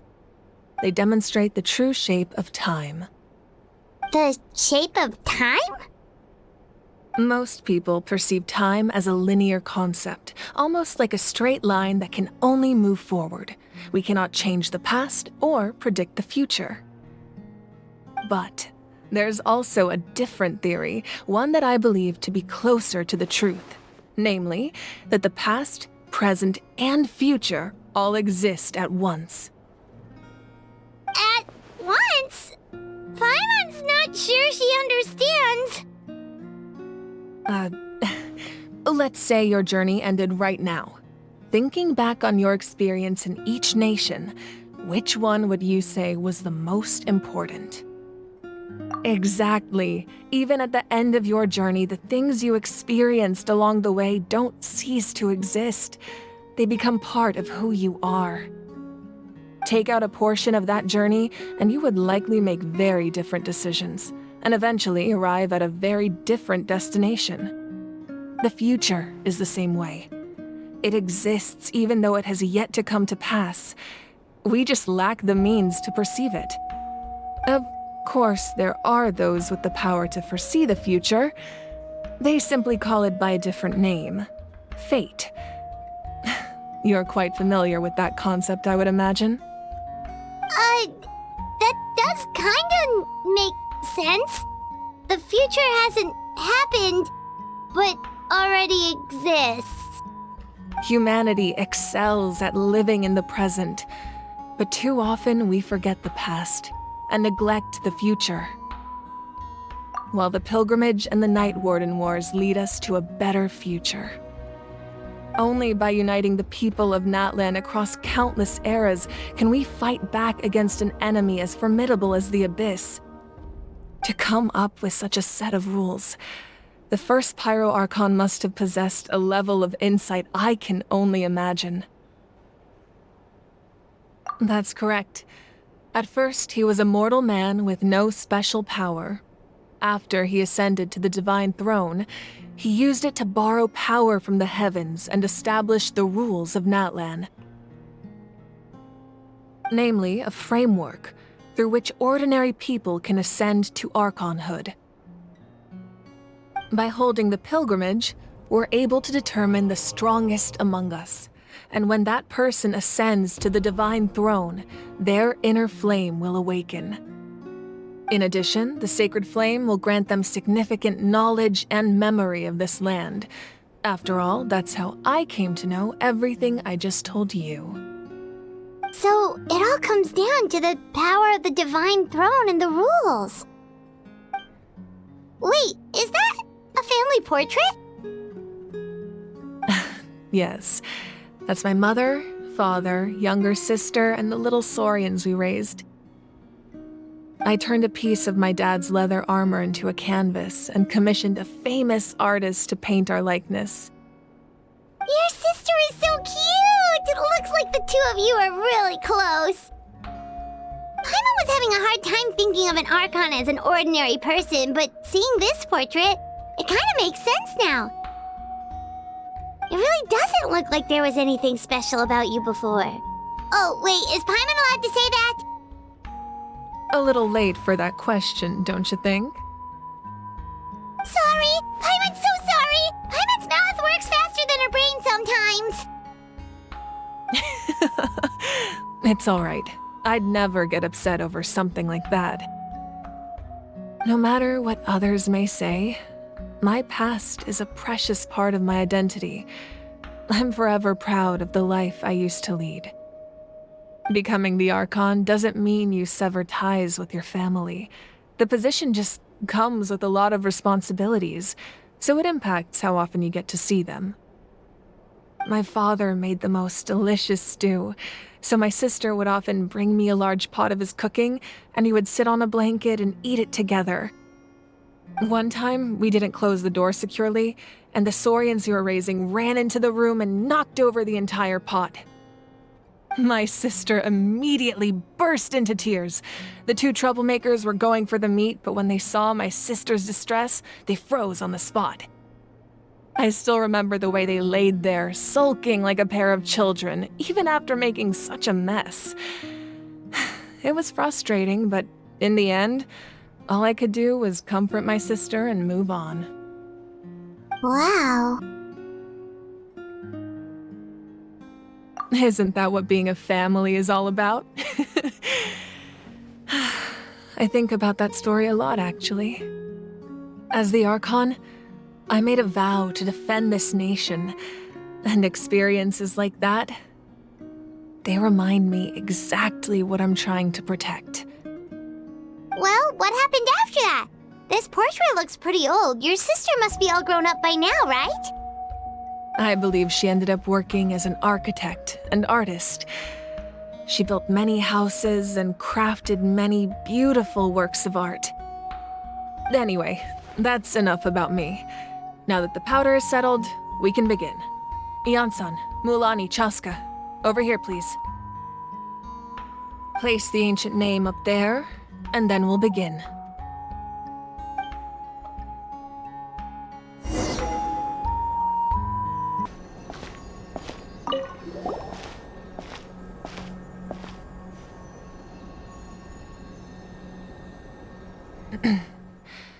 Surely as the echoes of life resound through heaven and earth, so too shall our stories remain eternal. Ancient name, take us to your fated bearer. Allow her to answer our call.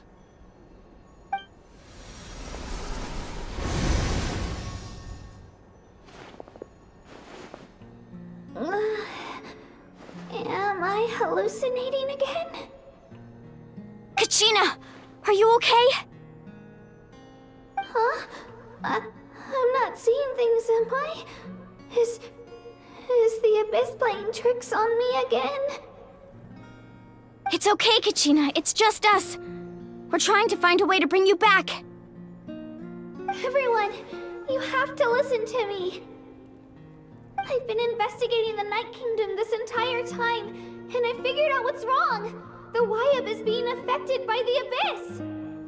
I was waiting for the Wyab to send me back, but then this really strong monster came in and it almost killed me.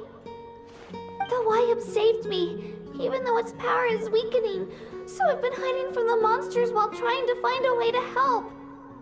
The Night Kingdom has become a huge mess, though. I keep hearing these awful sounds and seeing really horrible things. Don't listen to those sounds, Kachina. The Abyss is trying to strip you of your sanity. All you need to do is stay safe and wait for us. We'll be there shortly. It's okay. I feel so much better now that I've had the chance to talk to you guys. You don't need to worry about me. I've never been strong or special at all, really. So I don't blame anyone for forgetting about me or leaving me behind. Just knowing you care is more than enough. I'll find a way back. You don't have to put yourselves in danger to come rescue me. You're always like this, Kachina. Now's not the time to act tough. We're coming for you, and that's final. I don't know what lies the Abyss has been feeding you, but I'll tell you something right now. Nobody here sees you as a burden.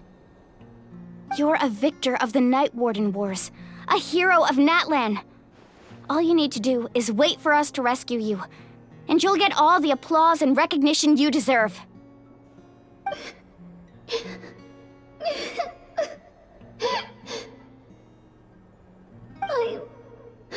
I'm really scared. Everything's so dark and creepy here. And I want to go home.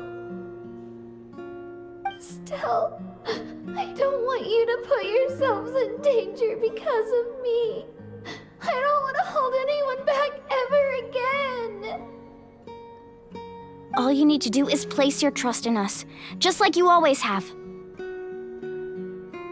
No one fights alone. We're not leaving you behind. Not ever. Yeah, we're so close. We can't call it quits now. Thank you. Be careful. Looks like we've lost contact. Now comes the most dangerous part. You have to traverse the Night Kingdom in your physical form. This entrance to the Night Kingdom was left behind after an abyssal invasion. Even a brief amount of time inside could expose you to corrosion. I know. I'm prepared for that possibility. All right, then I wish you all the best. I'll tell Koichi to be ready just in case. She's very experienced in dealing with abyssal corruption. That face you just made. Don't tell me you two got into another argument. No, Feel bad for creating more work for her. I'll go with them too, Archon. The more people, the stronger the party. Thank you so much for your help, everyone. It really means a lot that you're willing to brave these dangers with me. And there's no time to lose, so let's get going. Now that I've lost my power, I won't be able to provide much practical support. But I can still keep an eye on the situation from here. Eon-san, I know it's unlikely, but if you encounter a situation you can't handle... That won't happen. I hope not.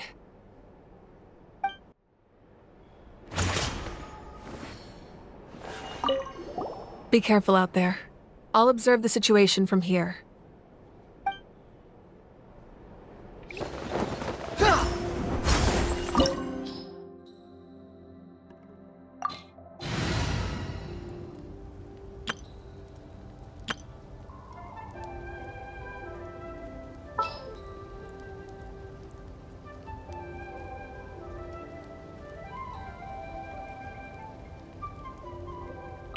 Who's our target this time?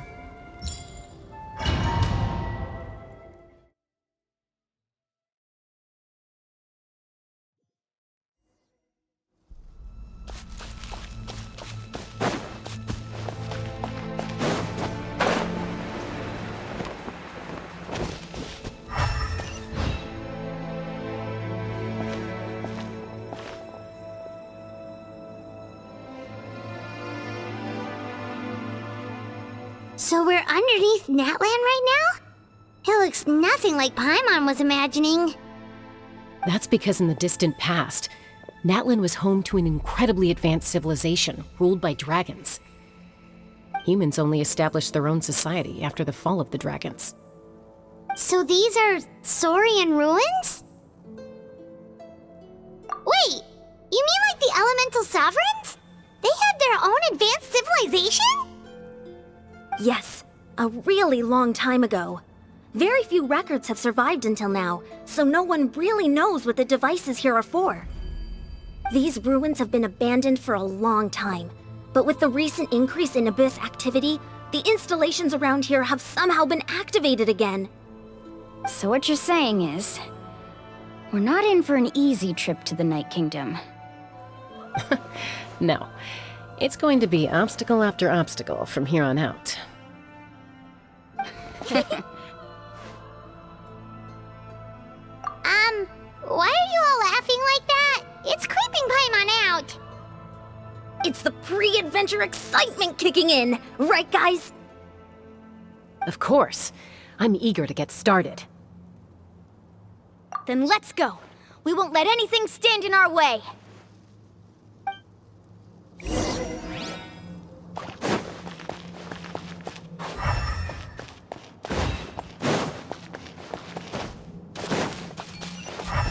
It seems like the road ends here. How should we get across?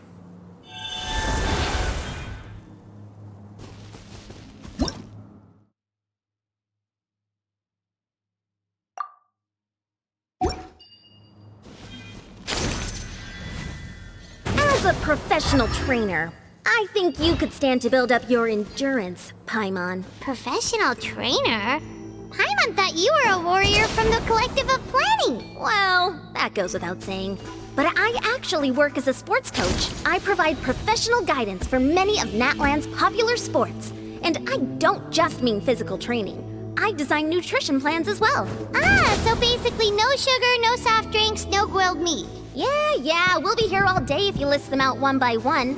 It's much faster to just focus on what's good for you. Such as? Vegetable juice. Want some? You know, Ian-san, Paimon feels like the two of us might not see eye to eye.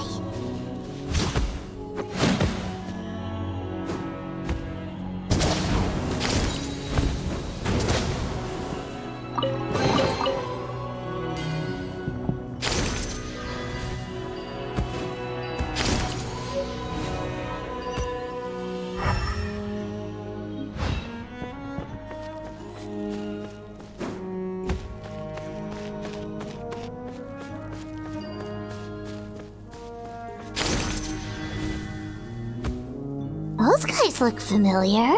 We've fought them before. Let's go. Show no mercy.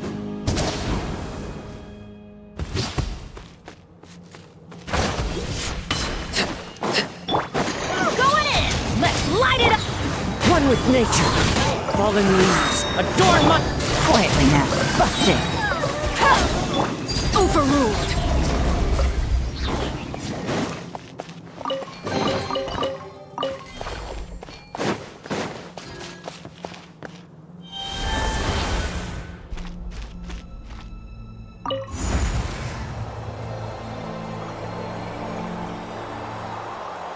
Whoa!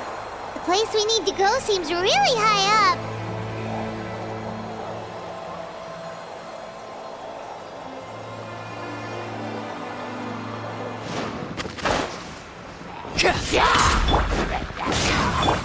The wind knows me.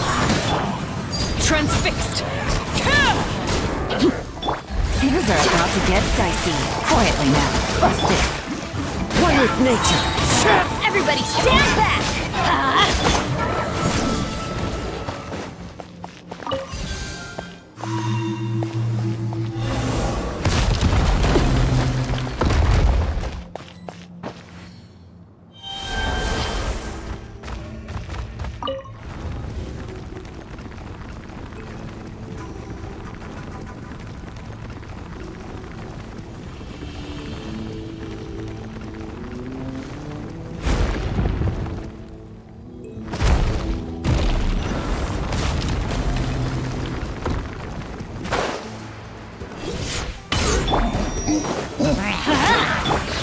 Into the wind.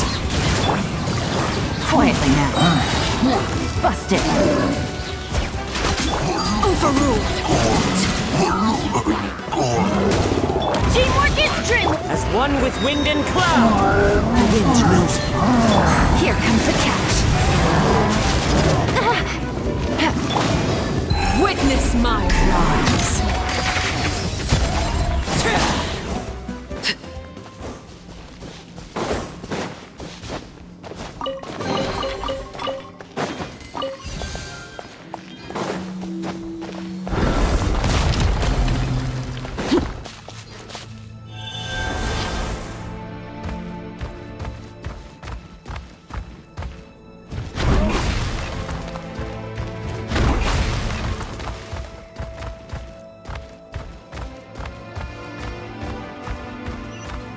This is the final stretch. We just need to climb up, and we'll be there. Nothing to it. Easy for you to say.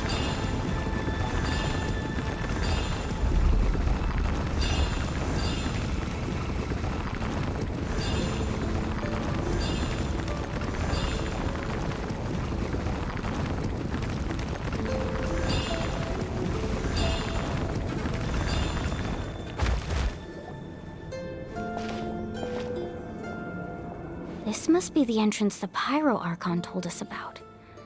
The one ripped open by the abyss. Yes. There's something in the depths of this place that feels familiar, yet also foreign. We actually have to go in there? Okay, Paimon just needs to psych herself up. Don't push her through before she's ready.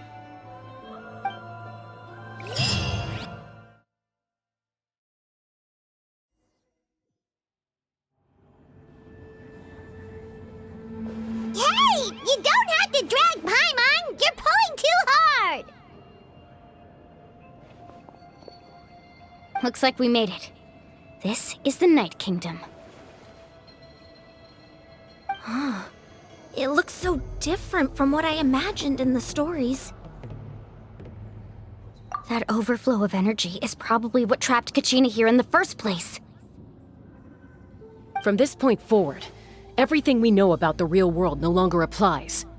Anything can happen here. Paimon's more worried about how we're gonna make it out. We obviously can't go back the way we came. Do you see that patch of light on the ground? It's shining down from that fissure in the sky. Oh yeah, right in front of us.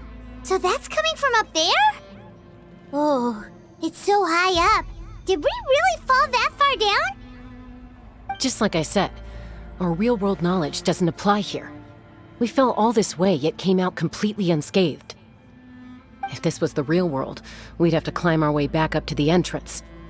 But here, all we have to do is stand underneath the light and offer a prayer. That's it? Right. We still got a job to do. So that means all we need to do is find Kachina and bring her to this location. Exactly. This light is streaming in from the real world. It's a link between the two realms. The terrain looks difficult to navigate, and the visibility's not great either. How are we supposed to find Kachina in these conditions? Yeah, these floating black things don't look super friendly either. Those are all manifestations of abyssal power. Be careful. Ghost! A talking ghost! Calm down, I'm here to help.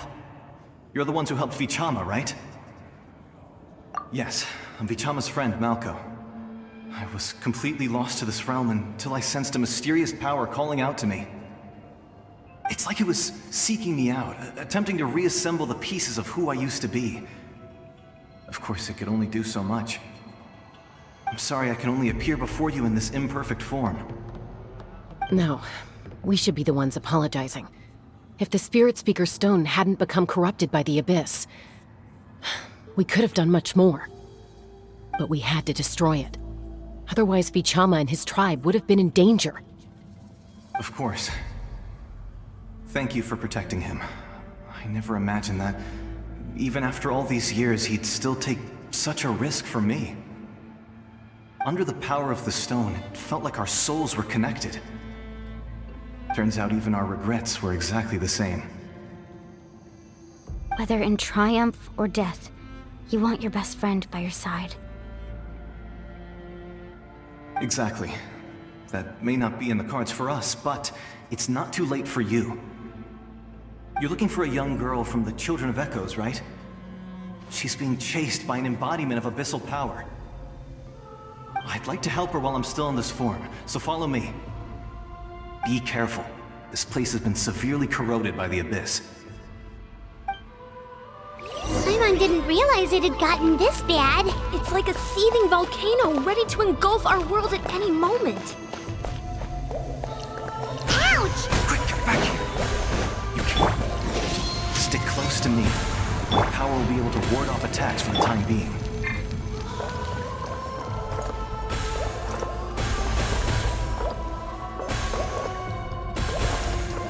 We won't be able to keep this up.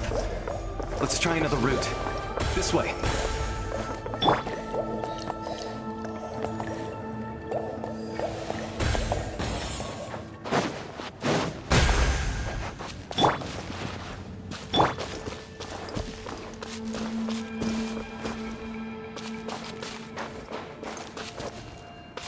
Not good. More monsters. We shouldn't waste our time on them. Laid bare. This is where you fall. Overruled.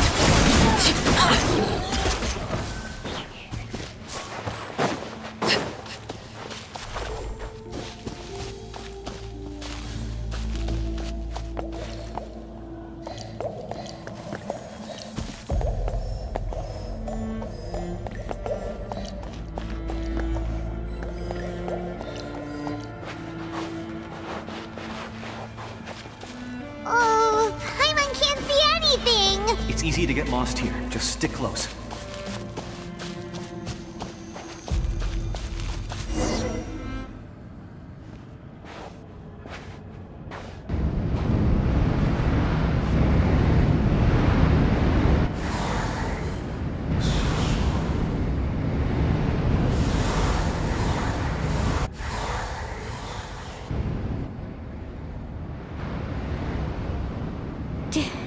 Did you hear that? What? Never mind. It was probably just my imagination. Don't scare Paimon like that! I heard it too. It was a voice from the Abyss. What did it say? Doesn't matter. It certainly doesn't harbor good intentions.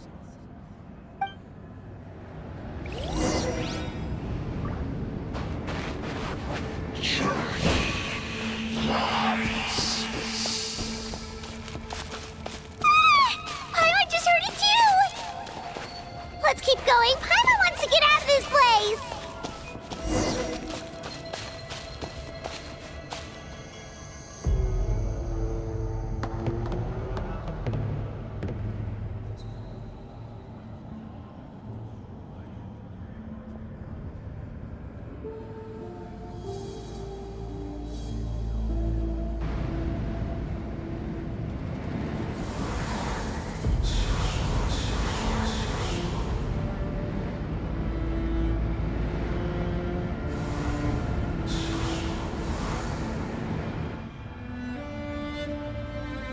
We're here, Kachina! Honey? You made it! Looks like our reunion will have to wait until we take care of these monsters. Good idea. Let's go!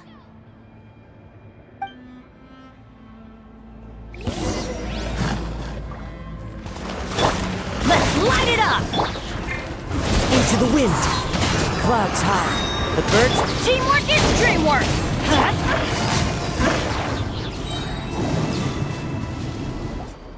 You're here! You're finally here! Thank you so much! That monster can appear from anywhere! It almost caught me a bunch of times. The Wyap's power helped keep me hidden, so I just tried to stay out of sight until you got here. Had a girl. You did so well. And most importantly, you weren't hurt. Should we start heading back then? Actually, I have a request. Will you come visit the Wyap with me? I can't exactly put it into words, but something's wrong with the Ode of Resurrection. And I know it has something to do with the contamination from the Abyss. That was the Pyro Archon's theory as well. Everything we've seen here certainly seems to back it up.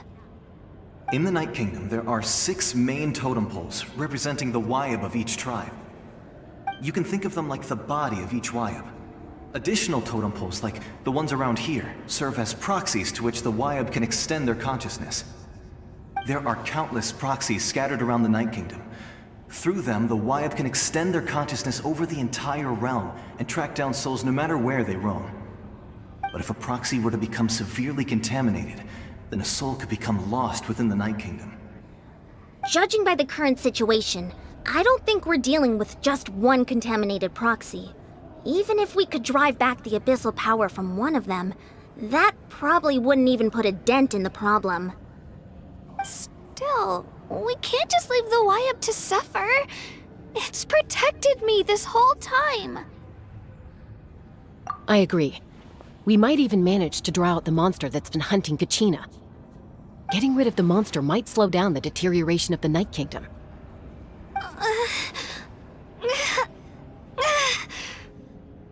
Kachina? What's wrong? Nothing. Just a headache. And that voice again, telling me to abandon the Wyap and leave this place. Maybe we really should leave. Kachina's already been here for too long. No, I'm fine. I don't plan on listening to that nonsense. I can hold on. Just up ahead. I'll lead the way. Besides, I can still fight, so please, help me out a little longer. Listen to me, Kachina. We'll come with you, but that's because we want to help the Wyap, not because we have something to prove. You don't have anything to prove either. It's okay if you reach your limit. We'll be there for you. All right, the sooner we get this done, the better. We've already come all this way, so we might as well try to get to the bottom of this. Let's go. This way. I'll stay here and try to stall the Abyss monster. All by yourself? That's too dangerous. It's all right. I may not be as strong as that monster, but I'm definitely more familiar with the area. Besides, I don't have much time left. If you're anything like my friend, I'm sure you're not particularly fond of goodbyes. So go. Achieve your goal, and return to the world where you belong. Thank you for everything. You're a true hero. Thank you. No one fights alone.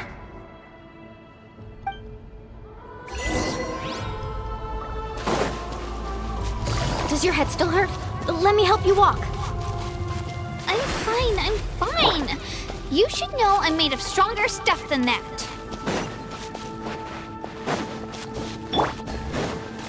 Take it easy.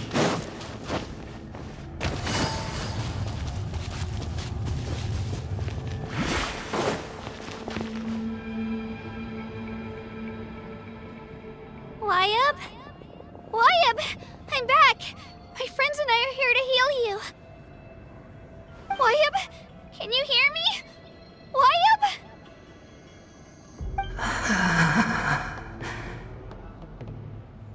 So we were right. The contamination is already too severe. It's preventing the Wyabb from answering our calls. Alright, get ready everyone. Time to purge the abyssal energy from this place. Careful. We've got company. Already?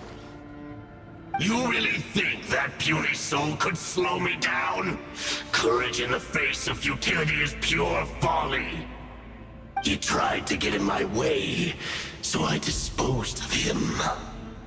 You killed Malco? He would have dispersed with or without me. Rather than worrying about him, I would urge you to focus on yourself. You may have defeated others of my kind in the past, but underestimate me now, and it will be to your peril. No, the power of the Abyss is intoxicating. The destruction it seeks captivates like a masterful work of art. I strive only for the opportunity to see it up close. I thought this naive little girl was an exception, but it turns out humanity is full of lambs willing to offer themselves up to the slaughter. That is the tragedy of your short lives. You understand nothing of all-encompassing power. Ancient names, pride, friendship, all empty ideas invented to give you a false sense of self-worth. They possess no power at all. The Pyro Archon created those grandiose ideals out of pure selfishness. Anything to avoid sharing power. Anything to avoid handing over the primordial gift to ordinary people like you. Don't believe me? Then ask yourself, why is the Pyro Archon strong beyond measure, while you, Kachina, remain so pathetically weak? Kachina! Give me your hand.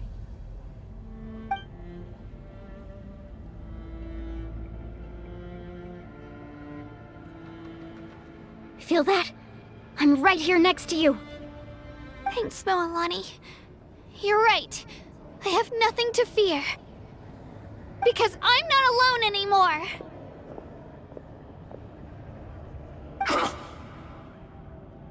You're right. Maybe comforting ideals don't have any power. But you also couldn't be more wrong. You've never had to work for your own strength, so you will never understand the true source of our power. What? The courage we have to stand before you and not back down? It comes from our friendship. The power lies not in the ideal itself, but in our commitment to upholding that ideal, and in our decision to stand together and fight! Well said! Let's go, Kachina. It shouldn't take more than 2 of us to handle an enemy like this. Sorry in advance, but you deserve what's coming to you! There aren't many in Natlan who can beat us when we're together. It's time he got a taste of that kind of power. From the ashes to the flame! At the flame! Drawing down! Hear the inferno!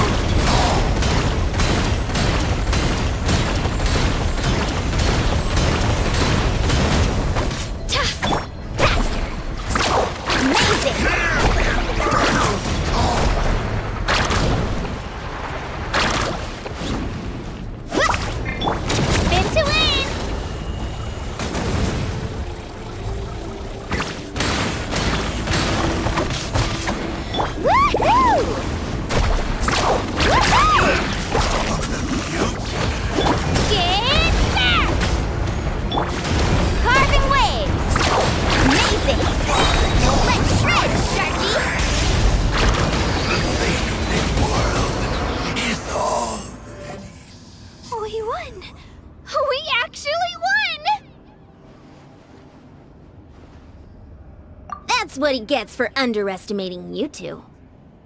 Fantastic work, Kachina! Absolutely fantastic! This makes me so unbelievably happy. I'm happy too, Mualani.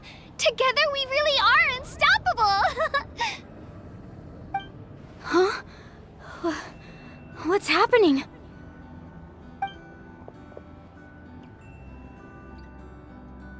My ancient name is glowing?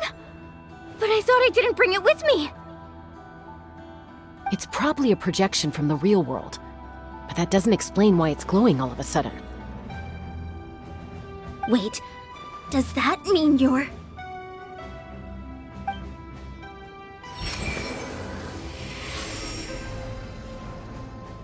That was a bold move, diving headfirst into the fire to save your friend, especially in a place so overrun with abyssal corruption. Still, seeing you pull it off was really something. Everything you said was exactly right. As isolated individuals, we stand no chance against the power of the Abyss. It took years' worth of scars and lots of unnecessary suffering for me to understand that for myself. The Pyro Archon's plan will unite us as one. Everyone has a part to play. Only then will we have the power to defeat the strongest of foes. Who are you? Tupac, a warrior from the people of the Springs. I fought against the Abyss during the invasion 500 years ago. I've heard that name before. You were the giant who saved all of Natlan. Since you were able to awaken my words from your ancient name, that means you have fully embodied the aspirations of the Wayub. Under the name Umoja, you shall unite the tribes and save Natlan from its impending doom. Me? As long as blood still runs through your veins, even the tiniest spark of steel against stone can ignite a flame. Its blaze will become one with our vision for Natlan. Even amid everlasting darkness, our bonds remain eternal.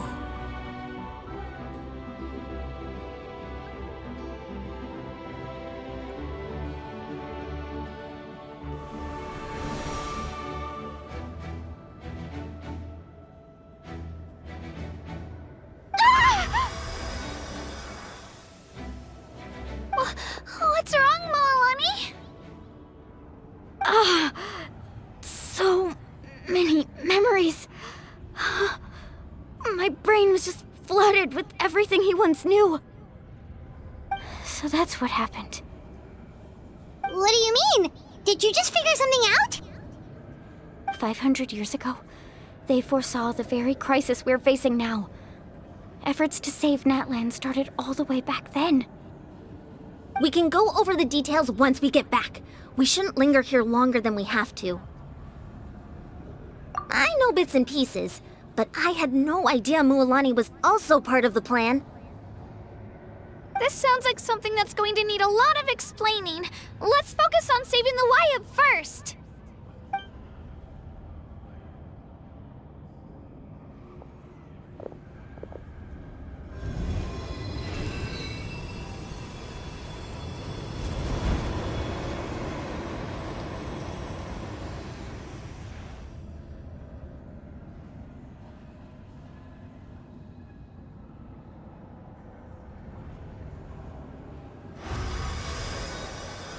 Okay, that should be enough.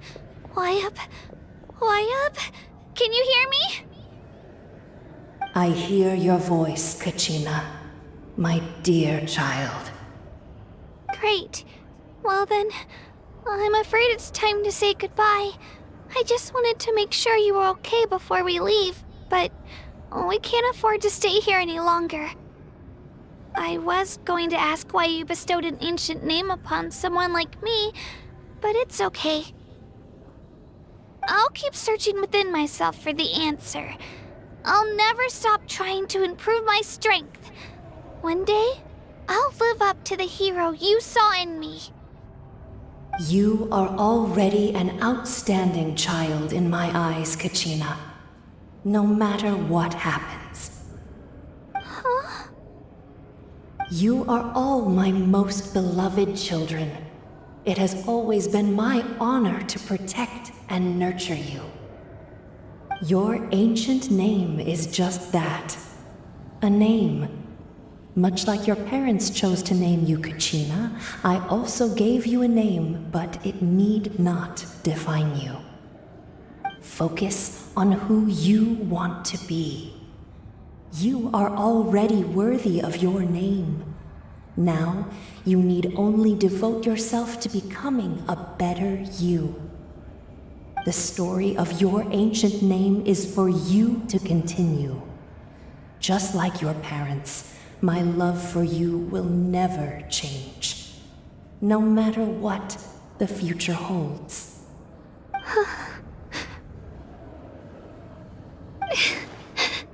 Thank you, Wyatt.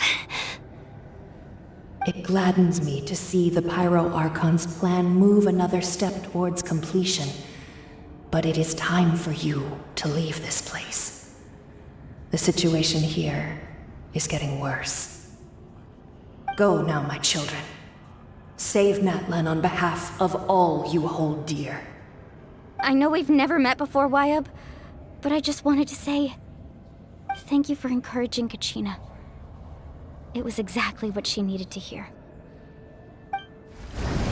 Whoa! What's going on? An earthquake? We're out of time. It's the power of the Abyss. Quick, we need to run!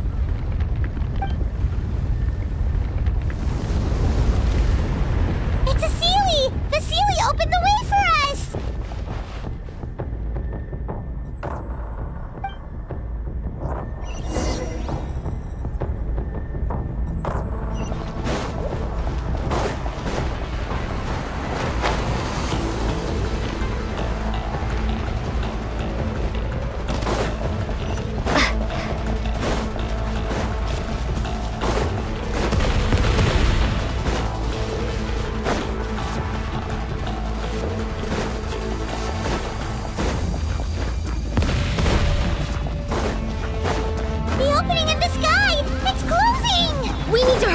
Or we'll be stuck here!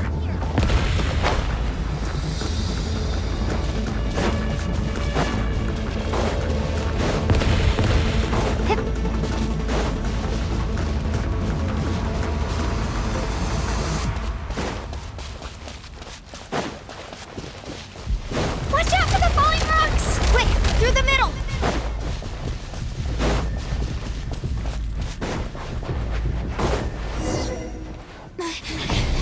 Come on!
done well. Now come home.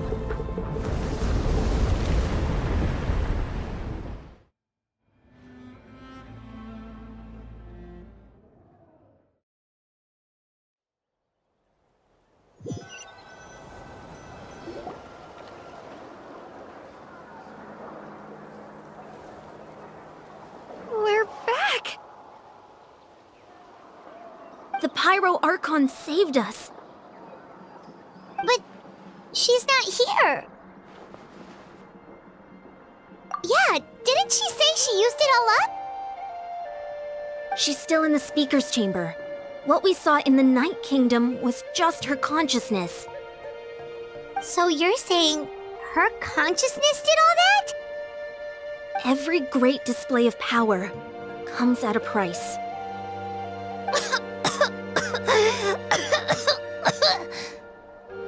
You must feel terrible, Kachina. Just hold on. We'll get you to a doctor soon. Let's get back to the stadium. The Pyro Archon said she'd have a doctor waiting for us. I recommend getting a full checkup, just to make sure no damage gets left behind. Paimon feels okay. What about you, Traveler?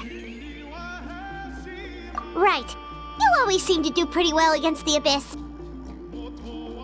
Let's get going. We need to share what we learned in the Night Kingdom as well. Right. The Y-Up mentioned something about the Pyro Archon's plan. What is it exactly? I'll let her explain everything. We're all a part of the plan now. Every move we make from here on out will decide Natlan's ultimate fate. Huh. There's a lot less stuff here than before. It's good to see you all here in one piece. I know you must have a lot of questions, but let Koichi check you over first. It's best not to let any lingering effects of the Abyss go untreated. Thank goodness you made it back. I came here as soon as the Pyro Archon told me about your plan. Take a seat, everybody. I'll examine you one by one.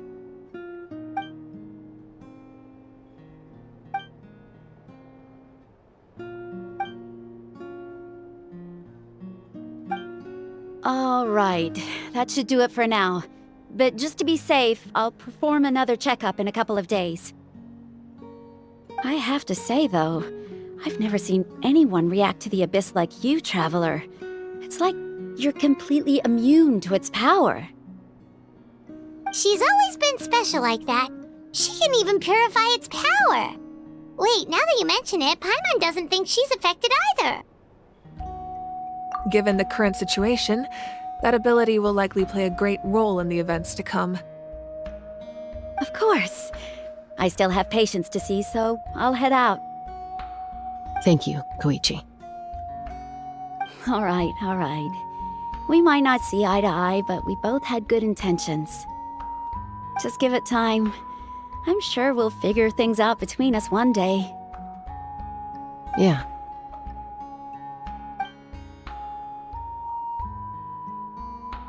All right. There's so much to discuss, I don't even know where to begin. You've seen it for yourselves now. The devastation in the Night Kingdom. I'll get straight to the point. Natlan is on the verge of destruction. It's very possible our nation has less than a year before total devastation. Huh? No. That can't be true, can it? That's right. But I've only ever disclosed that fact to the handful of people working with me to save this nation. Our looming destruction is not a recent development, but the inevitable conclusion of the disaster the Abyss initiated 500 years ago. Mualani told us a little bit about that. 500 years ago, all the nations of Teyvat were invaded by the Abyss. Unlike the other nations, Natlan never had stable and deep-rooted ley lines, so we suffered the worst of the invasion. The battle against the Abyss was exceedingly long and brutal. In the end, victory came at the cost of our civilization and countless lives. Even then, It took centuries of solving the disasters caused by the Abyss to finally achieve the peace we know today. And still, this is but a superficial victory. The forces of the Abyss have merely been driven back underground. Their threat to Natlan remains as real as ever. I'd never have guessed. The problems plaguing the Night Kingdom are all the more complicated because that realm is essentially functioning as Natlan's ley lines. Immediately after the war, our calculations estimated that we would have a maximum of 500 years before the Night Kingdom was completely lost to the Abyss. But at that time, we were a nation of the destitute. Our people no longer believed in victory, nor did they hold hope for the future. Our civilization was dying, our faith crumbling, and the line of power passed down from the Wayab nearly severed. If we didn't bring the nation back together, it would be foolish to even dream of defeating the Abyss in the future. So, the ARCHON had a long and involved discussion with the heroes of each tribe, and finally came up with a 500-year-long plan to save Natlan. So that's what happened. After finding Kachina, I encountered a strange figure who gave me a series of new memories. Since the plan was mentioned in those memories, I guess I've been chosen to play an important role in it. But there's still something I don't understand. Those memories showed me the pyro ARCHON from back then, and it was you. Huh? But that doesn't make any sense! The pyro ARCHON is supposed to be human. It's impossible for a human to live that long. That's right. The hardest thing for humans to overcome has always been time, or rather, the natural limitations of our lifespan. A god can extend a human's life by using a certain amount of divine power, or subjecting them to a curse. But, as we all know, Natlan doesn't have gods like that. We can only rely on our own methods. A human life is like a flame destined to be extinguished. 500 years ago, I placed my life within the sacred flame. Only by dying before my time could I have the chance to wake up again. So, in other words, this is your second life? Yes. We only managed to defeat the Abyss all those years ago because the tribes came together as one. If the Natlan of the future was to have a fighting chance, the pyro ARCHONs that came after the war had to rebuild the decimated tribes. The goal was to reunite the people and restore the strength of each tribe's Wayab. Once a tribe was back to its full strength, the tribe's Wayab would select a hero, indicating the tribe was once again ready for war. The Chosen would then stand by my side in defense of our nation, just like great heroes of old 500 years ago. So that means I'm one of the Chosen? That's right. You bear the ancient name Umoja, the same one held by the hero from your tribe 500 years ago. It means unity.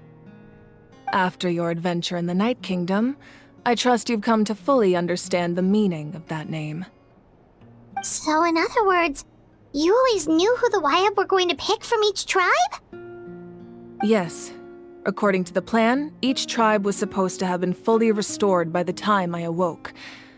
But something went wrong along the way. The 6 heroes successfully inherited the ancient names from 500 years ago, but the intel regarding the plan wasn't passed on to them. Once again, it comes down to the deterioration of the Night Kingdom. Communication between the Sacred Flame and the Wayab has been blocked. Just like how the Ode of Resurrection failed to bring Kachina back. Exactly. It's just another tactic the Abyss is using against us. The Abyss may not possess intelligence, but its methods certainly aren't easy to counter. If we want to unblock that information from being passed on, my presence alone isn't enough. The ancient name-bearer must establish a greater connection to their name. So, I've tried my best to help them from the sidelines. Currently, Shilonen of the Children of Echoes, Kinich of the Scions of the Canopy, and Iansan of the Collective of Plenty have all been acknowledged by their names. During your adventure, you too earned the acknowledgement of your Wayab Mualani. In the process, you gained the memories stored within your name. But we have less than a year! Yes, but we have no choice. We cannot start the plan until all the heroes have been gathered. That's also why I haven't been able to take action despite the urgency of the situation. But if you knew this whole time, why didn't you just tell me about my role in all this? Wouldn't that make everything go a lot faster? Perhaps, but the opposite could also be true. Knowing your destiny too early could mean failing to realize your full potential. Just like your determination to save Kachina, I hope your commitment to this endeavor comes from your own strength of will, rather than a sense of obligation. So I suppose you're not going to tell us who the final two heroes are then? That's right. Their time is yet to come. Putting pressure on them beforehand will only hinder their development. I can only trust in the judgment of the Wayab. I have never believed I could solve this crisis alone. In fact, it was precisely because I chose to trust and rely on others that we managed to get this far. Natlan's salvation lies not in its Archon or any singular individual, but in us all. You're quite perceptive, aren't you? I thought I might get away with avoiding the topic. Huh? Oh, right! All the stuff you stored here before, where did it all go? Even though I sacrificed my power, I still needed a contingency plan to ensure you would make it back from the Night Kingdom. After all, I was the one who allowed you to take that risk, and Mualani has an important role to play in my plan. In addition to their sentimental value, the items I stored here held a much more important purpose: fuel. Fuel? So back then, that's why you... Yes. The stories embodied by those items are certainly important, but there's an even more significant trait they all share. Every item belonged to a hero of Natlan. Over time, they became imbued with a certain amount of contending fire from being carried in battle. On their own, each item's power is limited, but together, their combined effect can prove quite useful in a dire situation. By burning those items, I was able to activate the contending fire stored within them to open the boundary between the two worlds. It was a rather crude approach, so all their power was depleted in an instant, as you can see. But weren't they all precious treasures? What about their stories? That's exactly why I dragged you all here. No matter what, I never wanted the Pyro Archon to have to use that power. Oh, I'm so sorry. You have nothing to be sorry for. You all deserve my thanks, actually. If you hadn't saved the totem pole, that area of the Night Kingdom would have been forever lost to the abyss. And then, it would only be a matter of time before the Children of Echoes was met with disaster. Besides, when those heroes entrusted their belongings to me, or the Pyro Archon of their time, it was out of a desire to contribute to Natlan's survival. If they knew those items helped save the present-day heroes of Natlan, they would not mourn their loss. Even when you put it that way, I still feel bad. There's no need. Remember what I told you about time? The people and the events of the past are never truly lost to us. We simply carry them with us in a different form. In that sense, we didn't lose anything at all. If you still have regrets, let them fuel your resolve in the battles to come. Your deeds will become new legends and nurture new forms of power just like the items once stored here. Well, we'd still like to return the favor. Well, if that's the case, just treat me to a drink sometime. Now that Kachina has returned, we can finally hold the victory feast and celebrate your team's triumph in the Night Warden Wars. And we could all use the rest, that's for sure. Plus, you'll be able to silence everyone who doubted you once and for all, Kachina. Still, now that I know the danger we're facing, having a victory feast doesn't feel right. Try not to let it get to you. It's important to stay calm. Worrying about it will only affect your judgment. All right. You should head out. I'll join you in a bit.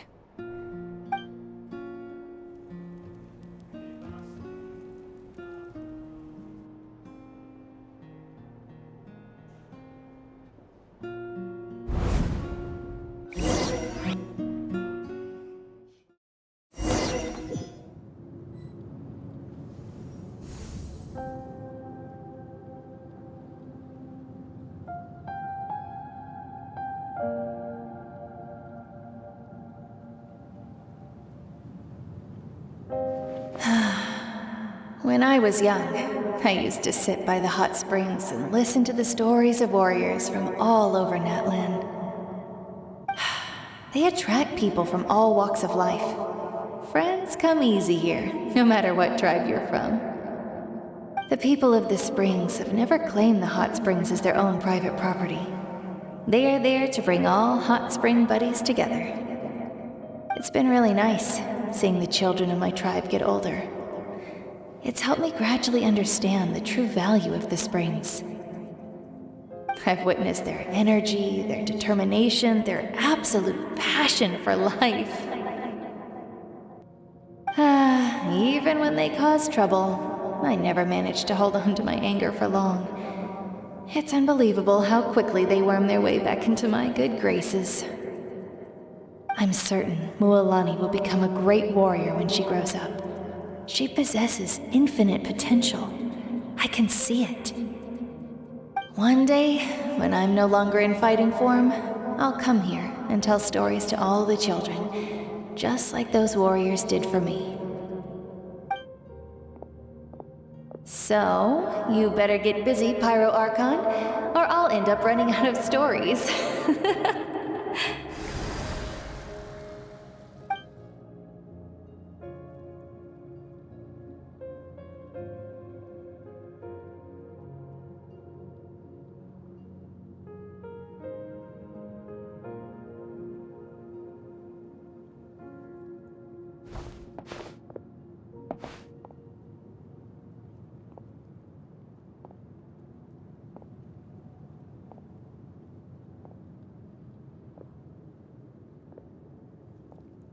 Our nation is engulfed in darkness. Our tribes stand divided, and yet you promise victory in the distant future.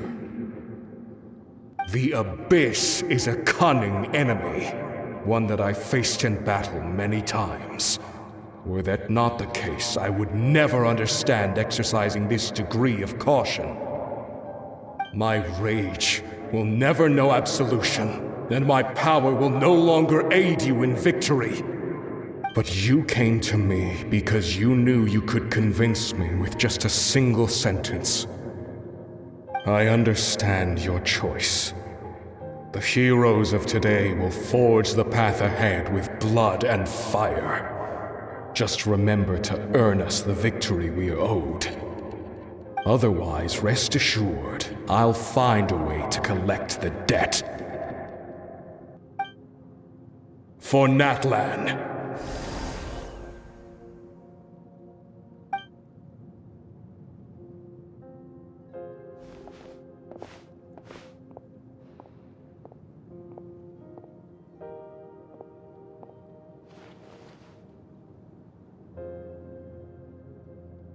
So, you're gonna head 500 years in the future to serve as the Pyro Archon again?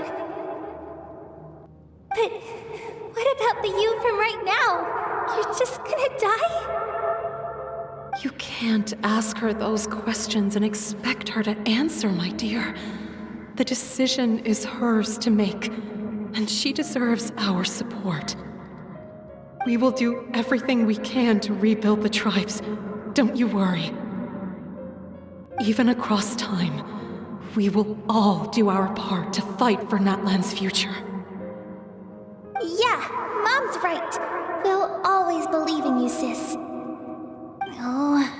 Seriously though, Dad should be here. Where is he? I imagine he didn't know what to say, so he chose not to come at all. Don't take it to heart, my dear. That's just who he is. Just remember, no matter what happens in the future, we will always love you.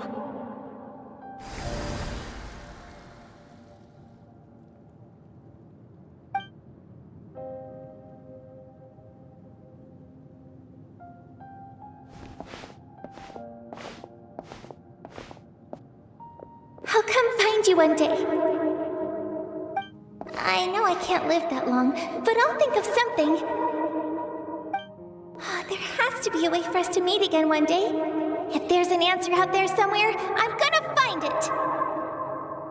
So, don't forget about me.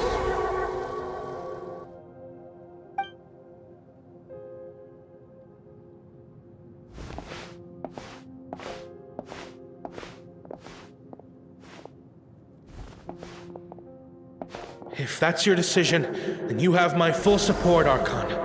May our children live to see such a lovely son. For Natlan! No one fights alone.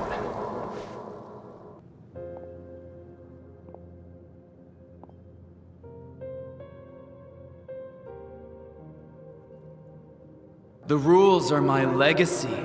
They shall grant us the strength to overcome the next tragedy.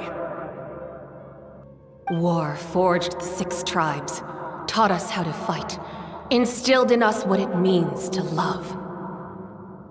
Who will be the one to bring this to an end?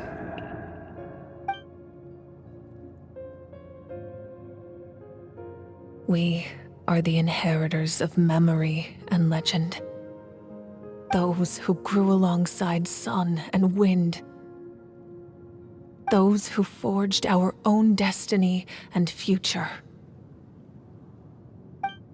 That is Natlan's fire, the lifeblood of our nation.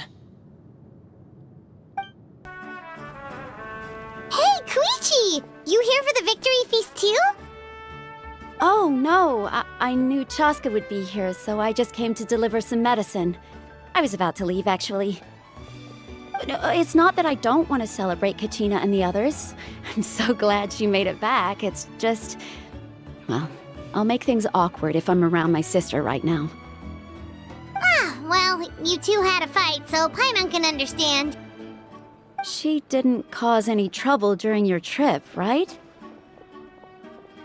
Yeah, she was super helpful. She gave us a lot of useful information about the Abyss. That's good. That's all I needed to know. Is there a reason you asked? You were pretty outspoken when we first met, but now it's like you're holding something back. Maybe it seemed unreasonable, picking that fight with her before you left, but I did it for a reason. Her impulse to fight is extremely strong. Her mental strength helps her rein it in, but she still loses control sometimes. I had no idea what you might face in the Night Kingdom, so I didn't want to take any chances. So what you're saying is... Okay, so maybe it sounds a little stupid, but it works pretty well. It helps her keep her cool for a little while, at least. Anyway, I'm just glad you were able to make it back safe and sound. That's all I wanted. What? Do you really have to go that far? Can't you just talk it out? No way. Chaska never opens up about her own pain, especially to her family. She can't learn about this, or it'll be even harder to help her. I appreciate the understanding, and don't worry. I'll find a way to help her ease this burden. Anyway, I need to get going. Enjoy the celebration. Oh, and if you ever need a doctor, you know who to find. Huh. Who would have thought there was a deeper reason behind their arguing? In the end, it's all the Abyss's fault. Paimon's had enough of them.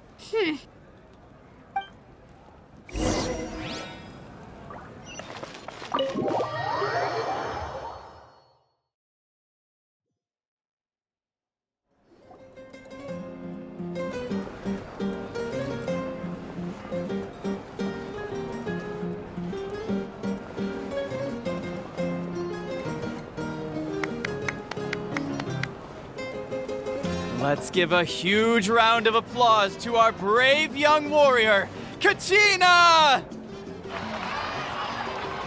Woohoo! Well done, Kachina. Thank you, everyone. I'm so glad I finally made it. I always knew you could do it. With so much potential at your age, you have a great future ahead of you. You're one to talk. Don't think I didn't know you were the first person to abandon your team. I'll be dealing with you when we get back. I had no choice. My friend invited me. I couldn't just say no. Oh, really? So you weren't just trying to get ahead in the first round? I wasn't, I swear. I just happened to find that bearer injured in the wild, so I stopped to bandage his wounds. When he insisted on repaying the favor, what was I supposed to do? I'm just one person. I figured Kachina would have no trouble replacing me. But the fact of the matter is that after your departure, everyone else started thinking about swapping teams too. I'm really sorry, Kachina. It was wrong of us to abandon you like that. It's amazing that you still made it all the way through to the Night Warden Wars. That's the highest honor. So, what about you guys? Did you make it far? Our team captain drank too much the night before the competition and turned up late to the stadium on the day. We got disqualified. Serves you all right. No sympathy from me. All right. There's no need to be like that, Uncle Pakal. Dear friends, I'd like to say a few words. Firstly, I'm grateful to my friends and our great ARCHON for helping to bring me back. This traveler and her companion Paimon are some of the strongest people I've ever met. If they were allowed to participate in the pilgrimage, I have no doubt that they'd win the whole thing. They've agreed to let me learn from them. With their help, I believe I can become even stronger still. And let's not forget my good friends, Moalani, Chaska, Kanich, and Dayan-san. They all helped the Traveler and Paimon figure out a way to bring me back from the Night Kingdom. They too deserve to be called our heroes, so please give another round of applause for them. Thank you so much. Well said!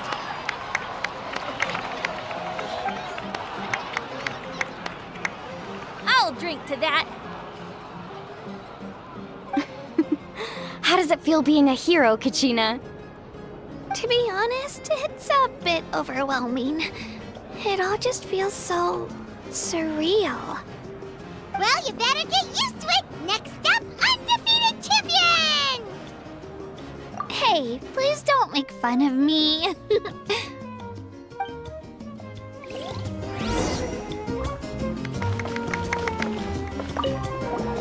I've been through so much all at once. Everything still kind of feels like a dream. Are you still feeling unwell? Nope, all better now. I told you I bounced back pretty quick, so don't worry about me. I bet you guys must be tired, though. Make sure you get some good rest tonight. You gotta recharge so you'll be in the mood to have fun.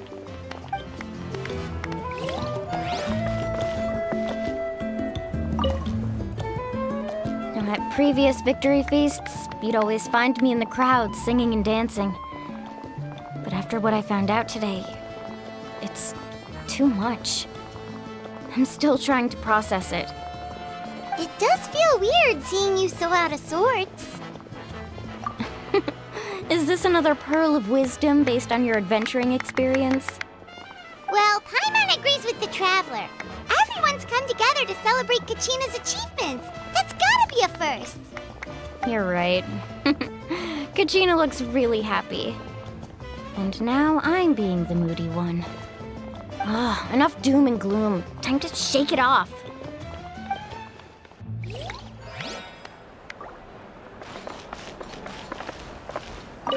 It cost us a lot, but we got Kachina back safely, and that's what matters. There'll be even tougher challenges coming our way in the days ahead, though. We'll have to train harder, make sure we're in peak condition. That includes you, Paimon. I can do a special one-off session to show you the ropes. Interested? No thanks.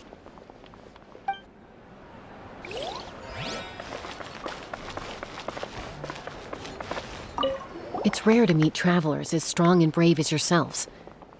I raise my glass to you. Anyway, my sister's already gone back to our tribe. She has patients to treat.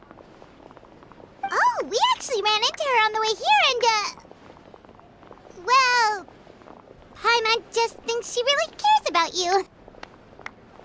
Yeah, I'm planning on visiting home myself in a few days. To tell her and the rest of the family that they need to be extra careful. I just hope they take it seriously. The Abyss has likely sensed your arrival in Natlan by now. So exercise caution on your adventures as well.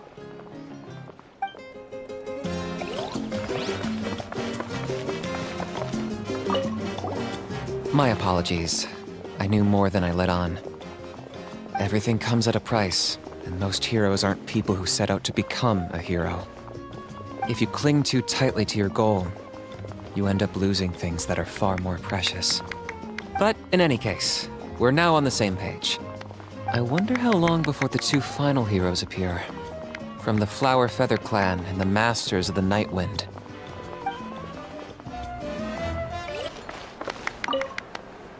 All right, Kachina, let's party! I'm a little embarrassed.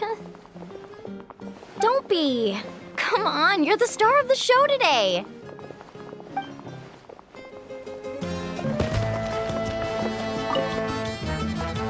Ah, you're here. Have some fruit juice. I got it specially for you two. How did you know? That's Paimon's favorite! You look like you've still got questions. Ask away. Because they had their own lives to live. The thought of telling them, abandon your families and everyone you love, and come with me to the end of time, for in 500 years Natlan will be destroyed, it seemed too cruel. You could just as easily point out that everything in this world would come to an end eventually. But life is short, and beyond a point, it just doesn't seem real. Imagine if I said, let's leave right now, and go save the sun because it'll flame out in a few million years. It would sound quite ridiculous. I couldn't make them shoulder that burden with me. Besides, every generation will have its heroes, this one included. The plan could still work without them.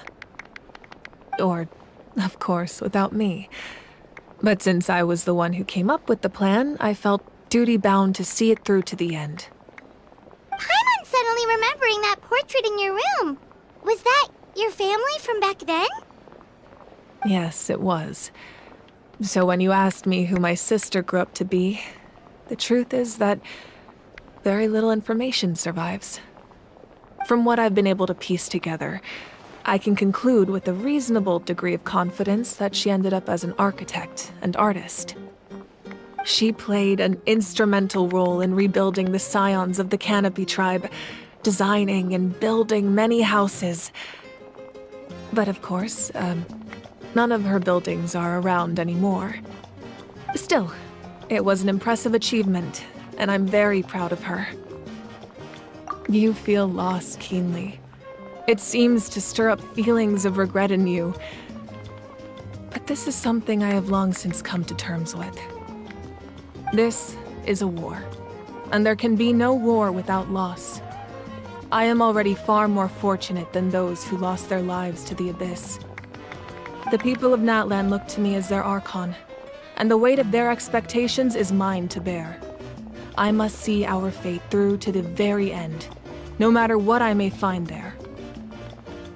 Yeah, doesn't that mean the way everything ends has already been written, including your plan? I suppose, but so what? Don't forget, time takes many forms. The past, present, and future coexist, and all are equally important. Even if the future ends in destruction, there's still no reason to give up on the here and now. And it's precisely because we humans cannot know our fate that we will never give up on our struggle. This is a pivotal moment. We are still 2 heroes short. Well, 3 to be precise. There's one further hero who I'm hoping to get on my side, whatever it takes. Your resistance to the corrupting power of the Abyss is truly remarkable. It would easily make you an all-important figure in the upcoming battle. If you agree to join us, you will not only gain my full support in your journey, but I will also forge a brand new ancient name for you. Ancient names can be forged? They can. Several strict conditions must be met, but if they couldn't be forged at all, then the number of them in circulation would have long dwindled to 0. Possessing an ancient name would mean that your adventures in Natlan are recorded in full. Your stories would be remembered by our people for all the years to come. The Ode of Resurrection may have temporarily lost its power, but still, take this as my personal guarantee that I shall never let you fall. Just like in the Night Kingdom, I will be there for you. That is a promise I will fulfill at all costs. This nation always honors its heroes. Yeah, we can't just ignore the situation here. Wonderful. Then I'll reach out to Shilonen right away. She's the one who will forge the name. We've never forged an ancient name for an Outlander before, but I trust she'll find a way.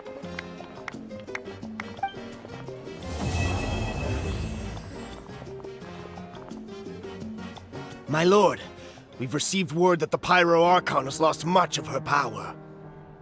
Although your injury complicates things, this is most certainly the opportune time to seize the Gnosis.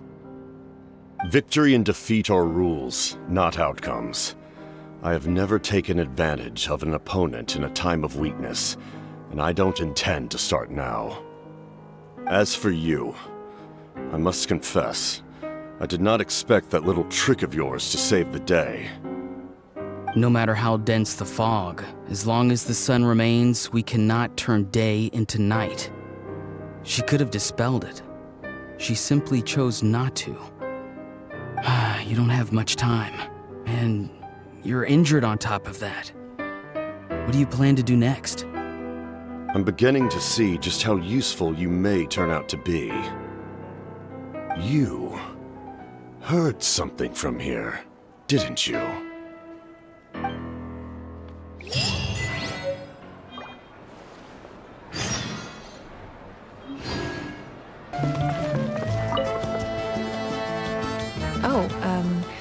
Something else you'd like to ask? Well, our intel suggests he hasn't made any new movements yet. Although Kenichi's investigation helped us confirm that he's being aided by someone from the Masters of the Nightwind. I'm getting closer to narrowing down who that may be, but it's still unclear whether this person aided the captain out of willingness or coercion. If you learn anything about this during your adventures, please let me know. Something else you'd like to ask? The Abyss is the most formidable enemy in all of Teyvat. In the beginning, it took failure and tragedy to even begin to learn how to fight back. All of the methods you've seen in other nations were developed based on experience and insight passed down over generations. We know them to work, but few of us actually understand why. It's the same for the method we use here in Natlan. Ever since ancient times, elemental energy has been one of our most reliable weapons against the Abyss. As for the principles behind it, I'm afraid you might have to seek answers from someone older than the position of Pyro Archon itself. Something else you'd like to ask? That also comes down to the long-standing effects of the Abyss. Our people's survival is inextricably tied to the Wyab. But their power has its limits. They cannot offer our people the same degree of protection outside our borders. In fact, people who do decide to leave often suffer from memory loss and emotional issues. Everyone in Natlan understands this. That's why our people never leave without a good cause. Even if someone is left with no choice, the chief of their tribe must seek approval with the Wyab to grant them leave. and the Wyab have always been very strict about granting that approval, since extending protection beyond our borders means consuming power reserved for our fight against the Abyss. Still, there's no need to worry. The Wyab extend their protection to all within Natlan, including visitors from afar. Oh, something else you'd like to ask?